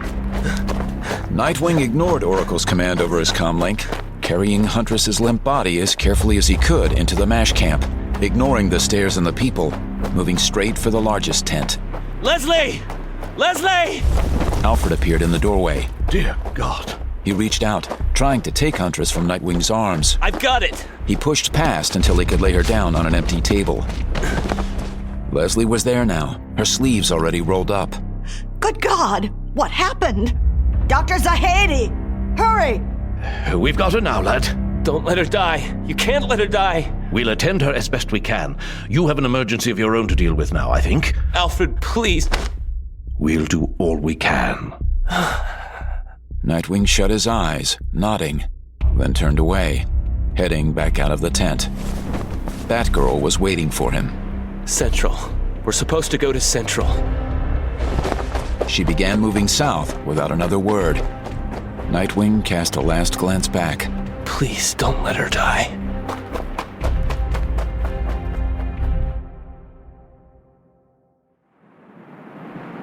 It had taken Robin longer to arrive than the rest of them, because he'd been having dinner with his father at their new house just north of the city.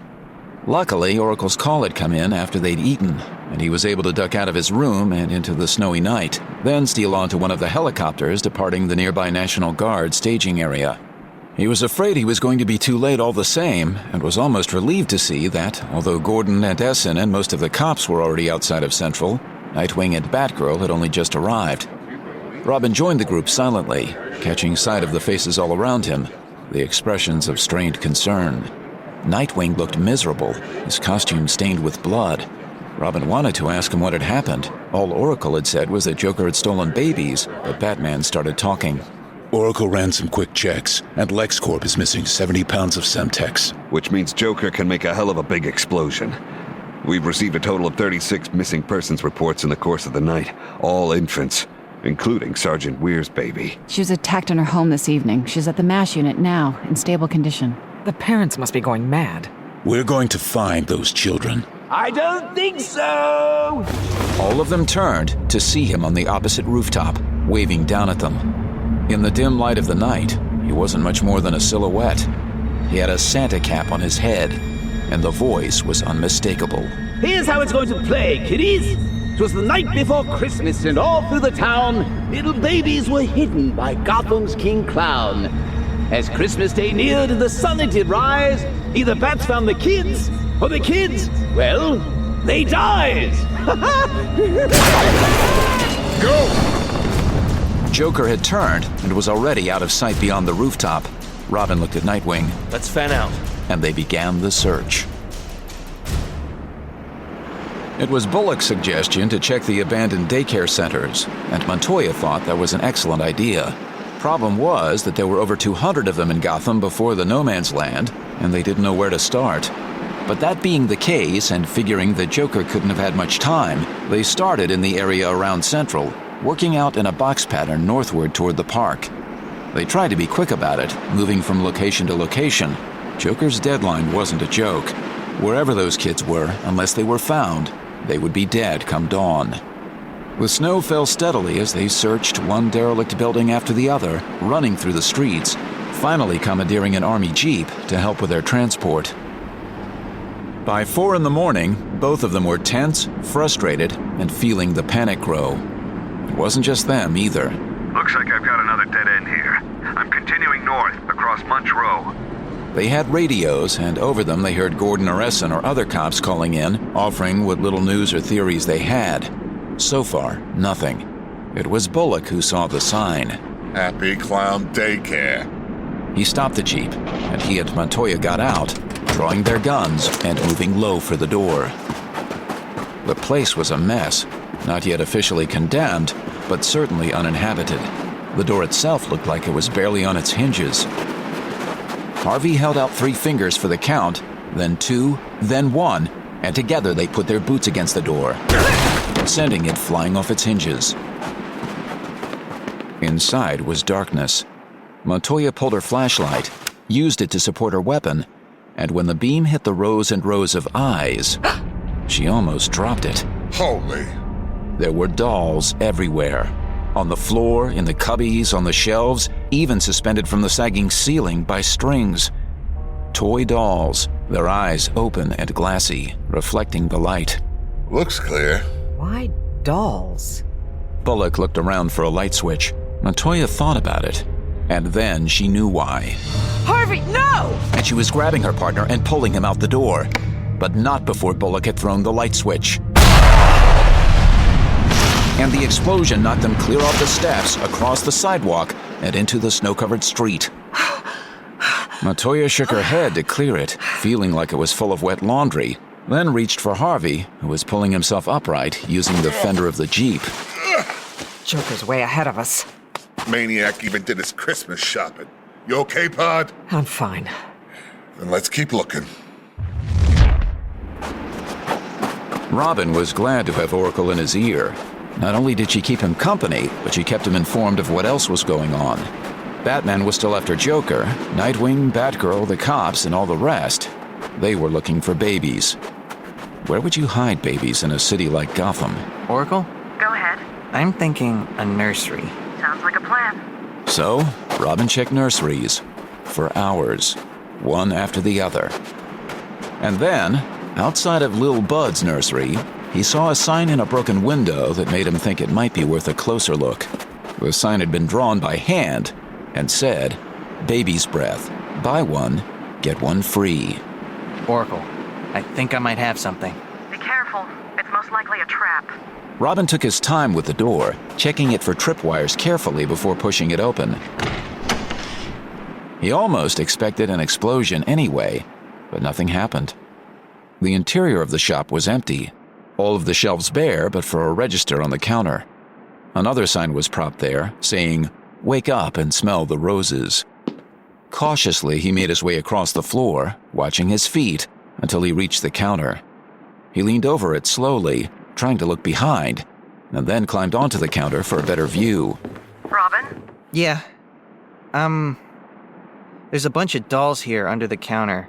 The kind with mouths, you know, that you can stick a bottle in? Mouths? Yeah, and it looks like a tank of some sort running from the dolls. It's a canister of some kind. He reached down to lift one of the dolls. Joker gas! Mask on, Robin! He stopped, straightened, got the gas mask from his belt, and slipped it on. Then he leaned back down and reached for the nearest doll. Sure enough, from the mouth of each one came a cloud of green vapor, Joker's trademark, poison gas. Robin? Robin, answer me! I got it. He yanked the tube from the canister and angrily switched it off. You were right. It was a trap. Any clues? Nothing. Keep looking. Yeah. He was beginning to be afraid they wouldn't pull this one off. DeFilippis had demanded to go back on active duty, and Gordon and Essen took the officer with them in their group, the 3 of them searching high and low. Chris was as safe as she could be, and the only thing the young officer could think now was that he had to find their son. By 4 a.m, they had searched every playground in the western half of the city, including the smaller recreation areas at the fast food restaurants. It was the fast food places that had given him the idea then that they should check Discovery Domain. It had been on his beat before the NML, one of those facilities where parents could take their preschoolers to run and play. When DeFilippis suggested it, both Gordon and Essen agreed that it was a logical location to look. The place was in serious disrepair when they arrived. Shining the beams from their flashlights around the cavernous space, they could see 3 slides, a merry-go-round, a couple of jungle gyms, and a tent where the floor was covered with plastic balls that kids could jump around in. The 3 of them made their way forward. Stop! Look! The commissioner shone his light into the tent. There was a sea of tiny hands and feet jutting out from the surface of plastic spheres. Justin! Don't! She grabbed him from behind, and he fell back into her, and they both went to the ground. Damn it! Essen pushed him away, and then shone her light at the ground. Look, tripwire. It's a trap. They're dolls. DeFilippis just nodded, feeling foolish. Gordon patted him on the shoulder, giving him a hand up. Hey, stay off my wife. You've got a woman of your own. Right. Essen got to her feet. Damn. My radio's busted. Temporary equipment. Lovely. Breaks when you drop it. Or land on it. Head back to Central, get another one. I don't want any of us out of communication for too long. Okay, I'll call in as soon as I'm ready to rejoin you. Over the earpiece in his cowl, Batman had heard the radio traffic between Oracle and the rest of his team, heard about the Joker gas in the nursery, as well as Nightwing's experience. The giant Christmas tree in Camplex was decorated with dolls. They turned out to be incendiary devices. The fireball is under control now, and nobody seems to be hurt. Roger that. He had also heard about the efforts of the police, the traps, and he knew that no one had found Joker yet. It took a while, but by 4 a.m, Batman knew that he wasn't chasing Joker, even though the figure was dressed like him. Joker was never in such good shape. Joker was never this fast or nimble, or this willing to keep running. Which meant it had to be Quinn in the costume, decoying for Joker. The options were clear then. Either he continued to pursue, hoping to catch her and extract Joker's location out of her, or he could abandon the chase and start from scratch. It was an easy choice to make. And so he continued after her, racing along the rooftops and alleyways, trying to close the distance. The trouble was that if indeed it was Quinn, Quinn was fast. And since her goal seemed to be running, not fighting, she was making it very difficult for Batman to get in close. Finally, at a construction site only 15 blocks from Camp Lex, things began to go his way. His target started to climb the scaffolding, and Batman easily got to the high ground first, then leapt down. This close, it was clear it wasn't Joker. He moved to block her progress, and she tried to kick him. He caught it, punched her hard in the face, and then let go of her leg. She fell backward, and the wig came loose, and the makeup had smudged when he'd hit her, and he could see that it was Quinn, the girl he'd been hearing so much about. We've never met before. He picked her up by the front of her jacket, holding her out in front of him. The way this works is, you tell me what I want to know. Or this. He pivoted and dangled her over the edge of the scaffolding. He pulled her back in, close. One chance. Where is he? Central! He hid the babies at Central! He thought that would be funny as if all the babies were at Central! And please don't kill me, I don't want to... Batman dropped her back onto the scaffolding and jumped, using the cape to slow his descent. Oracle, Joker is at Central. I'm en route. Understood. Oracle activated her voice filter and began broadcasting on all channels, all bands, so everyone with a radio could hear her. The voice came over Gordon's radio. Joker is at Central. Repeat, Joker has the babies at Central. All personnel respond. He looked at Officer DeFilippis. Sarah. And he started running.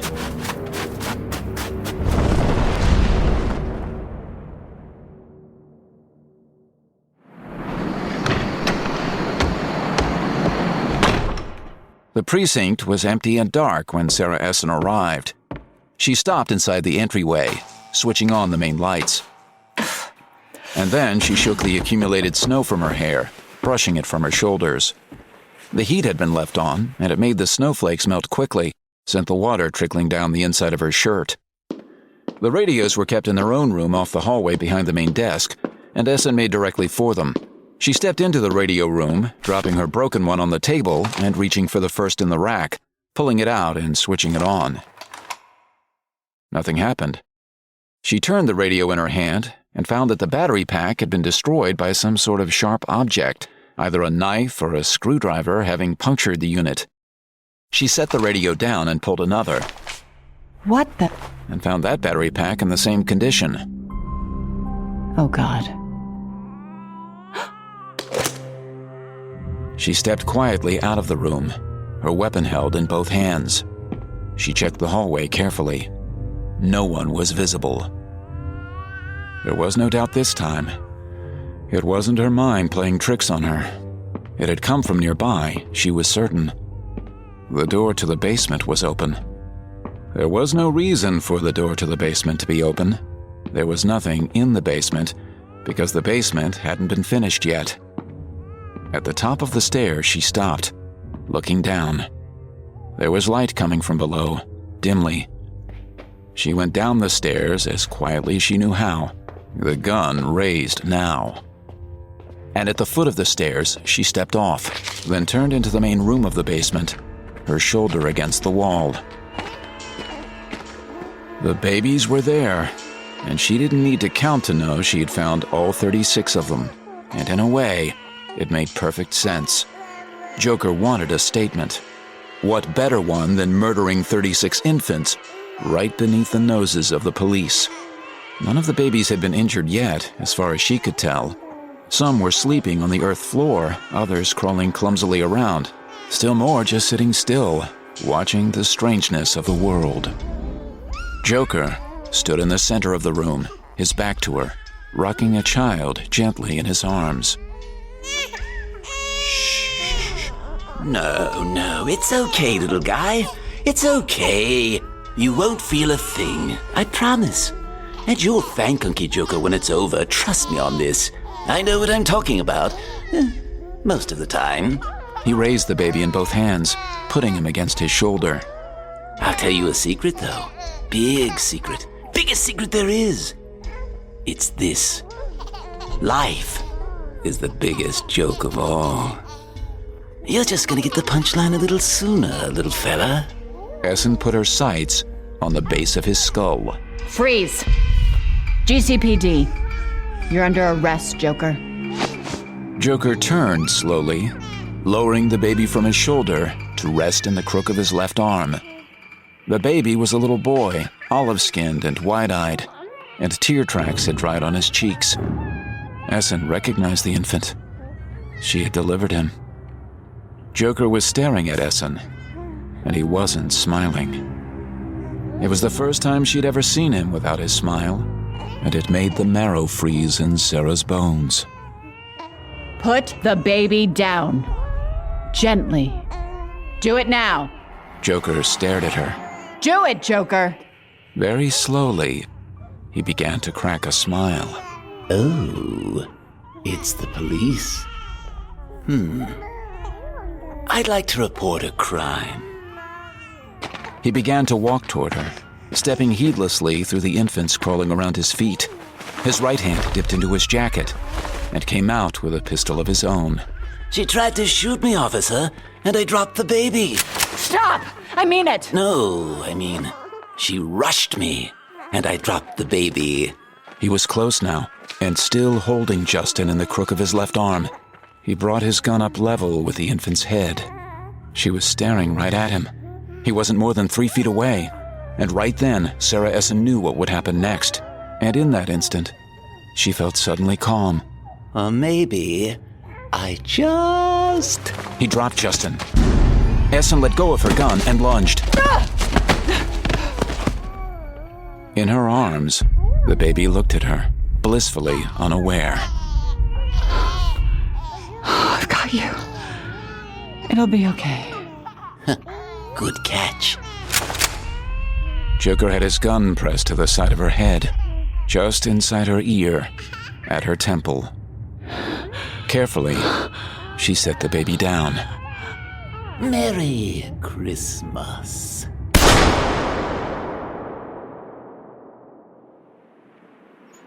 The sun was just starting to rise as the Batman landed in front of Central. He was about to start up the stairs when he heard others approaching. He turned to see Gordon and another cop coming from behind. The look in Gordon's eyes told him everything he needed to know. Well, it's about time you got here. Joker was now in the doorway, leaning against the frame, smiling. He was holding a pistol loosely in his right hand. He dropped it onto the snow-covered steps at his feet.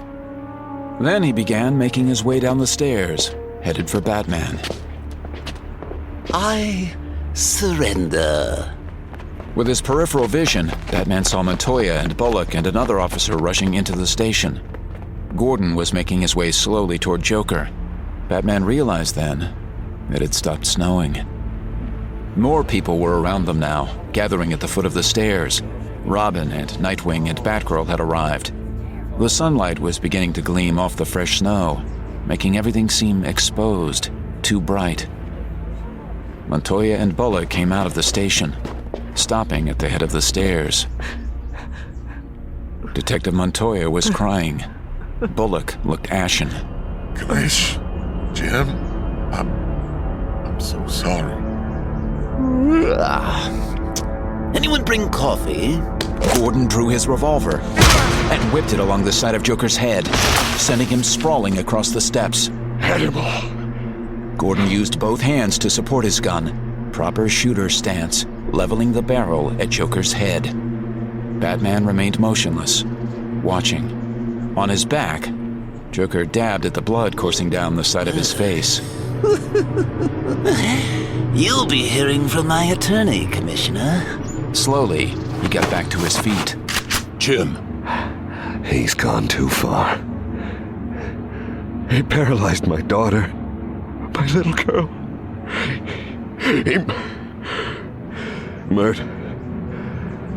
He just murdered my bride, my Sarah, my friend,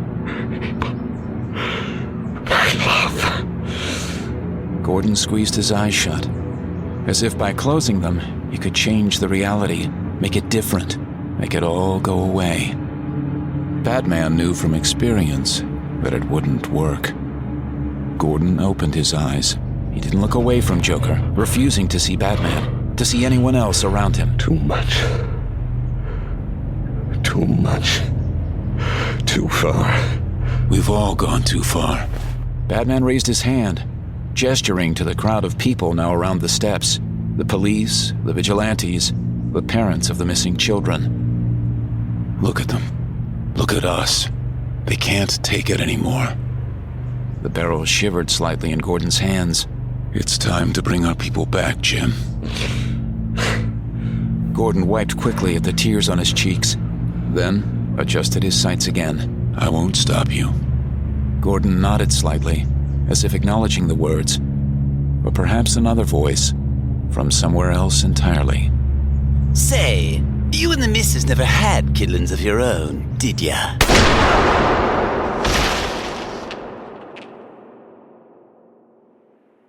Joker lay on the steps, clutching at where his left knee had once been. Blood was rushing down his calf, over his shoe, into the snow. Hey! I get it! Just like your daughter, Commissioner! Oh, that's good. That's really funny. Gordon put his gun back into its holster and turned his back on the building. Bullock, Montoya, arrest him. The charge is murder. Batman saw Gordon sag, and then he moved, catching his friend before he could fall. I've got you.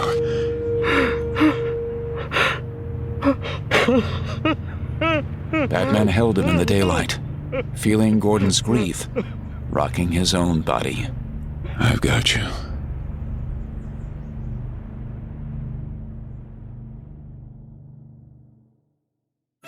On New Year's Eve, the No Man's Land celebrated its end.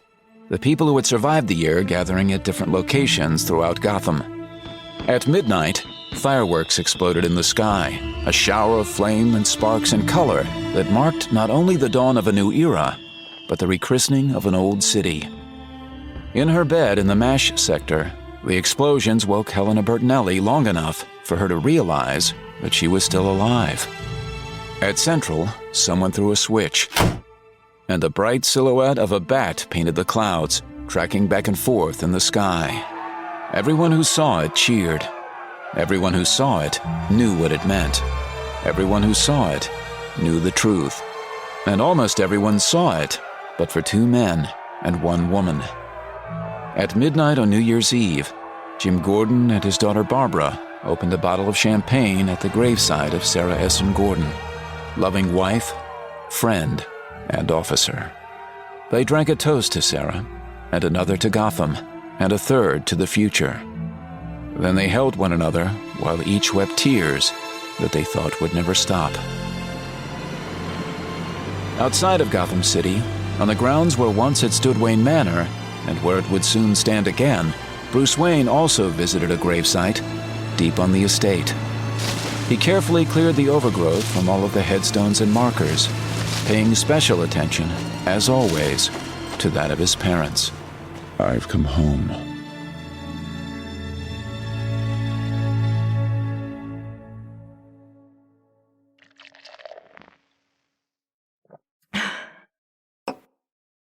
Oracle. Personal. Entry number 893. January 1st. NML +1. Dear Dad, considering what I've decided, I'm not exactly sure now why I need to finish this, but somehow I do. The overused term closure comes to mind, whatever that means. If that's what I'm after, I don't really expect to find it here. So be it. I'm looking back now, trying to dry my eyes, thinking about what you said to me tonight. Barbara, I don't think the hurt will ever stop. You're right. It won't. Just ask Batman. I've been thinking, and I realize now that I can never show this work to you. And for that, I'm sorry. When I started out, I thought of this as a chronicle of the no man's land, and now I realize it's both more and less than that. But what I recorded in the name of posterity no longer needs my testimony. Sarah will be remembered in far better ways than this narrative. We keep in our hearts, after all, the true record. So you will never see this. But if it's any consolation, neither will the Batman. I'm gonna finish this half bottle of champagne by my side and drink one last toast to Gotham, and another to Sarah. But before that, there's one thing left to do. Are you sure you wish to delete this file? Yes. Yes, I'm sure.